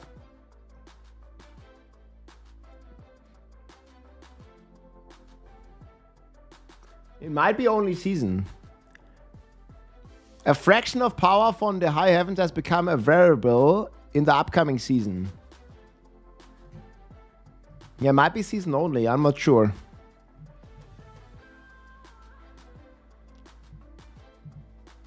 Yeah, Patton, the way it says here, it's probably season only. Yeah, Warcry Barb. The Warcry doesn't do any damage though. Yeah, that'd be a nice idea for a unique item on the Barb, man, where the Warcry becomes into a damaging skill. And can be spammed. Masterwork and Tempering changes. You can unlimited temper an item now, but you only get 1 temper. And you can masterwork an item to rank 20, but it's only increasing the base stat. And at rank 20, you can capstone the item to make a non-greater affix into a greater affix. That's like the TLDR, there's a lot more. Season 11 is December 9th, guys. You can check in the game yourself. Well, I did see it again. I mean, unlimited temper changes is really good.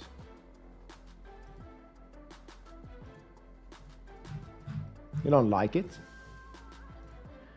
Yeah, I mean, some people on the forums also don't like it, man. I can definitely like see some of the concerns, but it's not that big a deal. This will do. Holy shit, what is he talking about? Why is it so loud? It's whatever. Yeah, I think the changes are pretty good. Yeah, I mean, there's always a good chance, like, if it's season only, that they're gonna, like, leave it in the game or, like, bring it into the base game.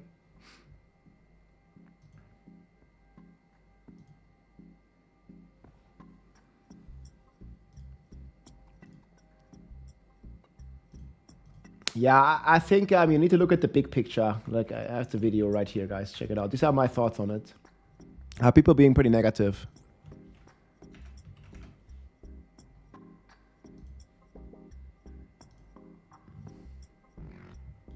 Yeah, what do people say here?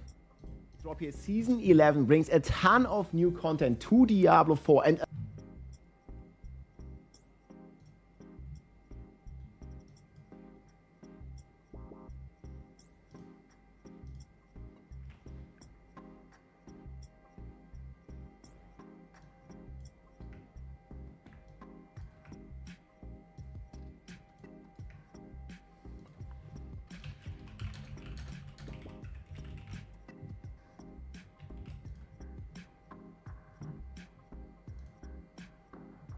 Remove 1 temper aspect.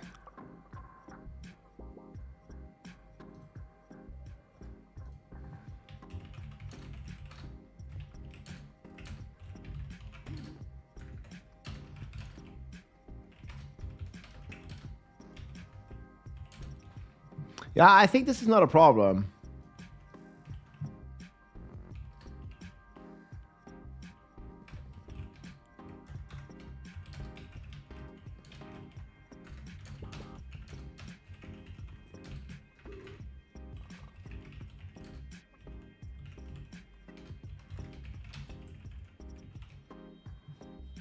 Yeah, I don't think that it's this guy I completely disagree with.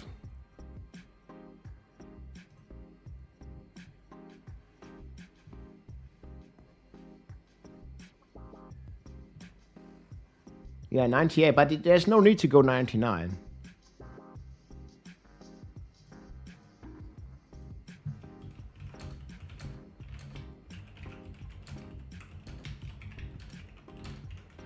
People really don't understand the concept.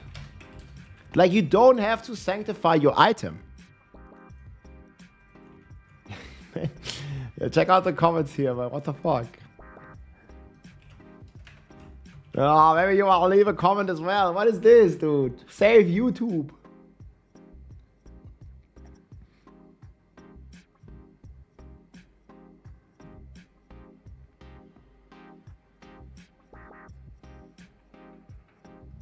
If you listen to the interview, you would know that they don't add rewards to the tower for now because it's in beta.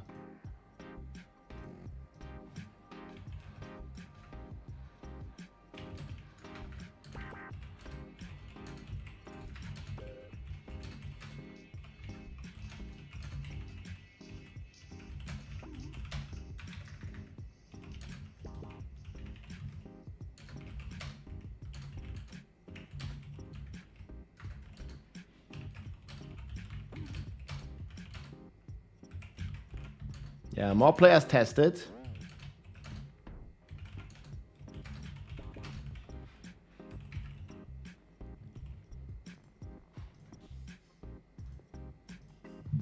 Hey, this is just in beta thing.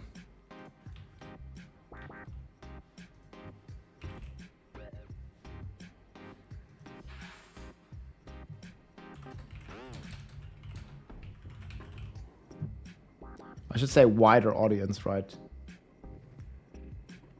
People are complaining that the PTI isn't even out yet, yeah. Sanctification seems horrible. Oh, man.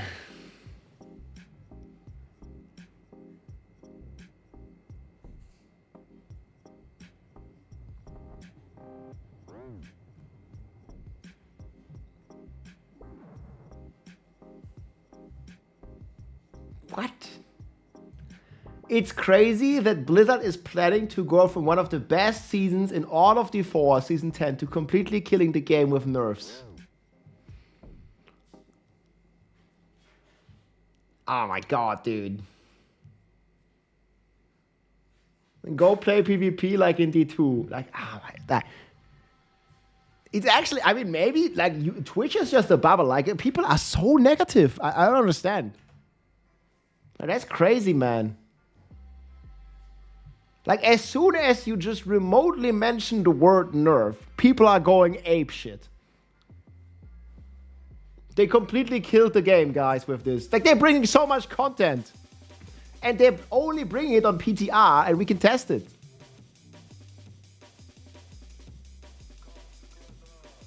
It's gonna be... Like, people are failing to look at the big picture, man. Like they're looking at one change, and they are, like, hang up on it.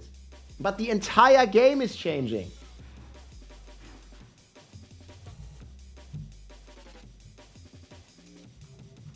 Yeah, like, check these comments, man.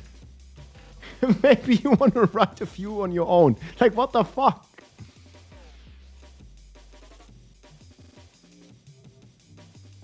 This guy's pretty based. 90% of the changes are amazing. The only thing is the evade Sorc nerf. Okay. Yeah, I like this comment. Sad day for Sorc. Sorc's dead. What?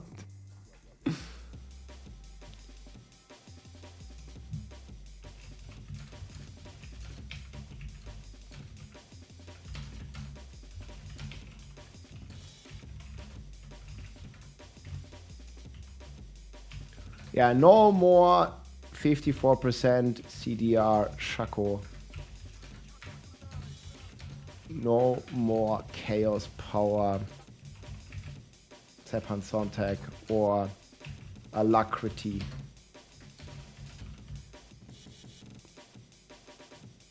This is the case, man. People are already complaining before playing it, yeah?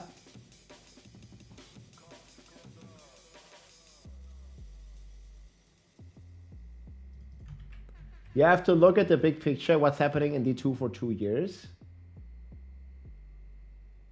I mean, on some stuff, they are running in circles a bit, like with the resistance stuff. I agree, but... I mean, the game has become a lot better, guys. Tower equals Gauntlet. No, I think it's very different.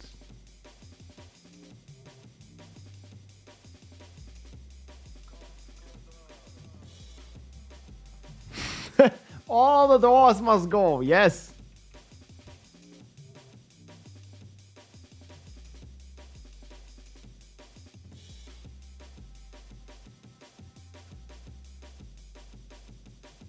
I know Blizzard reads the stream chat and sometimes, yeah, they're checking in sometimes, yeah. I mean, again, guys, this is PTR. Like we can be like very critical of stuff, but I think let's see, and we test it next week. And if all these concerns turn out to be valid, I think we're all more than happy to write some feedback, right? Ton of new content. Are you okay, bro? This is one of the biggest season content update we have had up to this day. Similar to Season 4. And there is a ton of content. I don't know. Like, what? I think he like missed half the post, man. Players are mad. What else is new?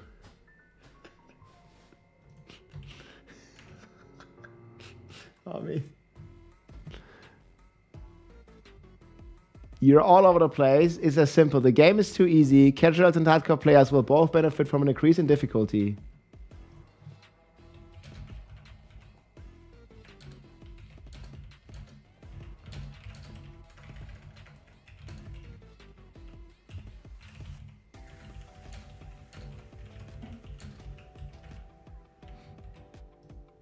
Yeah, we need challenging and rewarding content.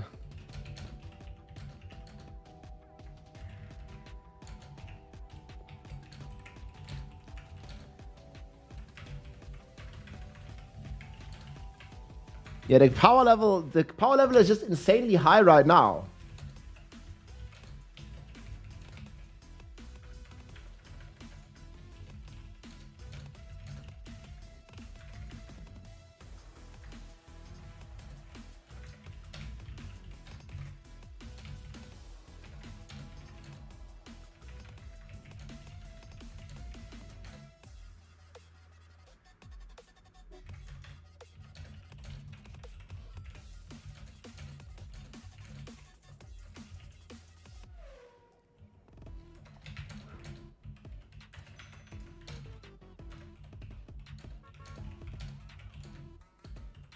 Yeah, it's too crazy, man. People want to see hundreds of quadrillions of damage, man.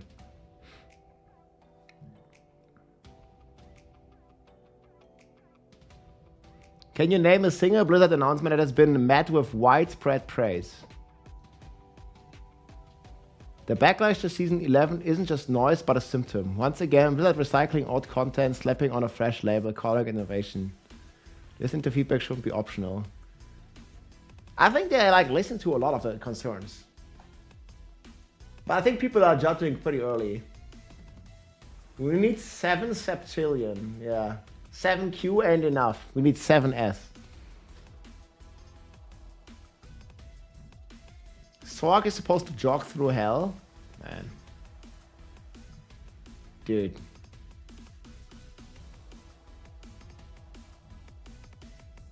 What is this guy on about? The Chaos items were really cool. Yeah. Man, it's enough internet for a day, dude. Like, what the fuck? Well, people are getting, like, crazy angry. Like, what is crazy, man? Fuck.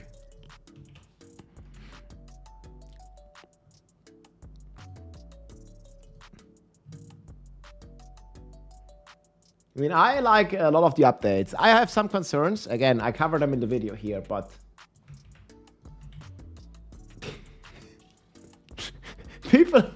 people like already made up their mind, man, without even playing, you know? It's crazy. The vision, man, they don't... Gotta see the whole picture.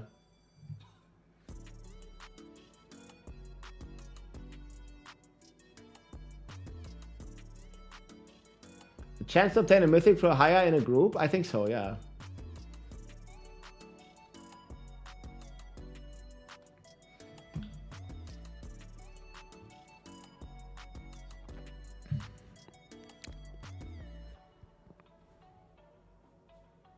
D4 bad.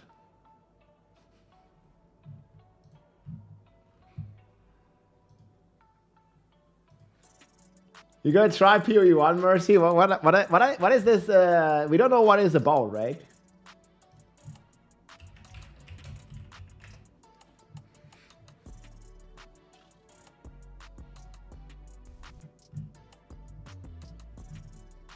Keep us off the eternal flame. Breach sequel.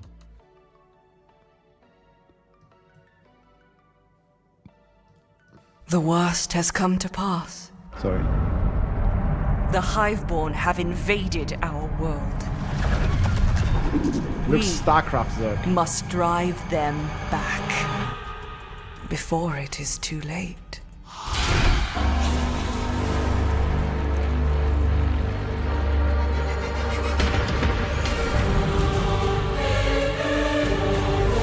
I mean, it really looks like Breach.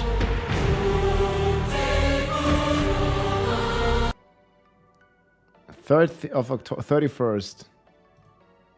I mean, Breach, I think, is still the best mechanic in PoE 2.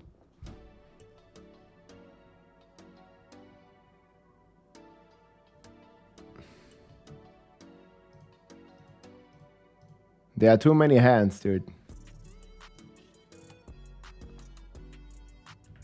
You like Abyss?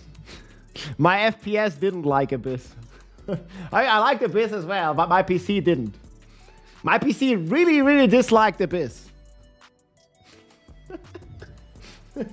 True that.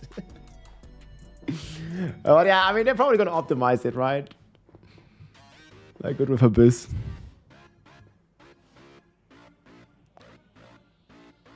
Yeah, I also agree with that, Trunks on YouTube. Like, I think the power creep is just too crazy. But, you know, the average player not gonna see it that way. They want more and more power. Like, if they hear nerfs in any way, they're gonna get angry. How are the comments? Dude, look at this.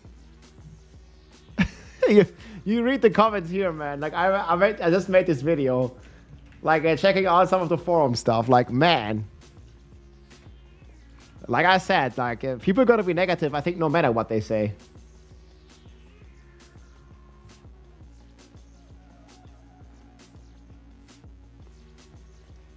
The teleport Sorc nerf.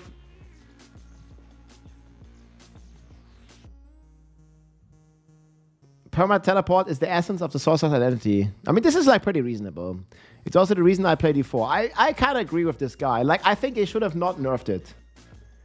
I think they should have just buffed the movement speed on other classes. But yeah.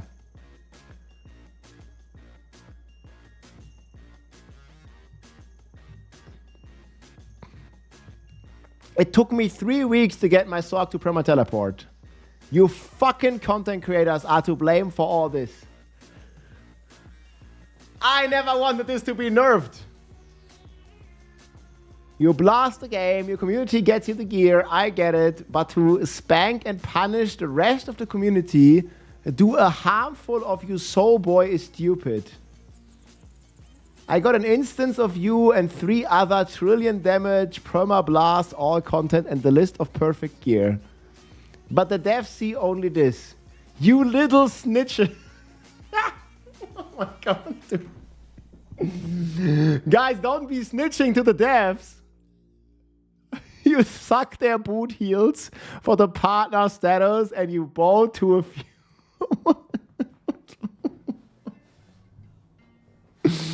It will end up like D3 game room. Yo. Yep. Oh my god. Yeah, like I wanted that nerf, dude. Like, this is what's going on, man. Like, what? Complete unhinged, man. You suck their boot heals. What? I gotta send this to Makuna. It's too good.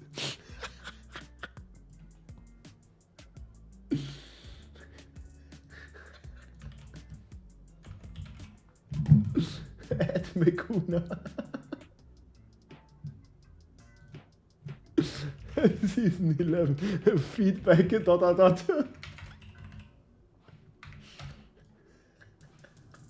Oh my god. Yeah, I think we're gonna get a few more like this, man.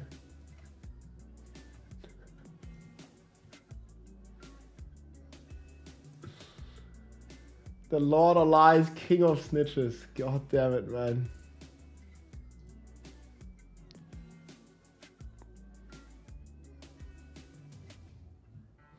And the rest of the takes are like fairly reasonable, man. I don't know.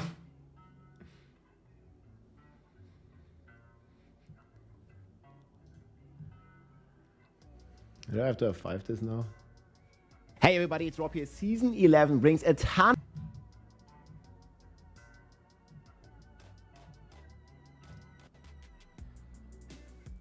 What we need to do is increase the base movement speed.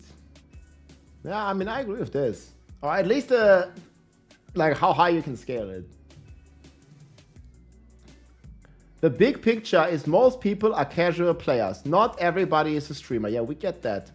We play games to have fun. And this is why I don't like the teleport nerf. It's the fun police, man.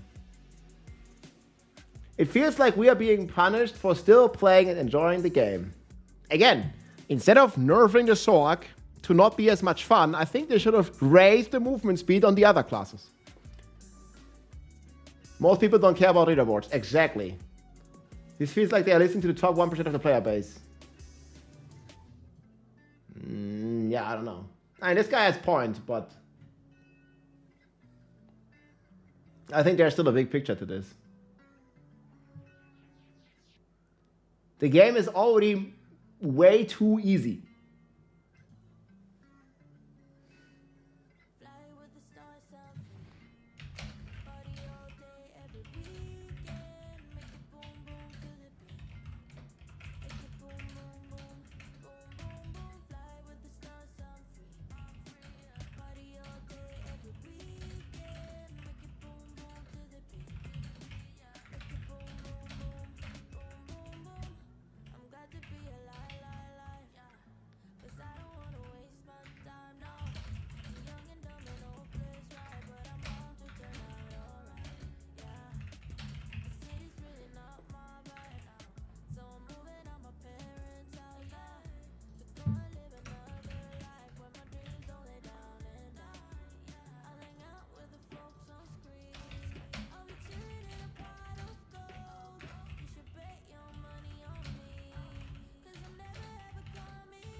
The goddamn content creators, guys.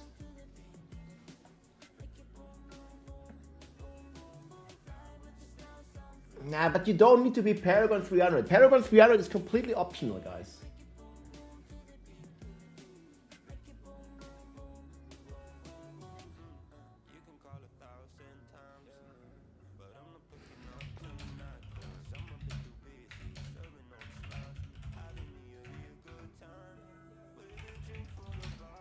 So we need ways to increase difficulty.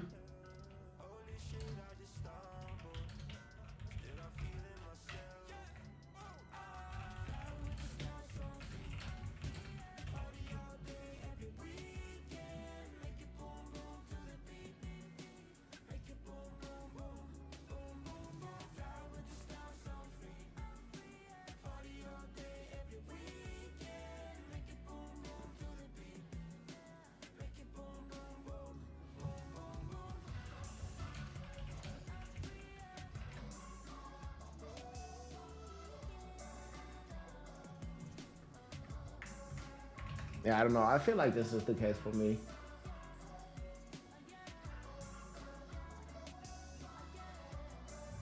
But yeah.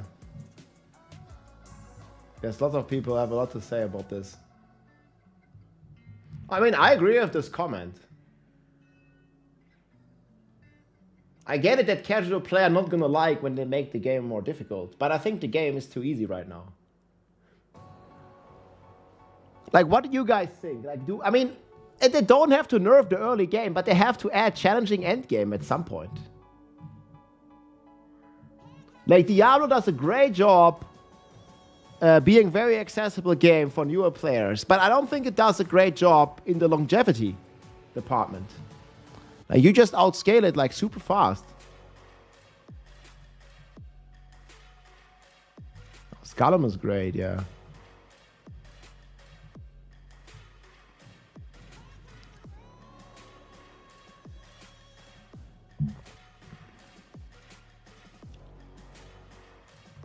Yeah, the Renown changes and some stuff.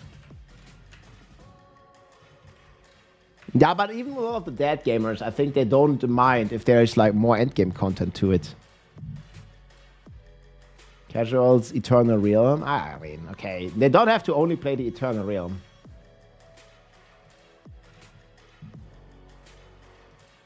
But yeah, guys, you can leave your thoughts. I'm gonna read all the comments again later. Here's the video.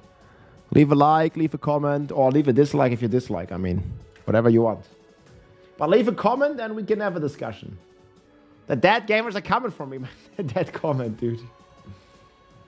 Yeah, this comment's kind of crazy, dude.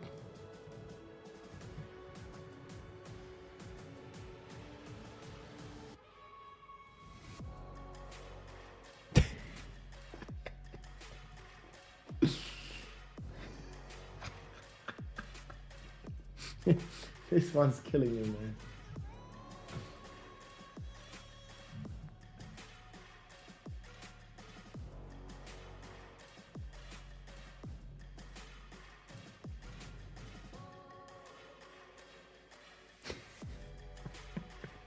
Oh my god. Yeah. You goddamn snitching to the devs. What the fuck? Guys, they took our teleport. Shit.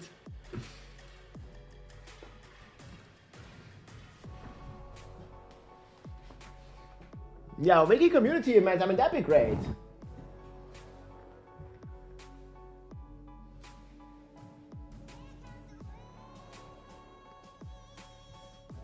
Are you gonna make an apology video? Like, what is there to apologize on this part here? Like, what? I don't want the Sorc to be nerfed. I said this multiple times for half a year.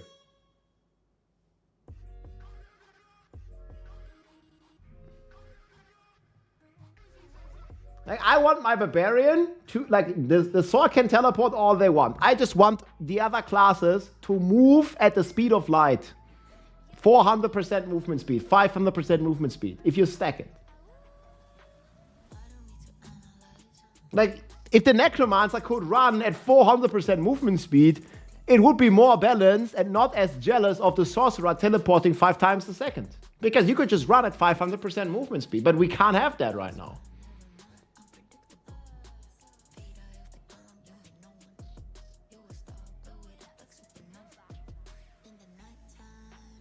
I mean, I did say the teleport is OP, but the teleport is OP, guys. Like, yes, the Sorcerer teleport is OP, but it's also fun AF. It doesn't mean it needs to be nerfed. But I still think that Perma teleport is overpowered. Because it is.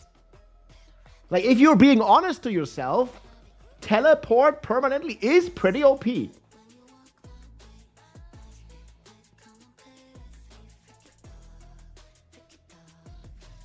This is how it is. 5 second speed limit. The fun police is coming for you, man. Oh.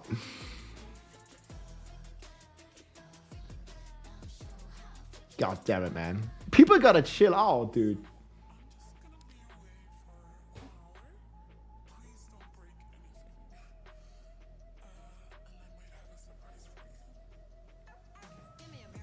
But that also doesn't mean that people don't enjoy Perma Teleport. Of course they do. But I mean, if you're in the Helltide in Season 10 and you're not a Sorc, you're on the Necromancer, like, you're not gonna enjoy that their Sorcs have Perma Teleport. You're not gonna enjoy that because they're gonna take all the rifts.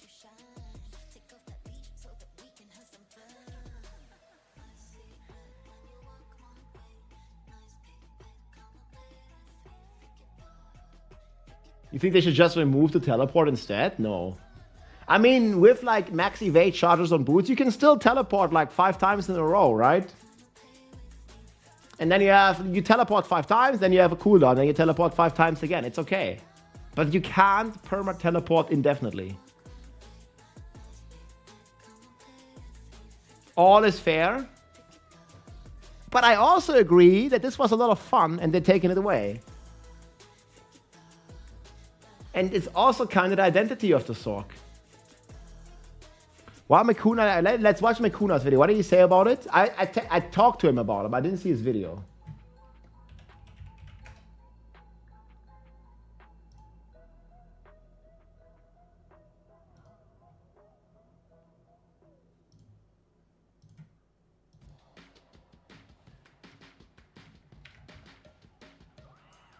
I have.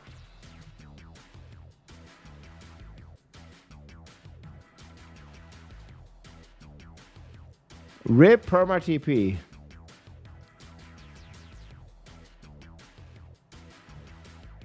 Oh.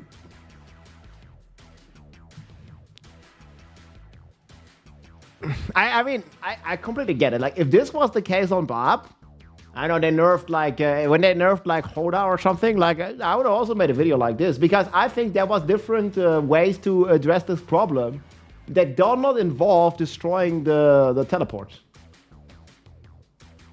I mean, we just watch the start. I don't know. Let's see what kind of video. Everyone, we just got season 11 big announcement with all those changes, masterworking, tempering. They announced the PTR for next week, October 28th, 11 AM EDT. There are a lot of changes that I'm not going to cover in this video. I have more important to cover. Unfortunately, I feel like this needs to be addressed because it's a big concern for a lot of Sorcerer players, me included.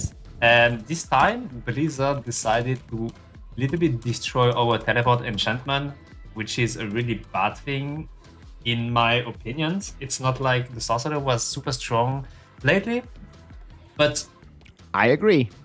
Teleport enchant is basically gone. You won't be able to perma teleport anymore. I don't really understand those changes. I'm gonna do a showcase to show you what teleports, perma teleport looks like right now. I made a previous video about how you achieve perma teleport, but I will just show you what it looks like in this season.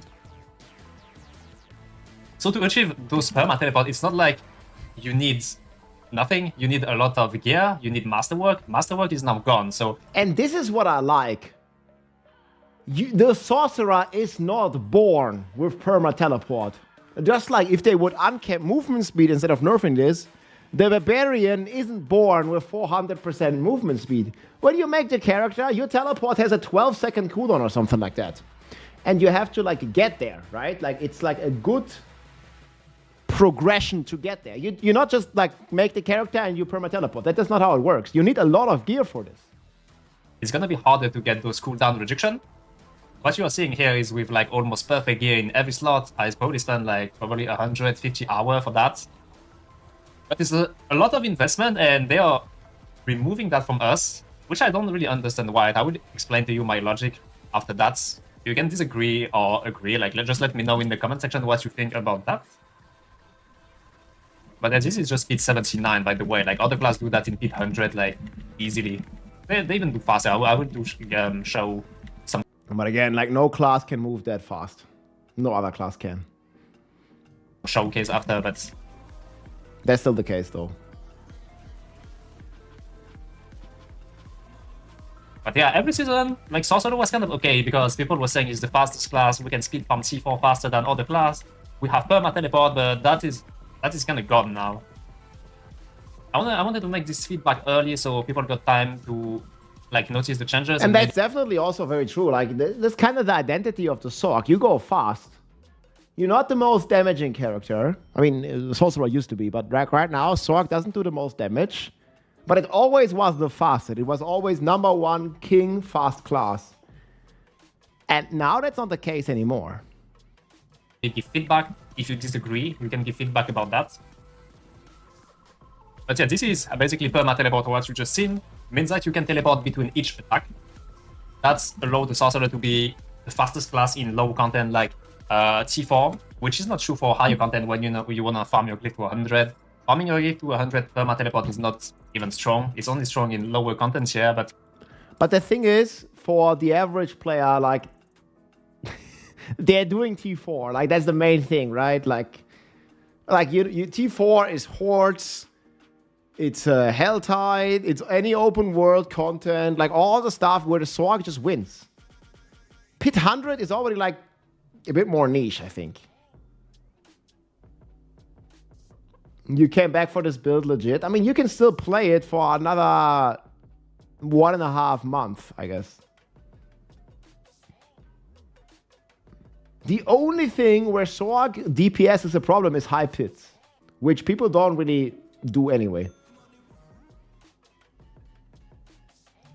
Yeah, so the changes that they made for teleport is now previously, you had 17-second cooldown that you could reduce a lot with your cooldown reduction and some tempering and enchantment master. A lot of stuff like I have like very good gear I have evade cooldown here. I have evade cooldown on the amulet. I have like a lot of cooldown everywhere that's allow me to perma teleport.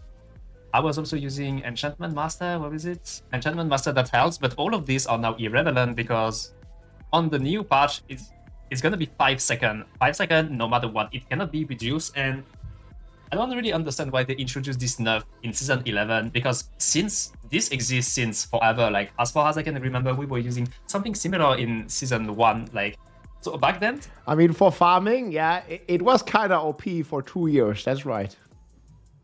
You had Teleport Enchant and Fireball Enchant, Ice Shard Enchant, I think even Frozen Orb, even Chain Lightning, anything would reduce the cooldown of your evade. Like, it says attack reduce evade cooldown by 1.5 seconds, but if you have Unstable Current up and you cast a Ball Lightning, it was count as twice, so it would reduce 3 seconds.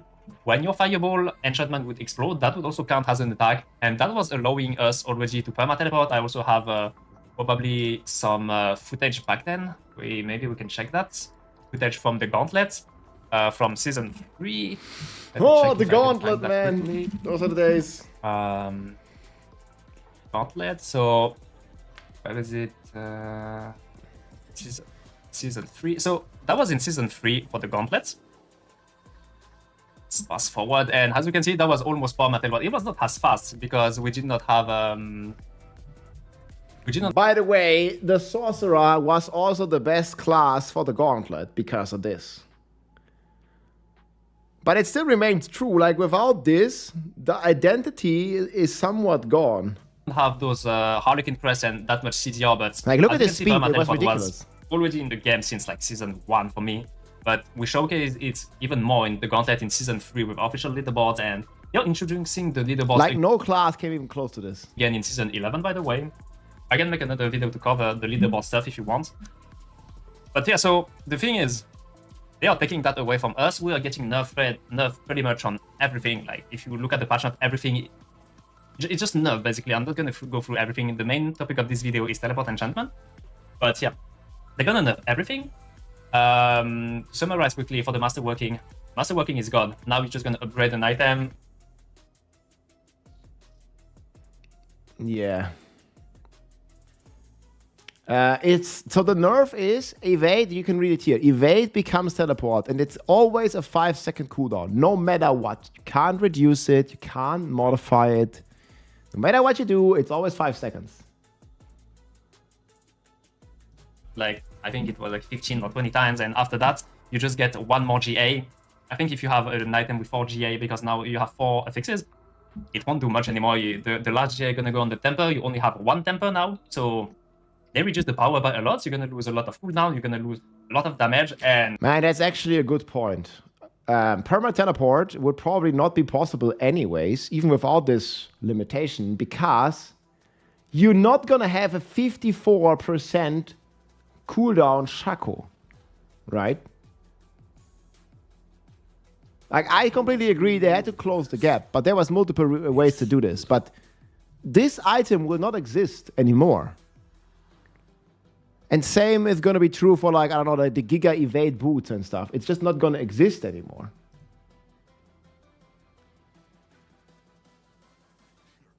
I think that would be okay if they leave Teleport Enchantment, because it would be way harder to reach Teleport Evades. But yeah, I will show you what it looks like now. I mean, what it would look like in Season 11. Remove this, remove this. So our Evade is 5 seconds. And if you play, it's going to be something like this now. Like every 5 seconds, you're going to be able to teleport once. It's going to look like something. Which is about Jarun speed, right? Because you need to generate the offering. It takes, like, depending on the build, like 3, 4, maybe 5 seconds. Maybe more like 3-4 seconds. Something like this. But you can still go Jarun. I don't know, it kind of feels bad to me, like all those nerfs. I mean, you can go like normal TP plus Jarun. And on top of that, removing, kind of, like for me, it's the Sorc's identity. I play Sorcerer because I'm able to teleport, I'm able to be fast. That's why I like the Sorcerer. It's not the strongest, it's not, like, we always has problem on single target damage and damage in general, but by doing that, I don't really understand. I think they were saying that Teleport Enchantment is kind of mandatory and you have to use it in almost every build, which is, me, it's untrue. Again, guys, I'm really a big fan of the Perma Teleport. Like, I'm really a big fan of Perma TP, man. I love Sorc, man. Sorc is like my Probably my second favorite class overall. Sorc is awesome the way it is right now. Totally untrue. I will explain to you why. But now, it's kind of mind-blowing for me that even the rune Ya has a cooldown of 2 seconds, which is going to be better than our enchantment, which is going to be 5 seconds. So, like, our whole enchantment system, I think, needs a rework. We have been saying that since for It's the same problem that the Barb has had until this season, like where the Arsenal system is bad. I think the same is true for the Sorcerer enchantment system. There's so many useless enchantments. Like, I don't even know what all of them do, but there are some enchantments that you never ever play, man. Never ever. Before Hell Freeze is over, you'd still not play this bullshit enchantment that you have on some of the Sorc builds. I mean, guys, so just for some context, in Season 11, every class is giga nerf. Like, they are all, like, I would say 100 times weaker than right now. Plus, enemies are stronger, right? And I think this is also, like, the main thing people are, like, kind of upset because they nerfed a lot. And on top of this, the entire season mechanic is gone. And the new season mechanic is much more on the weak side, right? Like, you get some barrier, you get some rest. But right now, the season theme, especially the chaos powers, like, they're just crazy. And people are hitting for thousands of trillions of damage, man. Like, even looking at this, man, like, these chaos power perks, whatever, like, they are insane. Like, this stuff is ridiculously strong.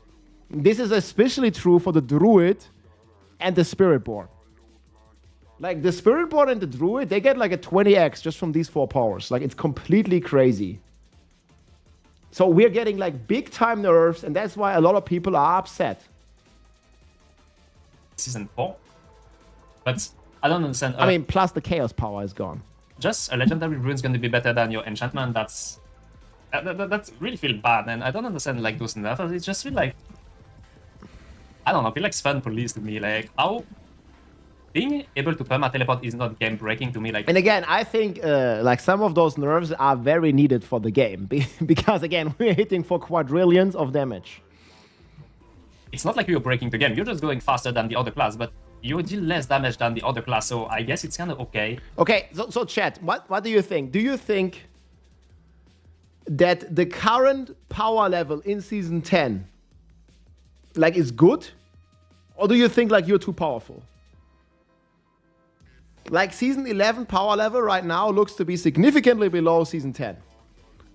And I know a lot of people like to feel OP, right? But I think we outscale the content like so crazy fast. I'm still weak, no mythics. Guys, you don't need any mythics to be powerful in Season 10. It's not high enough. Even for a casual player, it's way too powerful.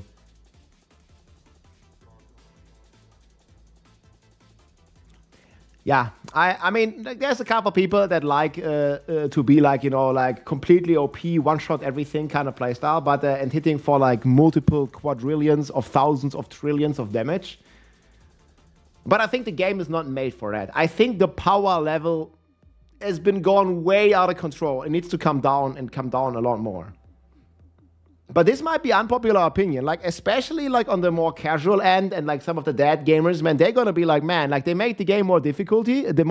I hate it. And I understand that too. But the power level is ridiculous. Like, you're hitting for 2,000 trillion damage, man.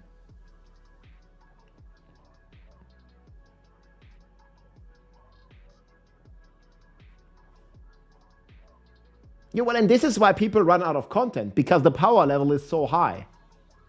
Or one of the reasons. I mean, they could also add more content, but you know, they can also decrease the power level. And add more content with the tower, which they are doing.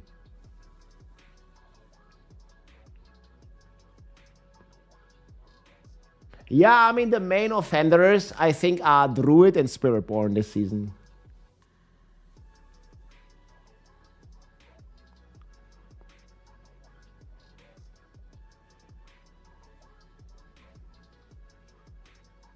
They could add T16. Yeah, I mean, maybe they can add more torment levels, sure. But in general, I agree. Like, the power level is crazy high. that Sorcerer can go a little bit faster. But if the argument to nerf Teleport Enchantment is because Teleport Enchantment is mandatory, that's totally false to me as a Sorc player main. The main thing is we are using Teleport Enchantment because our other enchantment are useless. Like, if I'm honest with you, he's so right about this, man. Like, Arklash Enchant. Like, what does it even do, man? When you use a cooldown, you stun an enemy. Yeah, thank you, man. The enchantment system is almost as bad as the arsenal system is on Bob, dude. Like, you compare this to the boons on a druid or to the Book of the Dead on a necromancer, where literally every single thing says like, okay, 30% more life, 30x more damage. Like, and here you get a stun. Like, okay. Yeah, I mean, he's totally right about this. People have been like saying this for 2 years. Like, there's so many enchantments that are useless. I think the thing needs a whole overhaul on the Sorc. It would be feeling way better to see this teleport nerf, but then also to get like an overhaul about the enchantment system or something. Like, some of the enchants, man, like they're really bad. there are some enchantment I don't even know what they do. Like this one applies chill. Yeah. Whenever you use a cooldown enemy around you, they are stunned for 1.5 seconds. Like, you will never use the other enchantment. The two other enchantment that we were using were Ice Blade and Teleport Enchantment, because Ice Blade give you cooldown. But since they introduce Enchantment Master, yeah, I think it wouldn't feel so bad if they rework this system. 68% damage if you have 2 times the same elements. That's why we were using Teleport Enchantment and Lightning Spear here. But the main problem is not Teleport Enchant, is because our other enchantment are not strong enough to use something else than Teleport Enchantment. Teleport Enchantment is just our coolest enchant. And the thing is that is not even true, because the highest player on the leaderboard for Sorcerer on many builds, they don't really use Teleport Enchant anymore. We're gonna watch this clear. Okay, but I think here's a misconception. I think the way or the reason they nerf Perma Teleport is not because like of some high content. It's because Sorcerer is kind of breaking the game in speed farm content, right? Like, it's nothing to do with like anything on pit 130 or something. So this player is Hydra. But obviously, you're not using Hydra, as you can see, the teleport enchantment if you have a stationary boss fight for 10 minutes, which is a completely other problem, that Sorc doesn't have single target, and the single target damage in the pit just takes forever. You don't even use Teleport Enchantment anymore. This season we have Chaos Armor, so you use something else, not Teleport Enchantment, to get more damage, which I don't really understand. Yeah. You don't need to use Teleport Enchant for when you need damage. Like, when there's a stationary target that you have to fight a damage sponge for 10 minutes, like, no way you're gonna use the Teleport Enchantment. So, yeah, also, the Sorcerer right now, we are hard carried by our seasonal power. I don't know if we have some Eternal player watching the video, let me know in the comment section. If you play Sorcerer in Eternal, you probably have a very hard time playing without advanced technique. You are losing like... The season theme is just so OP. But this is also the case for Druid. It's the case for Spiritborn. Like, this season theme is just crazy power creep. Like every class, I mean, some classes more than others, like the mentioned ones, Spiritborn and the Druid are the craziest examples. Like, they get so much power from this. And when it's gone, people gonna miss it. Because this is literally like 1,000% X. And the same on the Druid, the same on the Spiritborn. This alone... That's also why the power creep on top of the Chaos Armor. The Chaos Armor is on top of all of this. We're going to be significantly weaker, guys. Is like almost 1,000x damage. Like, literally, this is 100% damage. This is 1,000x damage. So, without the seasonal power, our damage is gone. And even with the seasonal power, we are not even close, I would say, to the other class. So let's check the leaderboards here. On the leaderboard, the Bob, dude. What? Okay, what are you gonna say about the Bob? We are not close to the other classes. No, like Sorcerer is like double the power of Bob. Come on. But we're almost last position. They are the Bob here, but the Bob and the Sorcerer are in the same boat right now. What? I kind of feel disappointed with the balancing on the Sorc lately, so I must... No. Sorc is still the king in speed farming. And then there's Bob, man. There's like not even half the damage. Playing Spirit. I disagree, man, here at least. Like, the Makuna, man, I think Makuna needs to play some Bob, dude. Like, in the live season. Hey, he doesn't know how bad it is on the Bob, man. I've been there, man. I've been playing the Bob this season. Not only is it not powerful, it's also slow AF. Like, come on, dude. It's not the same as Bob. Spiritborn and other classes. Like I play any class, but this season I was most focused on Spiritborn, and this is not 100% accurate because it's unofficial leaderboards, but it's the only thing that we have as a measure. So. Oh yeah, like Sorc isn't crazy strong. I agree with that. But man, the Barb is on a whole nother level of weak. We look at Speedrun, right? Speedrun number And this one. also historically been true for the past 3 seasons. Like the Barb's just been shit. Come on. And we have Rogue. They like the fastest Rogue are speedrunning the Pits 100 in like 44 seconds. You don't know how bad it is on Barb, man. Like, So if Teleport Enchant is not okay, what about this? I mean, I don't like really understand like the logic between that. And Teleport Enchant, as I say, is just the Sorc identity. yeah, I mean, what he says here is kind of, yeah. Like, what about this? Yeah. Second. Let's see that. So if Teleport Enchant is not okay, what about this? I mean, I don't like really understand like the logic between that. And Teleport Enchant, as Well, I I say, mean, Teleport is more OP than this, but this is still pretty crazy. it's just the Sorc identity. Yeah, it definitely has a point So here. this is just But like- again, like dash, you can't dash through the wall, and the Sorc can dash through the wall. Can teleport through the wall. And also, this is gonna get changed because of CDR nerf on top, yeah. I don't know. This is Pit 100, by the way. That Sorcerer we can't do this as fast because we don't have the damage for that. Then second position, I remember, I think it was the Druids. It was the Druids. But again, like the Druids completely cooked this season. We all know. I made a short about that. DMC, I have a bill if you want to check. I'll put all my bill in description. Hey, look, this guy's surfing. Sorcerer is too fast. On T4 content, you look at this. This is T100. The Druid doesn't perma teleport, but they're He's using not gonna do this next season though. Like, not even close. the Yarun. If you look at the You Yarun, can't even play this build because Savagery is gone. that allow the Druid to teleport, they can teleport almost Man, like how once every ridiculous. Like, okay, 1 the or 2 Druid seconds. is crazy ridiculous. And they are like 2 times faster than the Sorcerer because we don't have the damage again. Okay, again, I don't think we can compare Sorcerer in Season 11 versus Druid right now, or versus Spiritborn right now. It just doesn't work. Like, this is not going to be possible, or versus Rogue right now. This is not going to be possible after the teleport nerf either, because the Druid not going to have this. So yeah, this is just a Druid casual clear Pit 100. That would take it like 2-3 times more than that. It looks super glitchy, actually. But then this is kind of crazy. Look at this. He's just walking, teleporting around, and everything just died.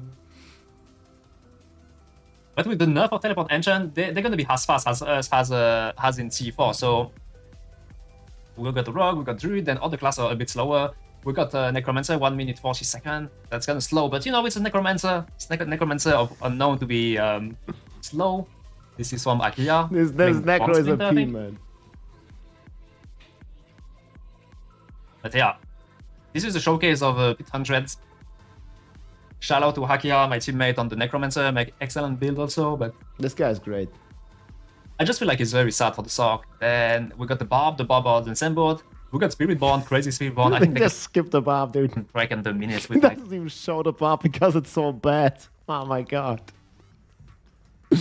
Come on, man, the Barb deserves some love after a year of being like not the yellow from the egg, huh? The bee and Barb has been standing for bad here for a bit too long, my friends.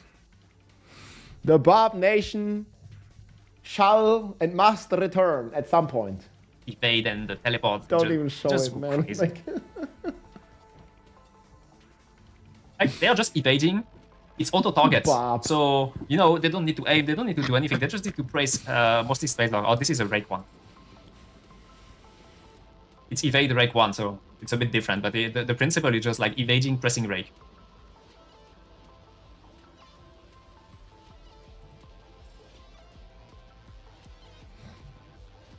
But yeah, you see. And then people are complaining that the sorcerer is too fast, the sorcerer is too strong. This is like 1 minute 43. We can probably go faster than that, but you get what I'm trying to say. So, I really don't understand the nerf of... yeah, I mean, he has a lot of points, but again, like, we can't really compare the Sorcerer, like, how it's gonna be in Season 11 versus how the classes are in Season 10, because every class is getting nerfed. Here's the video, guys. Yeah, what do people say here? This is Makuna's video. Check out Makuna, guys. Giga Sorc Blaster, and also Spiritborn. Here's everything you said. If Blizzard's argument for nerfing teleport enchant is because it feels mandatory, it's just ridiculous. Yeah, people really upset about this, man.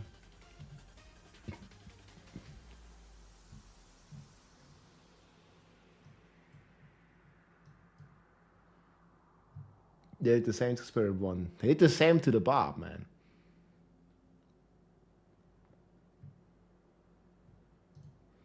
Spiritborn is too strong. Nerf Sorc. I mean, they did nerf Spiritborn like crazy. What is this guy talking about?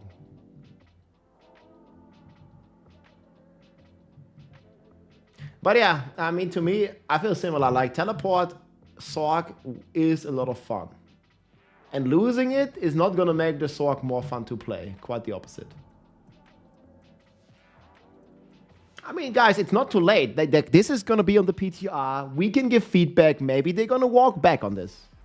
I would much rather like to see a movement speed cap increase than a teleport Sorc nerf. I want to say this like for the 10th time today. These are my thoughts on this, guys. I already made the video because people like got really angry. They keep asking me about it. Like, uncap the movement speed, make it more fun to and faster to play the other classes, and leave the teleport and enchant alone. That's my opinion. But then again, everybody is entitled to their own wrong opinion, huh?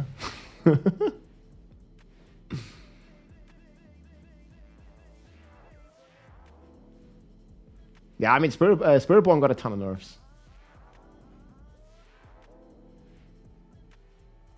I'd be very surprised if the teleport nerf is not going to go through. I mean, it's definitely going to be in the PTR, guys. We'll see how bad it's going to be on the PTR. Like, I highly encourage you. I mean, go play Sorc, see how bad it is for yourself, or how good. I mean, maybe it's not a big deal. Yeah, guys, we're just going to come back to this comment. Jesus.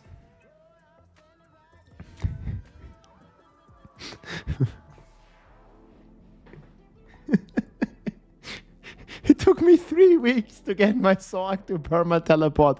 You fucking content creators are to blame for all of this. You blast the game, your community gets you the gear, I get it. But to spank and punish the rest of the good community due to a handful of soy boys is stupid. I can't even read this with a straight face, dude. I got an instance of you and 3 other trillion damage, perma blast, all content, and the list of perfect gear. But the devs see only this. You little snitches are the reason. You go and suck their boot heels for your partner status, and they bow to you few. So whatever, man.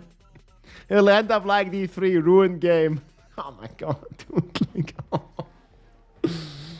Yep. God. Fucking snitches, guys. Boot-licking snitches.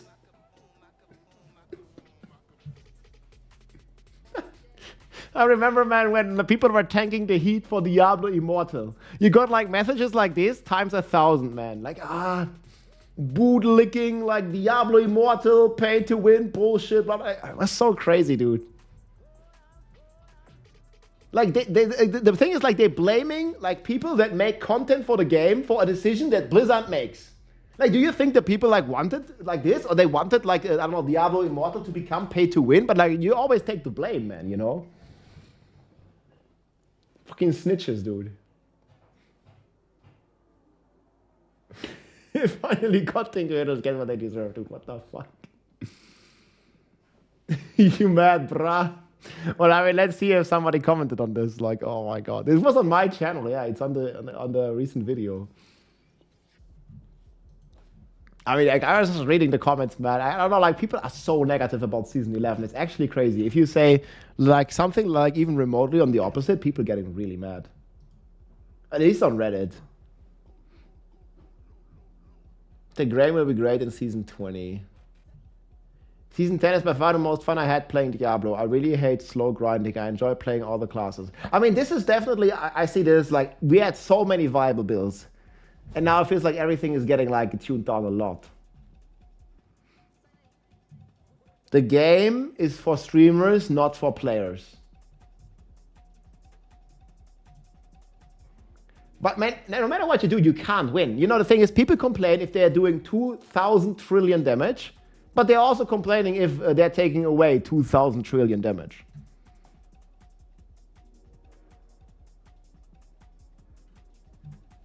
Dealbreaker is the Renown system. Yeah, I mean, I don't like the Renown changes too much, but I think it's like a bit too early to judge. Let's just play it next week and then we can see.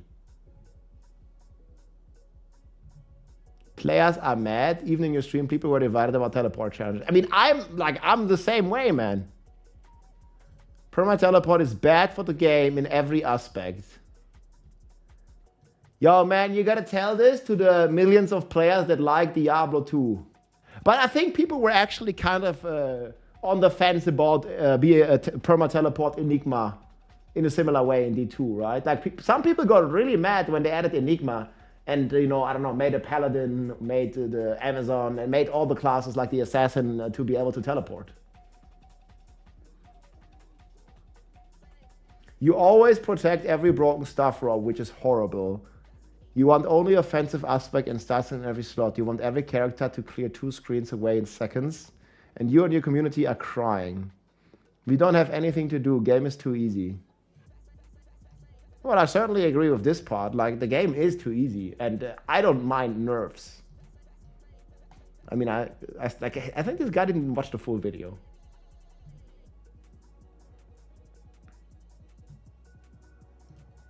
But having perma teleport, like, it doesn't really make the game like much easier. Like, the problem is endgame hard content where, like Makuna was saying, you wouldn't even use perma teleport anyways, because perma teleport is only for speed farming. It doesn't really help you offensively.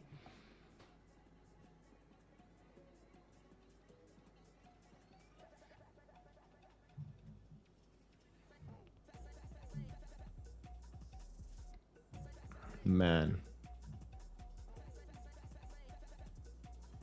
Ooh, I gotta test this. This guy's right. Okay, guys, we gotta add this to our list. Hoda Barb, man. That sounds like... Wait, did they not cap the Hoda Barb? They didn't cap the Hoda Barb, right? Guys, Hoda Barb viable? Hoda Barb plus Celic.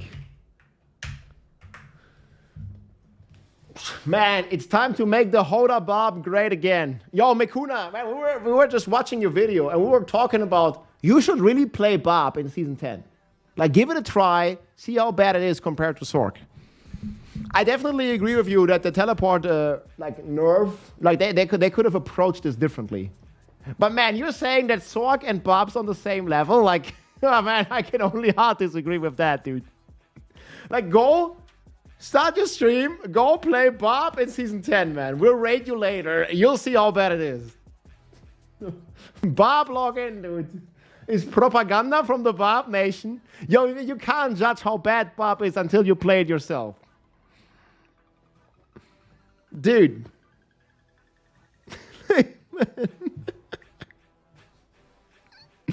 Barb and Sorc is like just as bad. No, no, no. Man, there's also like, I mean, there's a few tiers difference, right? Like, it's like 4 P tiers. This is still double damage. And then on top of this, the Barb sucks at speed. Like, I don't know, like, try to T4 Helltide and compete with a Sorc. It's not possible. We're in the same boat after the nerfs. Well, I mean, every class is getting massive nerfs. That's why people are mad. Like, I mean, look at the Druid. Like, how much damage does the Druid lose? Like, everything. The Grizzly Rage is gone. All the powers are gone. Overabundance is gone. The Chaos perks are gone. I mean, Druid and also Spiritborn, like, they're completely gone, dude. Sorc is hard carried. Did you see the Druid? I mean, did you see the Spiritborn? Like, we can just for fun, like, look at the Spiritborn. Like, I mean, how much hard carry? Like, the entire Rake build is carried by Spiritborn, by the powers, right? like, this is ×3. This is ×2. And then guaranteed OP, another ×2.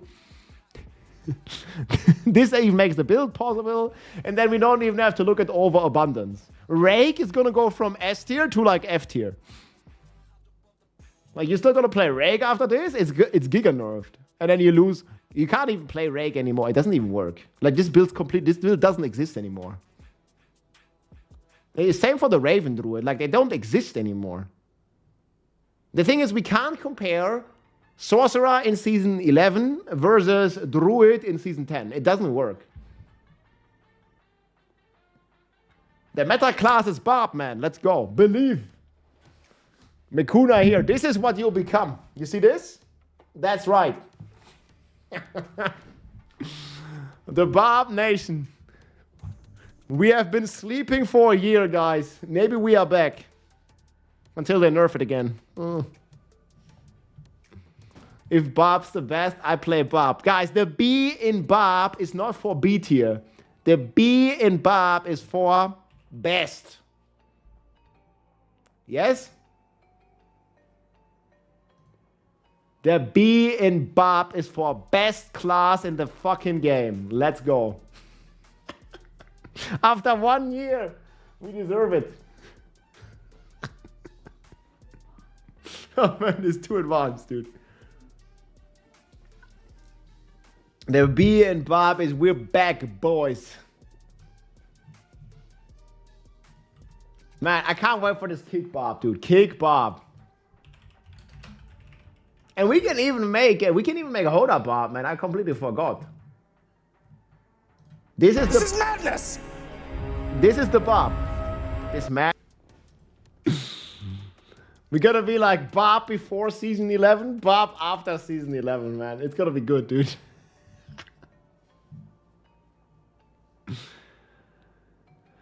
The S in Sorc is for slow. Oh yeah, not for S tier no more. The kick Barb, man, is gonna one build to dominate them all, man. It's right here, guys. Wait, I didn't do leap test yet. Okay, leap test is kind of broken. Yeah, leap test is not ready. The casual player hate this trick. It's like 6 Uber uniques in this build. We just add Grandpapa and Doombringer, and then oh, it's gonna be like the dead gamers. They hate this one build, man, where you need 6 mythic uniques to play. Come on, man, this is the Sparta build. Kick Warp would be 3. Next IP collab, Diablo X 300. Yo, man, we're gonna get the Leonidas Barb transmog. Yeah, we need that. Kick Barb Nation.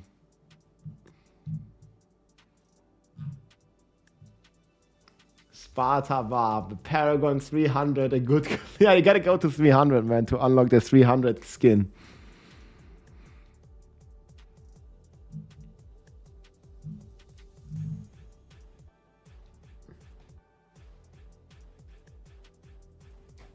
Can you make the rogue for the season? I mean, I will. We're gonna update the planner, yeah. I mean, I'm gonna make a lot of builds this weekend. I'm probably gonna make some food real quick, guys, though. Yeah. Challenging content, boys. Hey, everybody, it's Rob here. Yeah, I'm gonna quickly show you all builds are B tier. Hey guys, I'm gonna like show you here my thoughts about the nerfs. I just recorded this video earlier. I'm gonna eat real quick, and then we're gonna cook. I think we're gonna cook a Hoda Barb. We're gonna do a pure leap Barb, and then I think Golem Necro. That's the builds I'm gonna start with. I'm not gonna start with Rogue, guys. We're gonna make the cool classes first. I mean, the Rogue is also kind of okay, but you know, we're gonna make Barb. Because Barb has been on the bad end for far too long. So we're going to make a Hoda Barb. Hopefully it's going to be great again. And the Kick Barb we already made. The Kick Barb's right here. I'll link it. And yeah, then we're going to make maybe a pure charge or a pure leap Quake Barb. We'll see about that. I'll be back in a few minutes. This is the video. Season 11 brings a ton of new content to Diablo 4 and a lot of big changes. Many more than I personally expected. I think this season is looking more like Season 4 in terms of like the content that's coming. But some of these changes have players really concerned, like looking at the teleport nerfs, looking at some of the nerfs in general we get to the game and the power level. So today, let's talk about it. We have a full list here that we came up here together with the stream. I also read a lot of the forum posts. And I want to talk about each and every single one of them here, especially if you're looking at the forums here. There is a lot of negativity. This was like quite surprising for me because we haven't even played all those changes, and we have to really see, because the game changed so much, how they come all together in the PTR. And then when we have this, we can also give a ton of feedback on the PTR. That's starting here next week already, guys. So season 11 starts December 9th. The PTR starts 21st of October. So a lot of concerns I've seen here by players, and you can see it here in the forums. There's a lot of people that have a lot of things to say about this. The biggest one here is probably the Sorcerer teleport nerf. So let's start with this one. The teleport on the Sorcerer received a 5-second cooldown in the new patch. We can test it next week. That is not reduced by any of the cooldown, not reduced by any of the evade stuff. And obviously, teleporting is like kind of the identity of the Sorcerer. And while I agree that the teleport was extremely powerful, it was also extremely fun. And here I would have loved to see, and I talked about this many times before, a movement speed cap increase to kind of bridge the gap in speed farming. Like Sorcerer, especially you see it in Helltide. Sorcerer have been like flying all across the map, while other classes, I don't know, you're a Necromancer and you're just slow, right?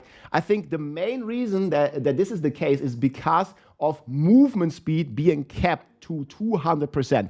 And I would much rather see a movement speed cap increase to like 300, maybe 400%, maybe even uncap it, the way it worked in D3, the way it works in Path of Exile 1, the way it works in Path of Exile 2, where you can just keep stacking movement speed. It's like not easy, you know, to stack as much movement speed, but if you actually manage to stack this movement speed, I think it should go beyond, you know, what we have right now. But they basically decided to address the balance in a different way. The Sorcerer was having a lot of fun with Perma Teleport, so they bring the Sorcerer down rather than bringing the Necromancer, the Druid, the Barbarian up in terms of speed. So I see that this is like basically fixing the problem a little bit, but I also think it's not going to resonate well with the player base. And I also, personally, I also love the Teleport Sorcerer. And yeah, seeing that changed is not that great in my opinion. So with this concern, I agree.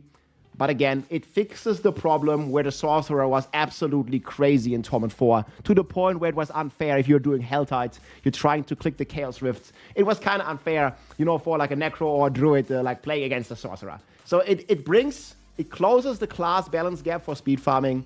But I think it should have, you know, done differently by buffing the movement speed of other classes. However, this is what they decided, guys, and we'll test it on the PTR, and we'll see how it's gonna feel. Very like looking forward to at least testing this and see how it feels. Then a lot of people who also had some concerns with only having one temper slot per item. So right now, like your items basically have 2 tempers, and you're gonna go down to 1 temper. But what a lot of people miss, like they're gonna add another affix on the weapon on top of this. So your weapon's gonna have the same amount of affixes as before. I think we can see it in the footage here. So this is an example of the new item here. You're gonna have, this is actually missing an affix. I don't know what footage they showed. Account for this kind. I don't know what footage they showed here, but like you're supposed to have 4 affixes plus 1 temper. And then also you can't masterwork the temper, but what you can do in the end is make the temper into a greater affix. So I think many people miss that. And most of the temper slots, for example, looking at weapons and stuff, there's only 1 useful affix on the weapon anyways here. The crit damage is just additive, right? The main temper that you want here is the Dust Devil to cast twice, for example, or, you know, XYZ skill to deal double damage. And you can turn this into a greater affix with the new Masterworking system. So your temper can be turned into a greater affix. So with this critique that many players have, they are really concerned about the tempers. I don't really share that. I really like the new temper system. You can also make unlimited temper resets here, which feels pretty good, I think, or which is gonna feel pretty good. And you can turn these tempers, like, let's say you really want the Wrath of the Berserker cooldown, you can turn this into a greater affix if you already have a 3 or 4 GA ring, and you can keep doing this. So I also really don't see, or I don't really share the concerns here. Again, because the second temper in a lot of cases was kind of not really that useful anyways. So I don't really mind. And we also have the unlimited temper resets now, which is going to be feeling pretty good. Then another big concern here I read about the forums is that the leveling process seems slower. And I think this kind of goes hand in hand with the general power level. So this might be a bit of an unpopular opinion. You can let me know what you think in the comments below. But in my opinion, the leveling and also unlocking Torment 4 and the general power creep of the game has hit insane levels again in Season 10. Like with all the Chaos Armor, with all the crazy stuff and all the crazy multipliers. I think the power creep has just gone a little out of hand. And seeing a bit of a reduction in player power again can be a good thing. Because we were just been unlocking Torment 4. Like, even if you're like a casual player, in a few days, you could have a Torment 4 character ready. For like people that blast like me, I think we were in Torment 4 after just 8 hours of playing. And you know, there's nothing really beyond Torment 4 that's really rewarding still. So making the journey to the like full end game a bit slower, in my opinion, is not necessarily a bad thing. However, I can see that casual players, whenever they hear that the game gets harder or the leveling process gets a bit slower, they're immediately like, I'm not gonna like this, you know? And I really encourage, like, we have to see on the PTR and test how it feels. The leveling process and getting to the end game was very, very fast. So fast that people were kind of like, you know, running out of content because you outscale Torment 4 so fast that you're just running out of content. And I think tuning this speed down a little bit, like you remember Season 7, we had the same thing. And in Season 8, it was tuned down a bit. And I think we have this again. Season 10, very fast paced, very high power level. And Season 11, we are getting a bit more balanced. And I think that's fair, guys. But again, we will be able to test this on the PTR. And we will see. One thing that I didn't really agree with, however, and I think they posted this on the update here as well, that during leveling, like, we're getting less items. I'm not sure if I can find this like immediately here, but like because there's so many changes. Like, there's a lot of content. But they're basically reducing the item rarity like early on. You can see it here. That the item rarity is gonna like be reduced. So magic items will be more frequently. Rare items will be rarer before level 30. Legendary items will be super rare before level 40. So this here is something I can see the players, and I agree with it, that I don't know, it just basically takes your build longer to get like the significant items. And here I'm like, okay, I'm like a little like more, okay, I don't know if the legendary items dropping later is really a good thing. Because, you know, with the difficulty increase and the monsters becoming more dangerous, I think this is going to happen automatically, that the leveling process is going to be a bit slower.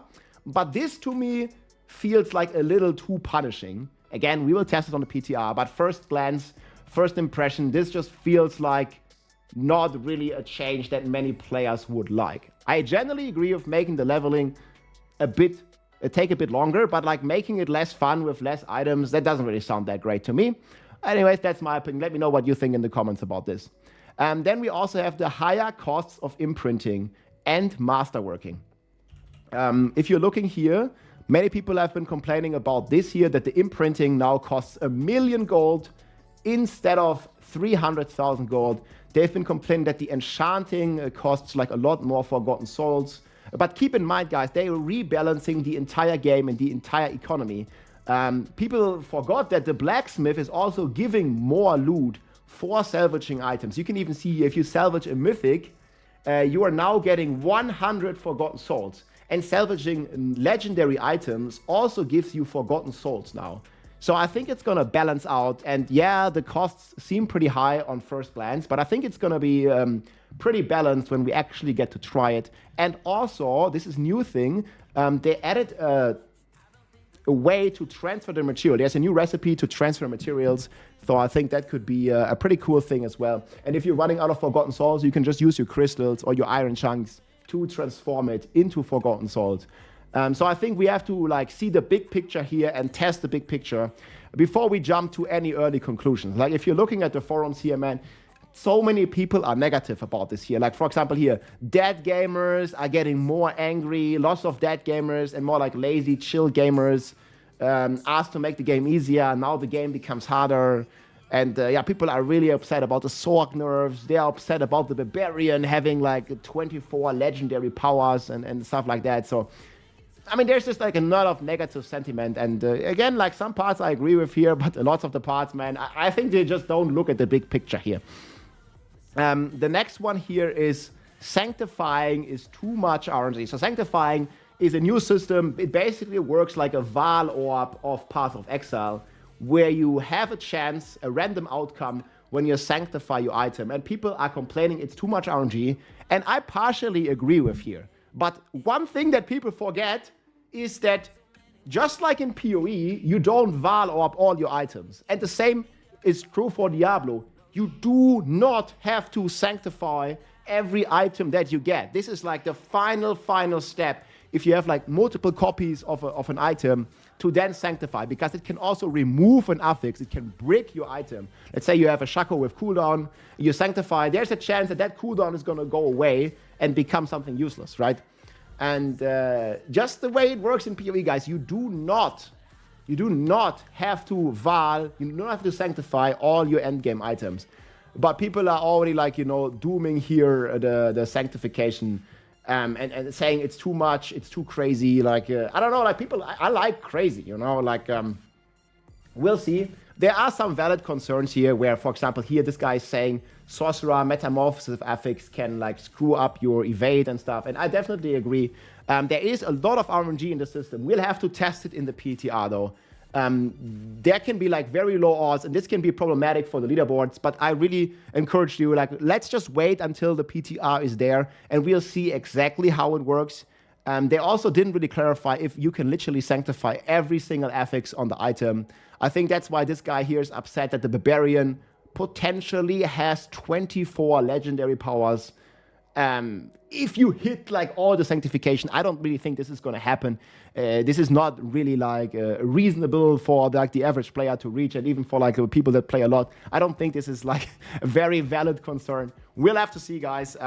I think the RNG is pretty high, and we'll just have to test it. This is basically my conclusion. Like here it's like, yeah, I maybe like 50% agree, but again, you do not have to Val orb, you do not have to sanctify every single item, guys. So this is not like Masterworking 3.0 or something like some people say here.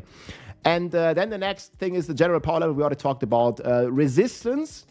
And here I kind of agree. Like, I personally really like the new resistance system. It's simple. It's exactly what it is in Path of Exile. It's exactly what it is or how it works in Diablo 2. You have % resistance. It goes all the way up to 100%, and that gives you 100% damage reduction, and there's a cap, right? If you have 50% res, you take 50% less damage. If you have 60% res, you take 60% less damage. That is easy, that is simple.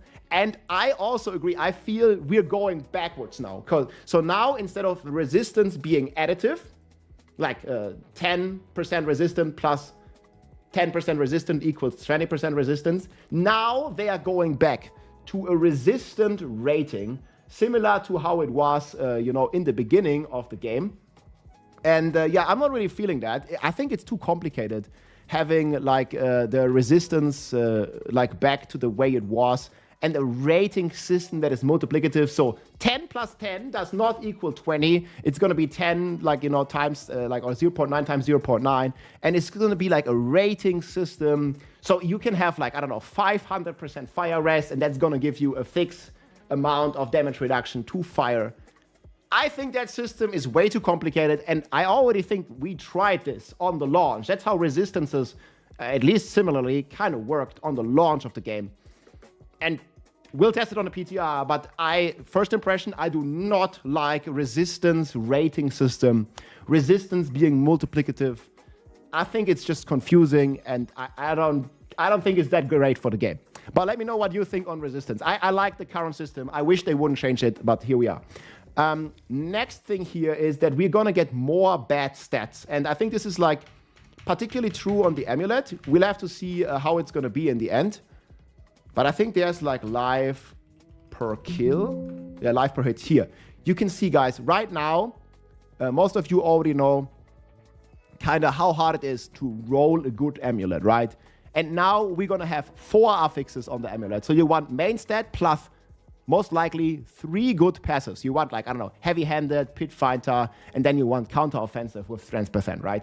But what they are doing, like, they are making monsters more challenging. And maybe for a hardcore player, this is, like, very attractive. But I think for softcore player, I don't see any world where we want the life on the amulet. And now they are adding a bunch of more defensive stats, specifically to amulets. So we have maximum life, we have life regeneration, we have life on kill, we have life per hit, and we have healing %. There are a total of 5 different life stats on your amulet now, which are basically blocking slots for your passives, for your envenom, you know, for your heavy-handed, for your malice, for your exploit, like for all this different stuff. So there's like live on Tuesdays. It just feels to me like this. This is my first impression. We'll test it, guys, and then we'll give feedback, right?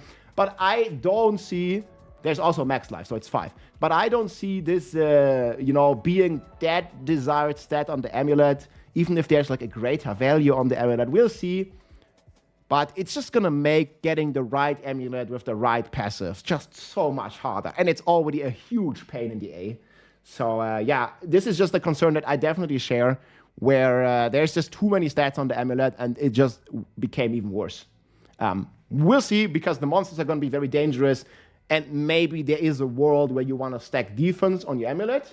I kind of believe it if I would see it, right? Like right now, I just think you just want 3 passives, because, I mean, if you choose to go life per kill versus envenom on the amulet, even without masterworking, it's like a +3. It's 30% multiplicative damage versus life on kill. I think the 30% multiplicative damage from envenom always wins. We'll see. This is some concern I definitely share. And then one other concern here that I also have for a long time, that I also seen echoing through the community, specifically with the new tower, is that challenging content is not rewarding.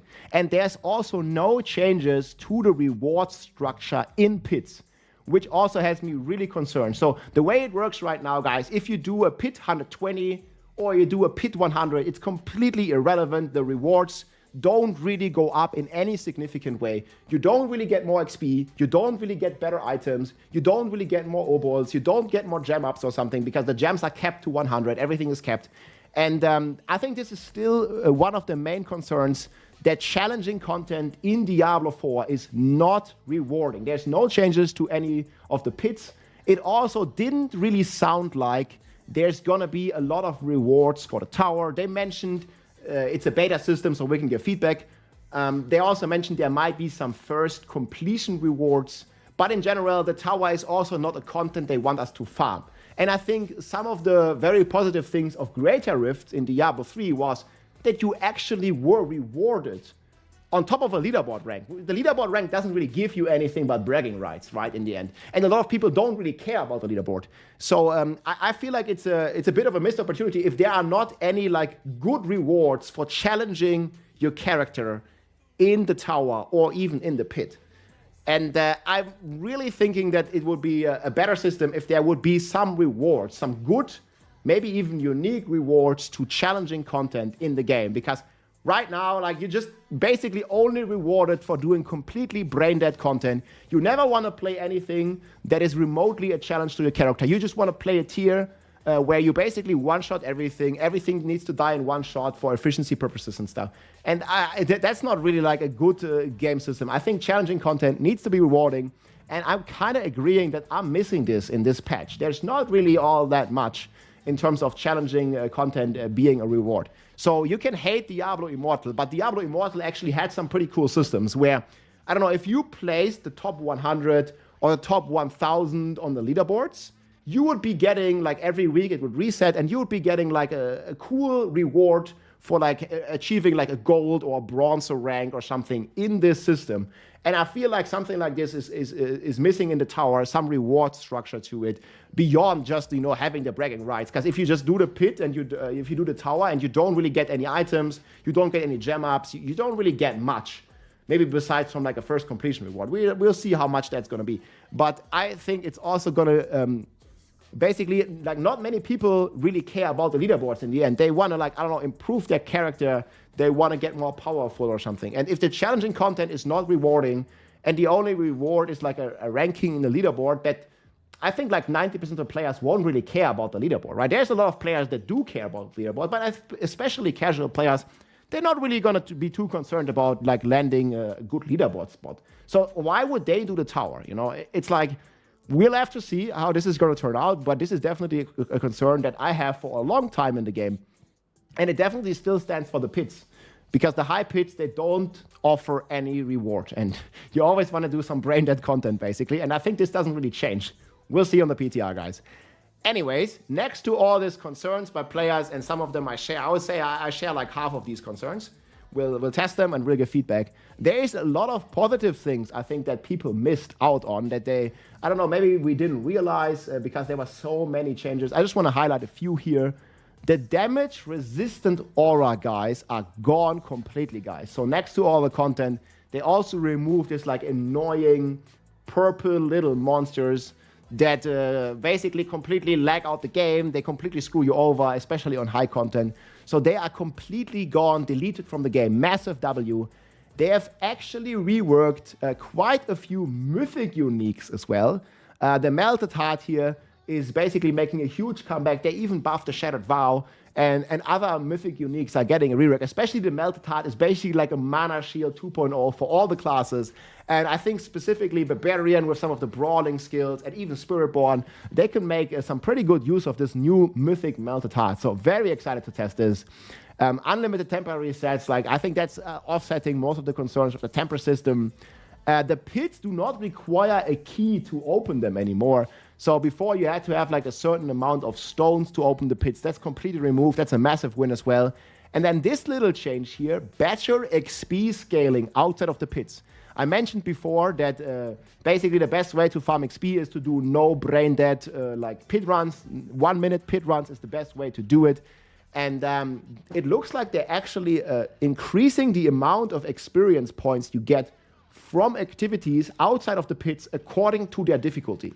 I think that could be a very cool way. So right now, basically, the only way to get XP is to do pit runs. Maybe now, like the Hordes, maybe the Helltide, maybe the Nightmare Dungeons, maybe even the Tower are some valid ways to get some experience as well. And I would really like to see, like, you know, a break up of this like pit 69, pit 79 meta in like 45 seconds brain dead content. Again, this ties in this point as well. Again, that challenging content is not rewarding enough. So I have high hopes for this. We'll see how much the XP scaling is changed for activities outside of the pits. But that sounds pretty cool to me. And then also there's a ton of class balance and meta shakeup. Specifically Spiritborn and Druid.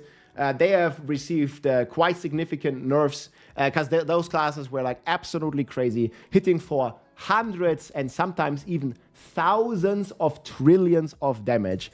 And there's been quite a few nerfs to those classes, and also with the season 10 theme being gone, again, the power level goes quite a bit down, but I think also to a more balanced state, while obviously not everybody likes when their character become weaker. Not everybody likes to hit for 2,000 trillion damage per hit as well. So I think we're going to have to see and see how this is going to shake out. But I think overall it's a good thing to shake up the meta.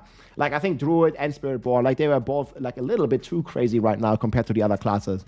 And I think it's completely reasonable and fair to see them go like a bit weaker in general. And then also let this temper affixes turn into a greater affix. I think this has tremendous potential with like perfecting your gear in the end and getting some juicy temper affix and hit the GA on the temper affix. I was missing this before, and I think it's really cool to see this coming. And in general, guys, there is just so much content to test. This seems like a season 4 type of season where you have so much content, and we just have to wait and see how it all gonna work together. Like, if you're looking at the changes individually, I think it's not fair. You have to look at the big picture and see all the changes combined. It's going to be a different game, basically. And I really like it overall. So let me know what you think, guys. I hope you enjoyed the video. Maybe you share some of these concerns that the players have. That's Maybe it, my share friends. Some of these concerns that I have. We're back. That's some good food. But yeah, that's the video here, guys. You can leave your thoughts in the comments. We already had some pretty, let's say, pretty wild comments that we that we were going over. But yeah, it's going to be exciting to see what's going to change, guys. And if some of those fears and some of those concerns turn out to be true, like, we can give the feedback on the PTR. That's what it's for, right? So that's just what we're going to do. And now we're going to cook the builds. So we did already cook the kick Barb. I think next we're going to do Hoda. Don't really know how strong Hoda going to be. But Hoda Barb lock-in, it's my fault, Rob. Yeah. It's all my fault, man. Nerf everybody, buff the Barb. Yeah, justice, right? Like, I'm looking at this. Justice. Nerf everything, buff Barb. It's gonna be fine. Just these two need a bit more nerfs. Or just, you know, it sounds crazy, buff the weak class. Buff the Sorc, buff the Barb, buff the Rogue, buff the Necro. That also would work. Yeah, man.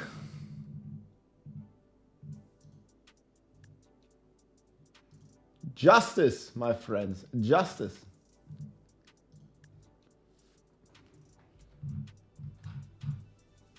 Ah, shit. I closed the patch notes, didn't I? Wait, I gotta bookmark this. Yo, I think, man, we need a season 11 order. Folder. Whatnot. Season 11, yes.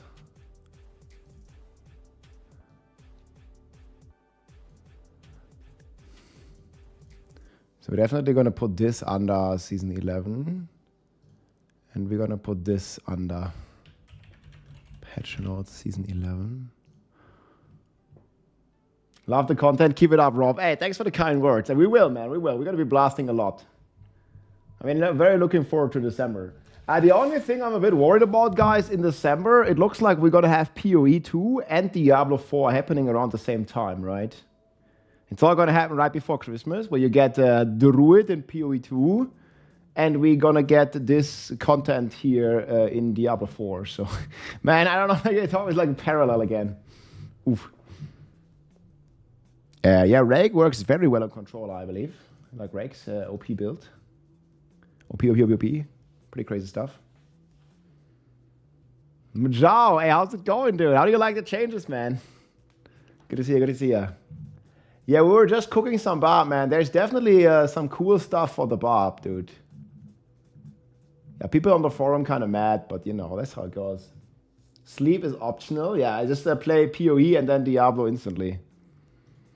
But guys, this is the Sparta Barb. Wait, I need to showcase. Wait, guys, we need to showcase here. Wait. Leonidas kick. So this is going to be the showcase.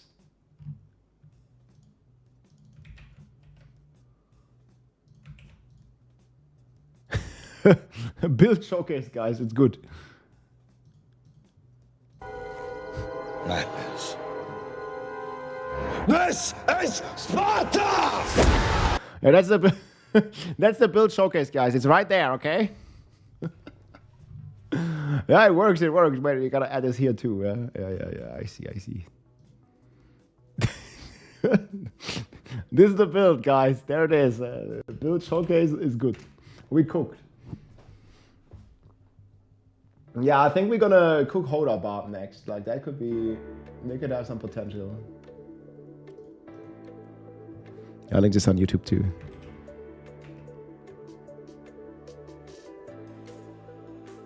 Yeah, the content creators are making it harder for everybody, guys. You see this?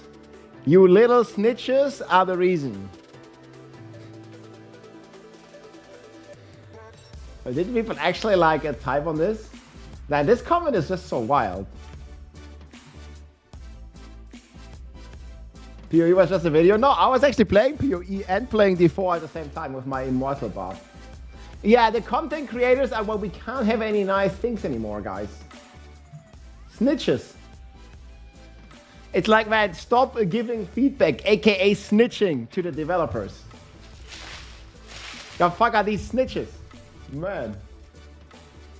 So guys, now we're rocking the pineapple. It does not go on a pizza, but it's very good on a drink. This is the Holy Pineapple X Green Tea Iced Tea. Sugar-free, delicious, log in, 10% off of my code ROB. Cheers, my friends.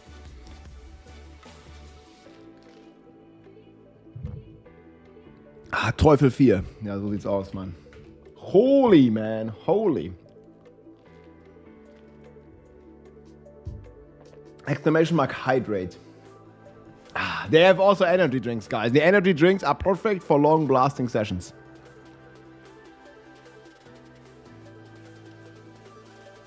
And the Gore's devastating grasp was your nerf fault as well, yeah.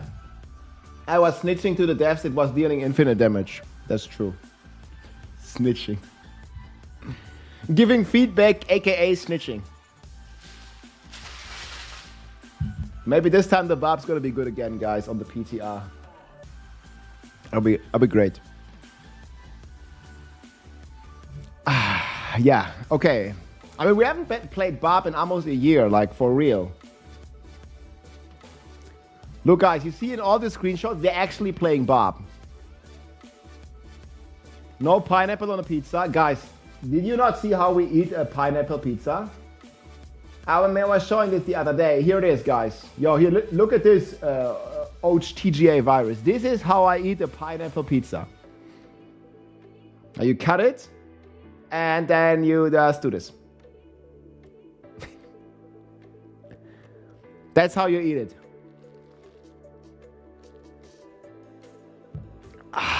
But we put it in a drink, dude. In a drink, it's good. It doesn't mean you have to heat the pineapple, man. Come on. I mean, don't waste food, guys. But like, I just like, I don't know. Pineapple is delicious, but not on a pizza. I don't like the pineapple on the pizza, man. It's okay. I forgot to like, comment, and subscribe.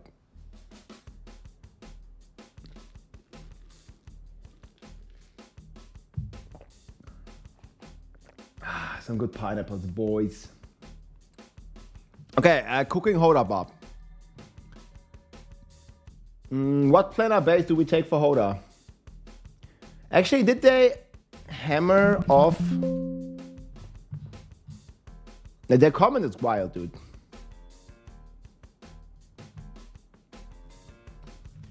Hammer. Well, they didn't do any changes to Hoda, guys. I still would love to see them buffing. Wait. The problem is we can't play Hoda from Alaldi again. My fridge is empty. God damn it, these content creators, they took our food. Shit.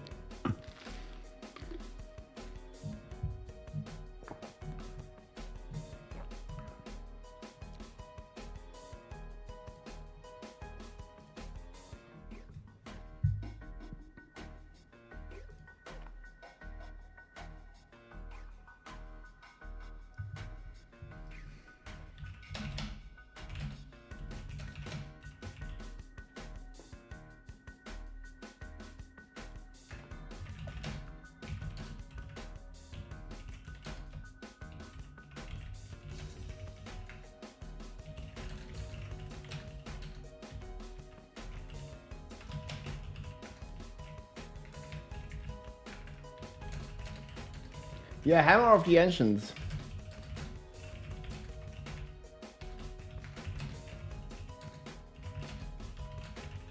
Yeah, Tuming, do you know your highest numbers on Kick?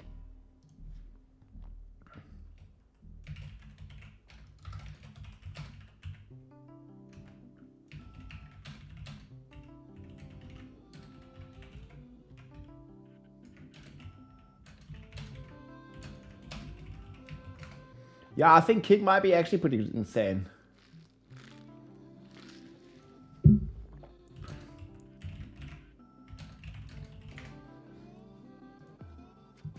I don't know what Kick Bob's hitting for, but it's gonna be like 15x or something. Yeah, but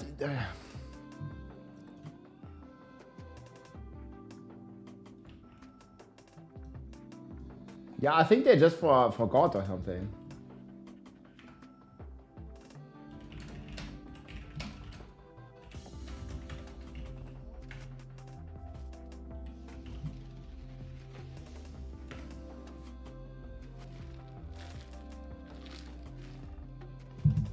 Wait, how much is Melted Heart again? Dude, Hoda Barb is gonna make a big comeback. Each point in your primary stat increases your primary resource by 3.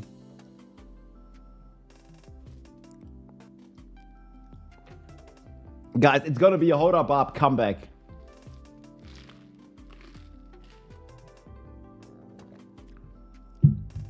Can't we have like 4,000 stats? No, that can't be right. We have 4,000 times 3.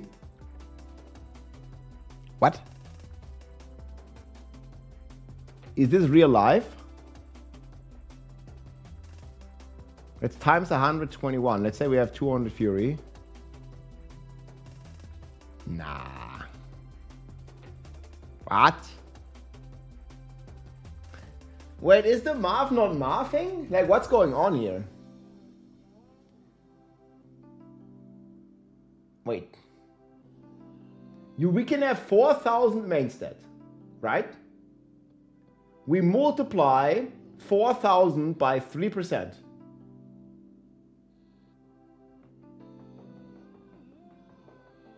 No, it says it's a percentage.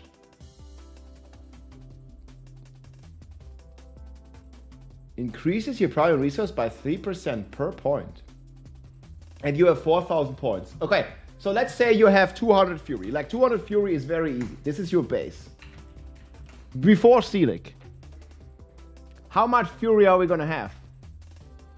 I don't know how the math is mathing, but it should be 3% per point. No? That should be 24,000.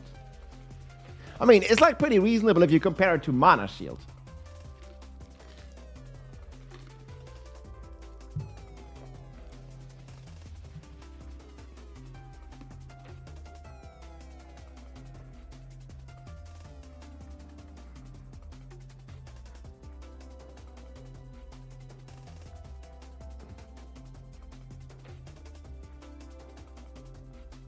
Yeah, and I just took 200. Yeah, this is exactly right, Boxo. And I just took 200 as the base, right?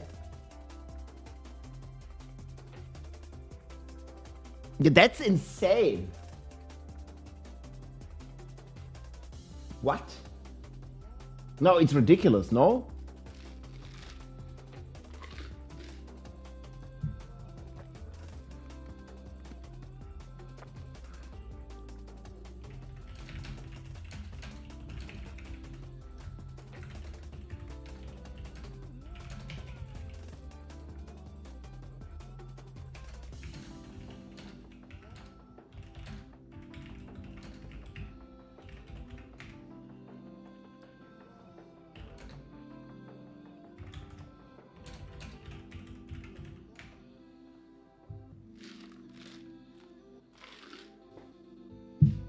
Yeah, it's crazy. That's gonna be really fucking powerful. 4K main stat is not achievable? Yes. A 4K main stat is very achievable, guys. Trust me. I mean, and especially because Melted Heart also has % primary stat. Nah, it is insane, no? I mean, we can calculate with 3K. It's still gonna be a ridiculous number.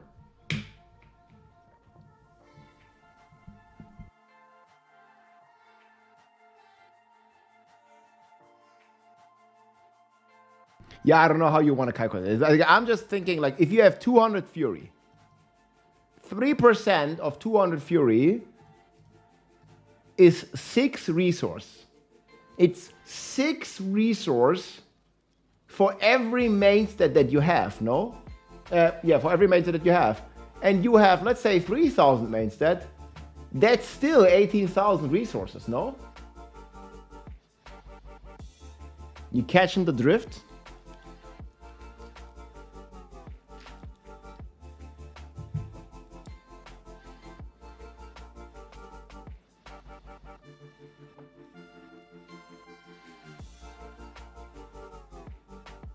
You think it goes, okay, but even if it goes off the base is still 100, right? So you're saying the plus is because it's 100 base and you can't change the base? Maybe. But even that is still 3 fury per strength. Yeah, it also stacks it from Malani, of course. I think that thing is cooked.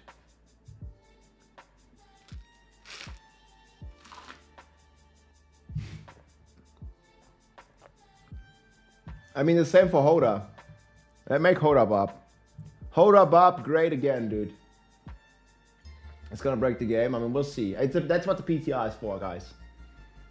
You think Bob over here is gonna needs a nerf? Hoda Bob, dude. I want to play that, dude. Let's make season 11 Hoda Bob. Season 11 PTR.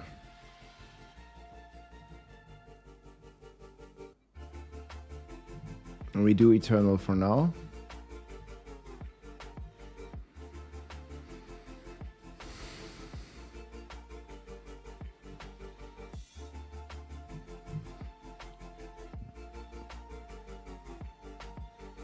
It's a crazy number, yeah.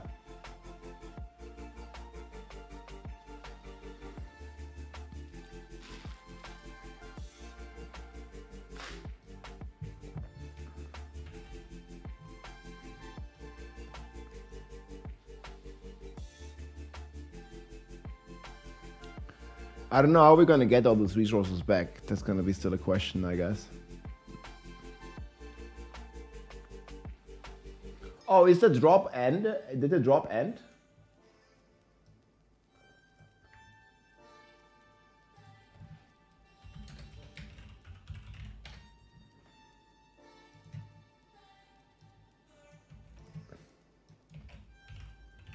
Yeah, I think the drop might be over, guys. Sorry. I didn't realize. I can change it.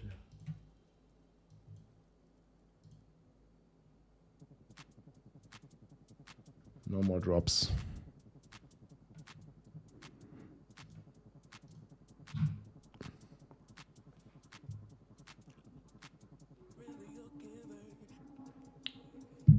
It's already, man, it's already almost empty. I'm gonna refill it with some water. Too good, dude.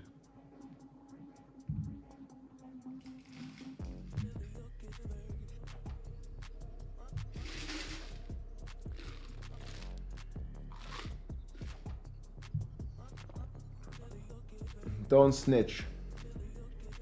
I mean, we'll make a video about it. I mean, if it's uncapped, it's too strong, guys. It's not about snitching. It's about having a balanced game. What are you talking about?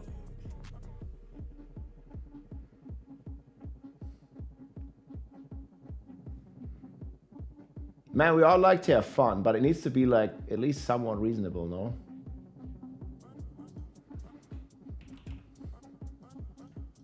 So we probably need to masterwork the resource. I'm probably gonna change this here as well.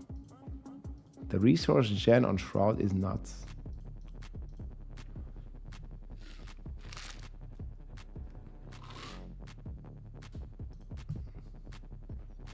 You're pretty sure they're gonna nerf it?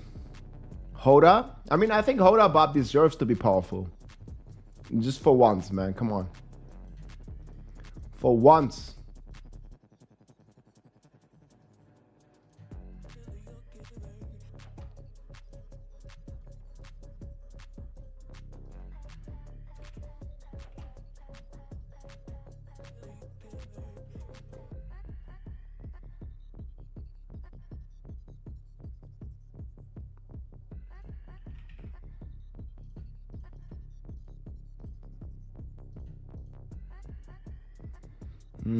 I think it's gonna have Bash. I don't know where yet. Definitely gonna have to play Bash. Or else are we gonna OP all the time.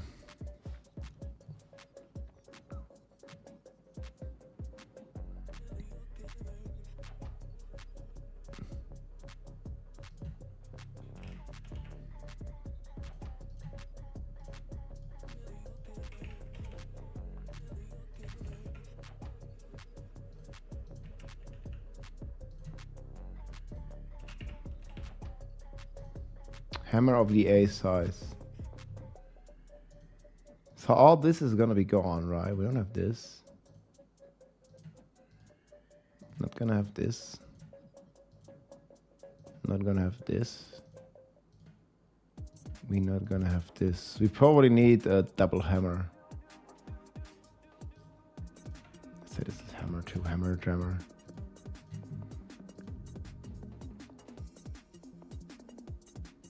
Okay, can we spend 100 resources? Not without Lucian. I kind of think we can't play for Roar.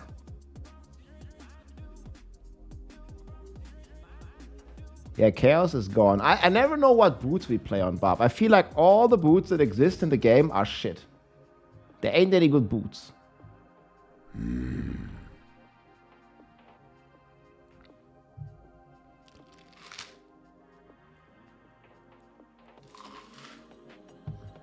Hey, Dabwagon, thanks for the T1 sub, my friend. Much appreciated.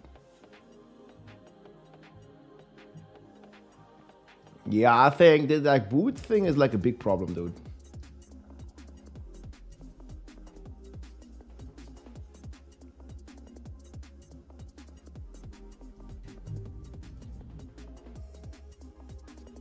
Maybe we need size again. It's hammer size. We need a Giga Hoda. Yeah, Battle Trance, I really liked it as well. I don't think we can play this, guys. There's another good ring. Like, how are we gonna spend this much fury? Don't think we can. Spend 100 fury. We're not gonna.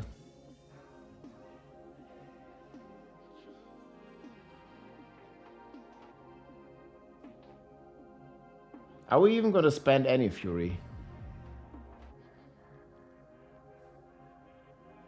Barefoot. This might run into fury problems now that I think about it. We'll see. I mean, maybe it's just gonna die.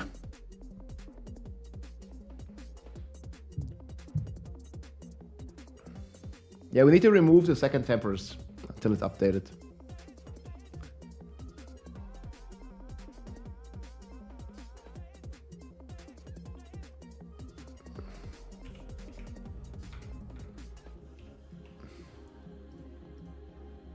Yeah, we're just gonna play both Chieftain for now.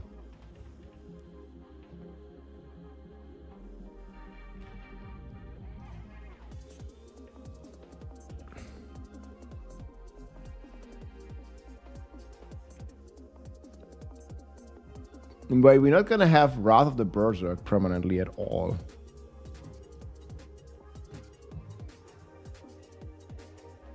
Yeah, I don't think we can fix that. How are we gonna fix that? Marshall, I guess. Yeah, Marshall gonna make it pretty strong.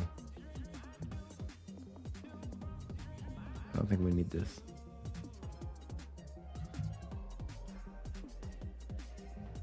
Yeah, this one we need. This is all good.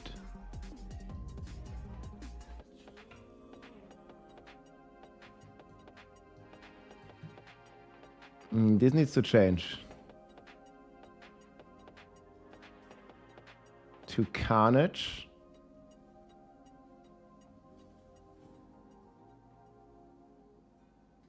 Carnage or this?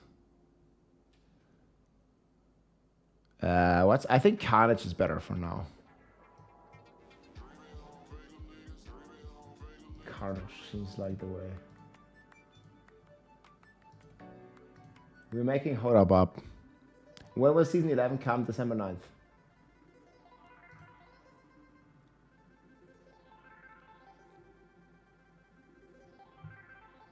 Maybe we play Wrath to get Fury.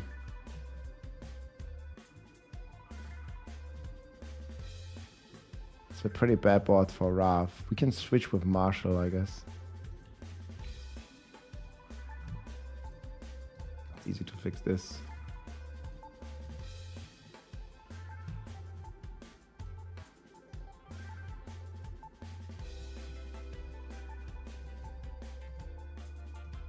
We gotta play something like this. No.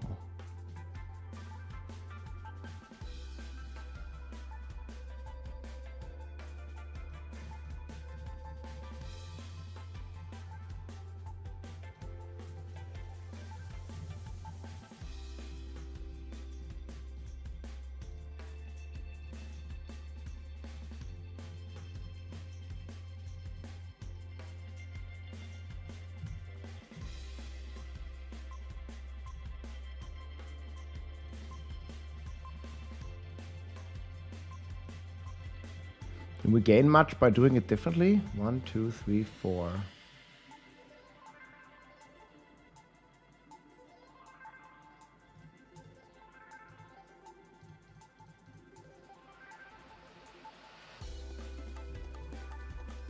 $74.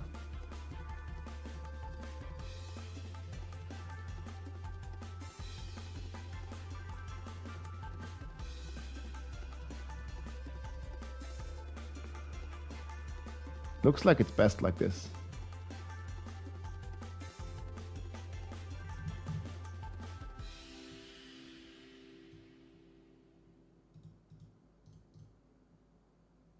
It doesn't work.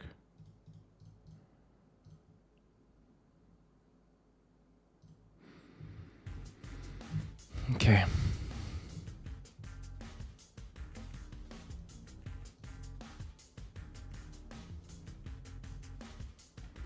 That might be good to start with. Definitely need this.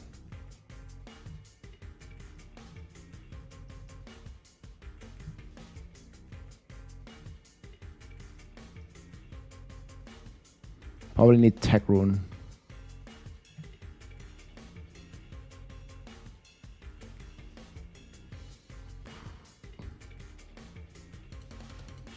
%100% more fury. Makes it cost 60, but we have starless.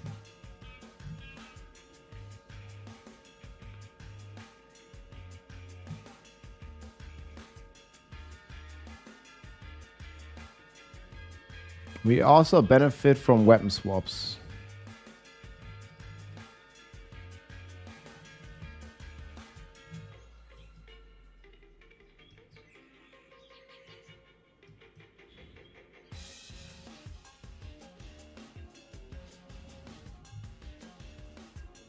That means one of this needs to be mace.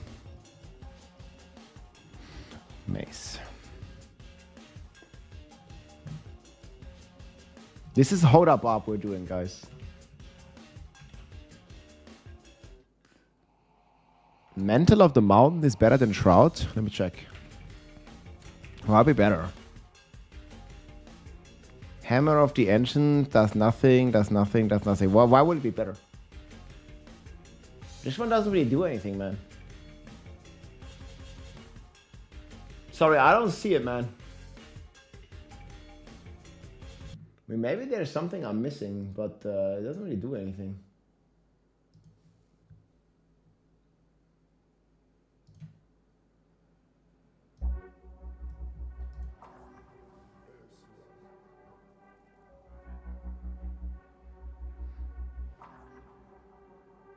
Wait, is that pure multiplier now?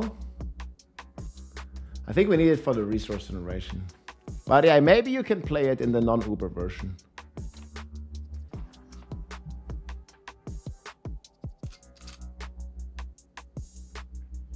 Are we gonna play Shaco or Air of Perdition?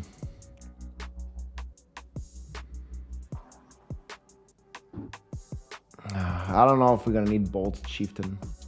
Probably get away without playing all this shit. For now, I'm gonna start with Shaco. Air of Perdition might be better.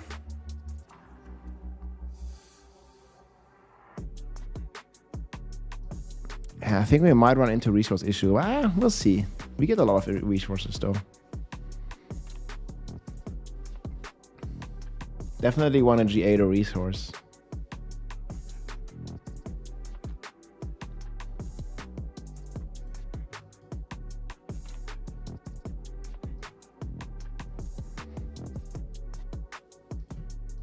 This also gives us a ton of resource, I hope.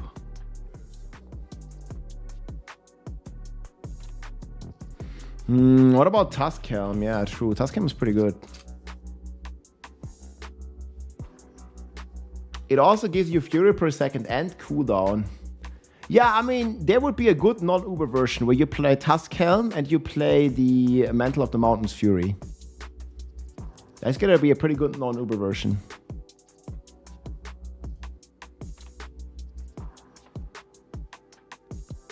Yeah, we get Fortify from bashing. Yeah, what do we think about this? We could even play the new Pantaloonies. What would the new pants do again?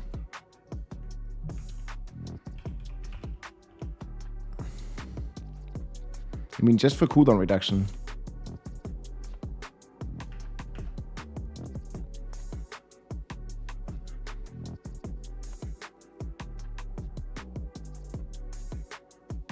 I don't know, maybe we don't need the hybrid version.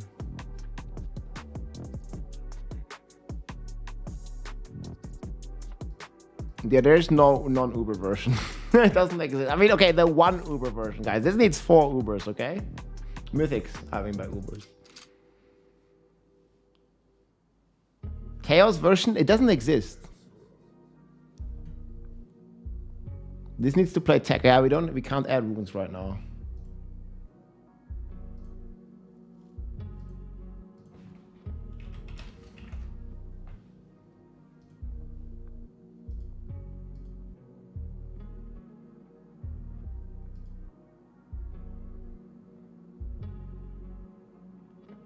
Okay, so do we change it then, guys?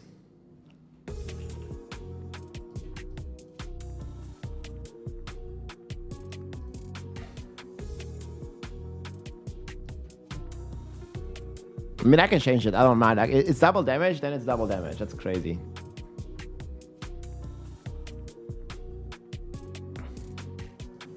Do we have anything good on the Pantaloonies? Oh, yeah, we could play Wrath or Call of the Ancients.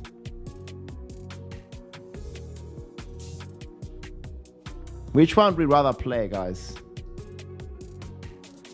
It could be either one of them.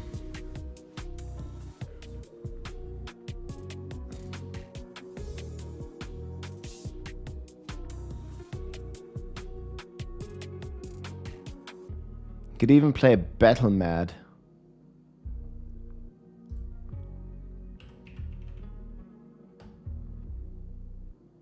I mean, we're going to be swapping weapons all the time, right? Maybe Battle Mad is going to be even crazier.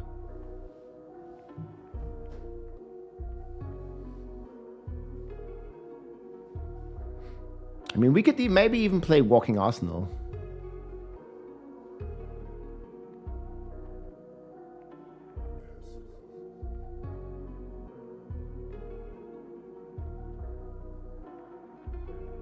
Wait. What if we play the Mountain Boots?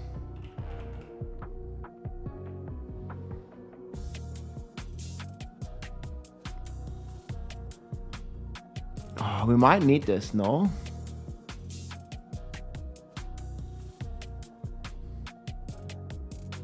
Do we need this? I actually think we do need this. To make our bash, so we can bash Hoda, bash Hoda, bash Hoda, bash Hoda, right? It's the only way to make it cleave. Actually, we need it here as well then.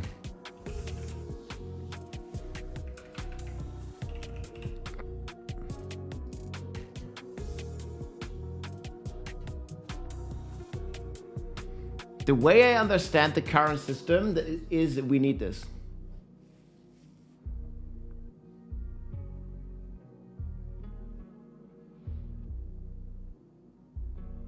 People are overreacting with the teleport changes. I think so too, man. But yeah, I also don't like him though.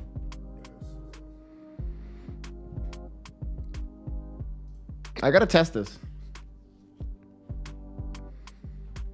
To be able to bash Hoda, bash Hoda, bash Hoda, I think we need it.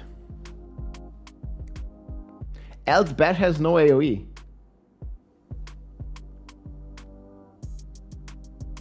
For GA Shaco optional. Do I have the mountain hoofs? Oh, God.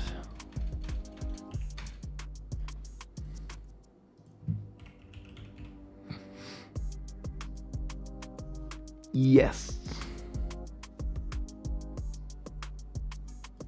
I'm gonna have to test this real quick. Yeah, the video is right here. Jay-Z. Here's a video. It's like a 20-minute video. Yeah. But they didn't really like fully remove it, right? Because now you have this thing here that makes it into AoE.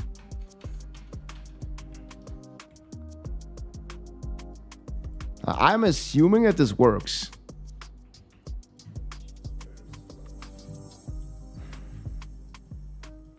I'm not 100% on it, so we're gonna test it real quick. I don't know how big the AoE is either.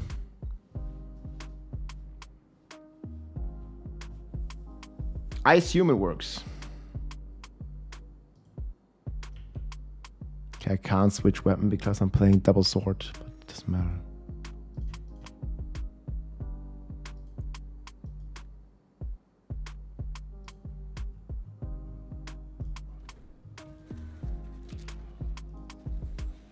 You see, you get 3 stacks.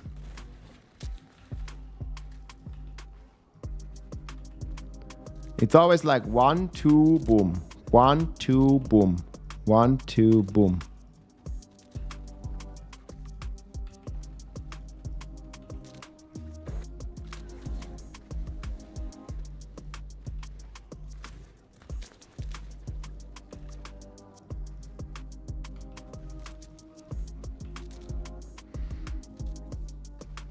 It definitely does work.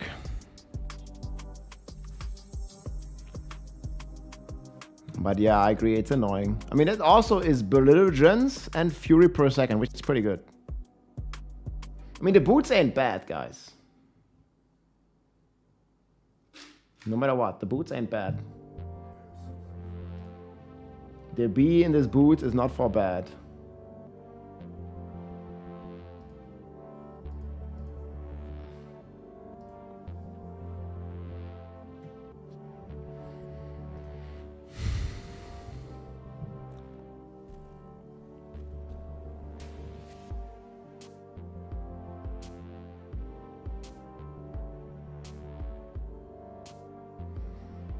Okay, how we make stuff burn? I'm not quite sure.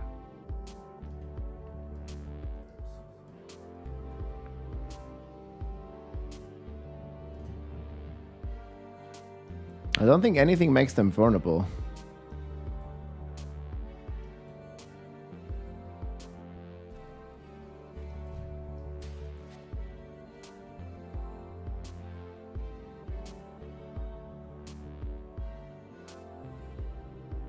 Vulnerable affix on weapon? Maybe. Oh yeah, we can do lucky hit to make vulnerable. Yeah, that should work. Because Hoda has very high lucky hit. And we could even... I mean, I'm not going to do it, but we could go Fists of Fate at some point.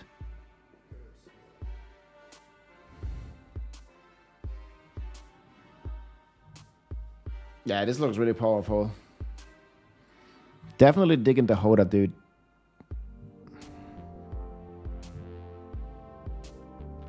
This looks pretty solid. Okay, any other suggestions for Hoda Barb? I think it's gonna be pretty good.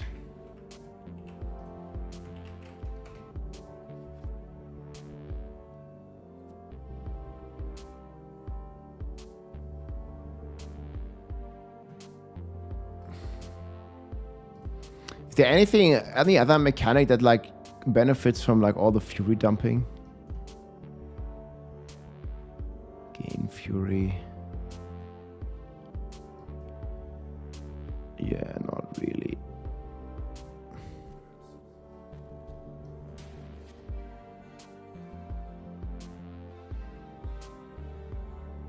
Generates big fury.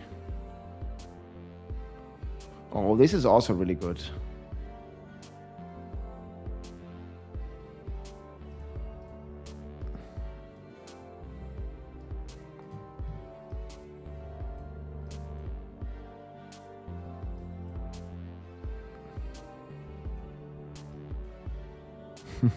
Man, there are too many multipliers, bro. Do we play Vehement?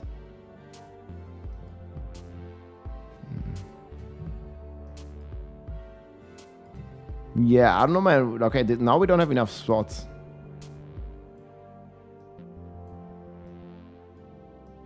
There's too much good stuff. Yeah, we definitely kind of want this.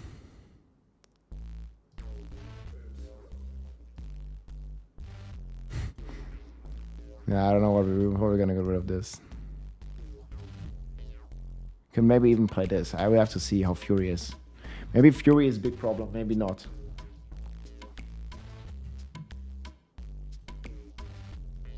We surely don't know. You're not weapon swapping? You are. I think weapon swapping is the key to have enough Fury. And even though this does a lot of Fury too. 50x, that's actually crazy, dude. Wait, we already get crit chance. Okay, then we can play always here. Oh yeah, I think crit chance is fine actually, I forgot. I don't think we also don't need this then.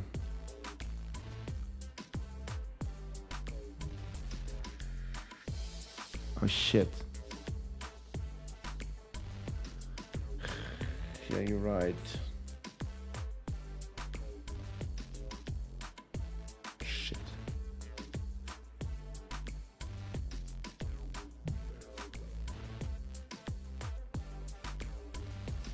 Okay, I guess we're not swapping. Okay, then we take this. And we ain't swapping. Didn't realize it was two-hander only. I don't think it's a big deal anyway. The only thing we're getting is Fury. But if we don't swap, we also still get Fury. Alibian Vulcan, thanks for the prime, man. Welcome in. Yeah, I think it's gonna be fine. Yeah, thanks for letting me know. Yeah, I forgot. That's still gonna be pretty good then. We can't have Battle Mat then we need to play Inacom. Yeah, there's always some problem, huh? And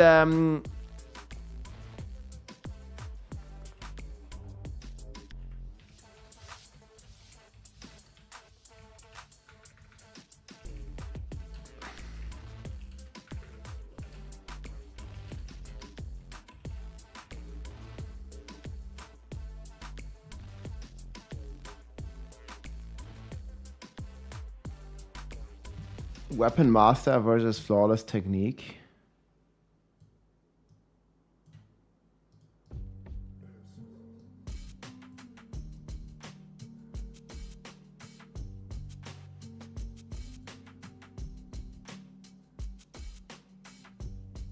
So we have attack speed here. And we have might. But this board is just crazy. Like, we have a multiplier on the Fury. That's insanely good. But yeah, this one is weaker. Check Flawless Technique. But it's just so much weaker. I don't know, dude. I think it's better to stay like this. Like, the Fury is just insane, dude.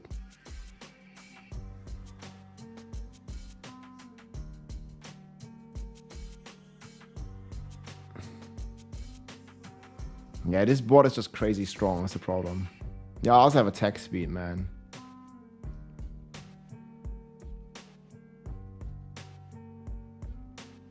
Tower will be out for season 10. No, Tower is season 11 next week on the PTR.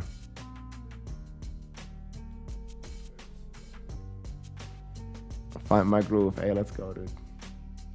Go find it, man. Go find it. Sounds good.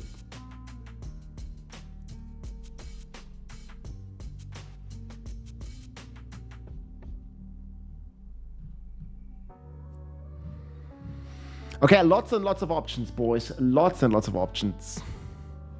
Okay, what do you think about it now?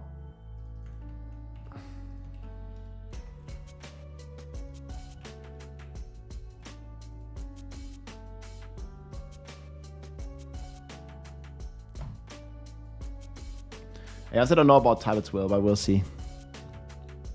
I also not sure about build Chieftain.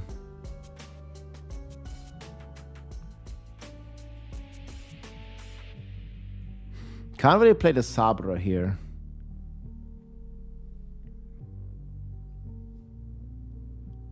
I can't do runes, it doesn't work right now. We'll do, I mean, you're gonna play tech rune, of course. Igni tech, and then like something quacks.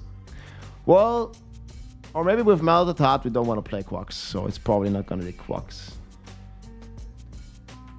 So wait, if we don't play quacks, it's bugged right now, I can't add runes. Gotta fix it. Maybe we add Groundstorm. Can just add Rune instead. Or Luck Rune. Or more Luck. You can add Groundstorm and get Fury. Might be good. Might be not good. Because you have to press another button that's not Hoda or Bash. Yeah, I'm still somewhat concerned with Fury though. Man, this is going to be crazy strong. I think this is going to be a very good build.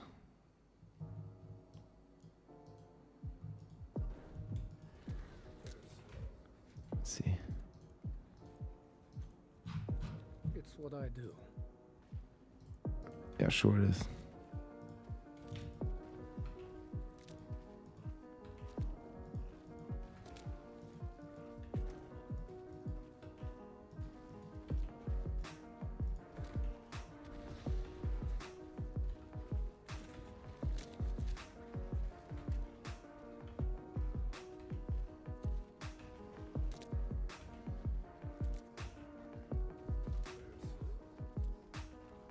Yeah, this is gonna work pretty well.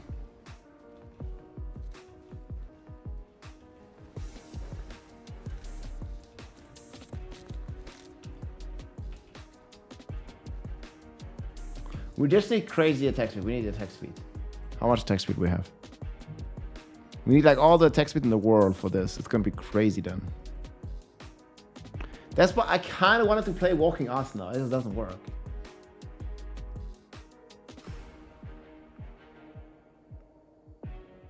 Thule, Vex. I think we have a lot of ability ranks. I mean, we definitely need Tech Rune. Igni Tech, and then I'll know the last rune. It's not gonna be Quacks. It could be to replace one of the War Cries and get something else in. Like, we could always get in Groundstorm. Groundstorm also pixel pulls the enemies now, right?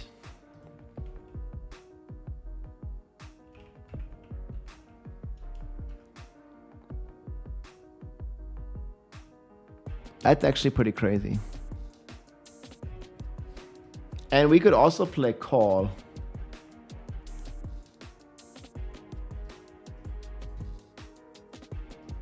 I actually think we're gonna do this is better.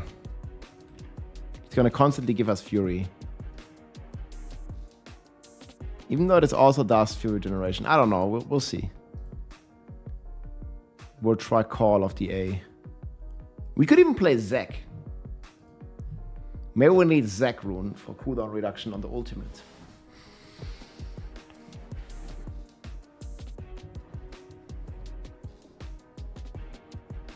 Actually, no, wait. The Berserk pulls it. Yeah, we'll have to see which ultimate's gonna end up being better. The Berserk pixel pulling is crazy. Then we don't need Ground Stomp. Or we play Ground Stomp.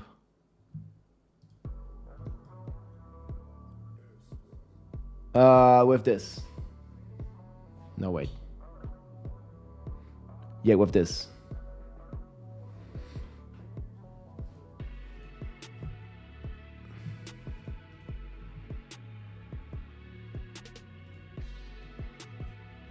I think that's better here too.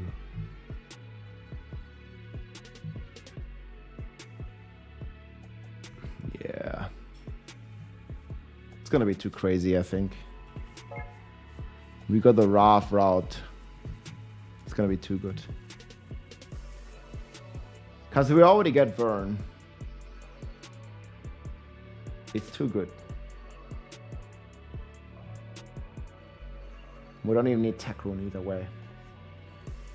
Yo, what's up, man? We could even play Lum Rune if needed. Man, maybe we play Hoda here. Could even play Hoda.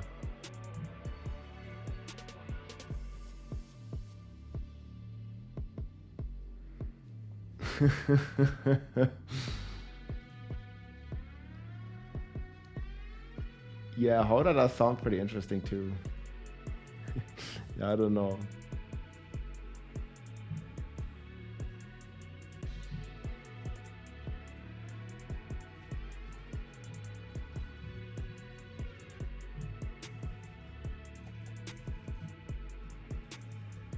The Barb has potential to be great again, dude.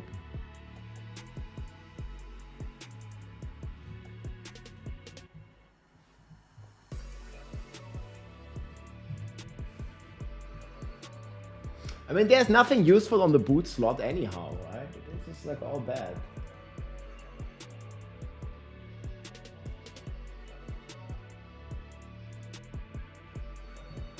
Figure it all out, guys. The Barb's cooking, boys. This is the Barb. So we did Hoda Barb.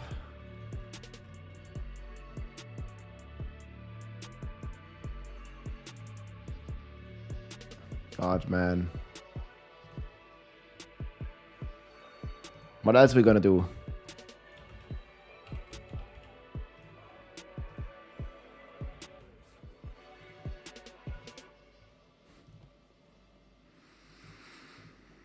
Pure charge. Poof.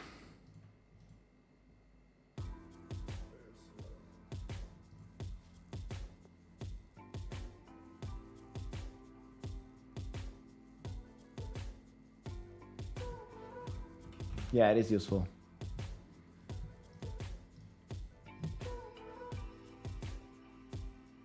I'll be back on YouTube tomorrow, my friends. I think it's very useful for this.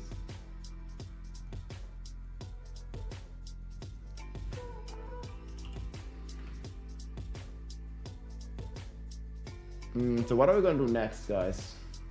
Golem Necro?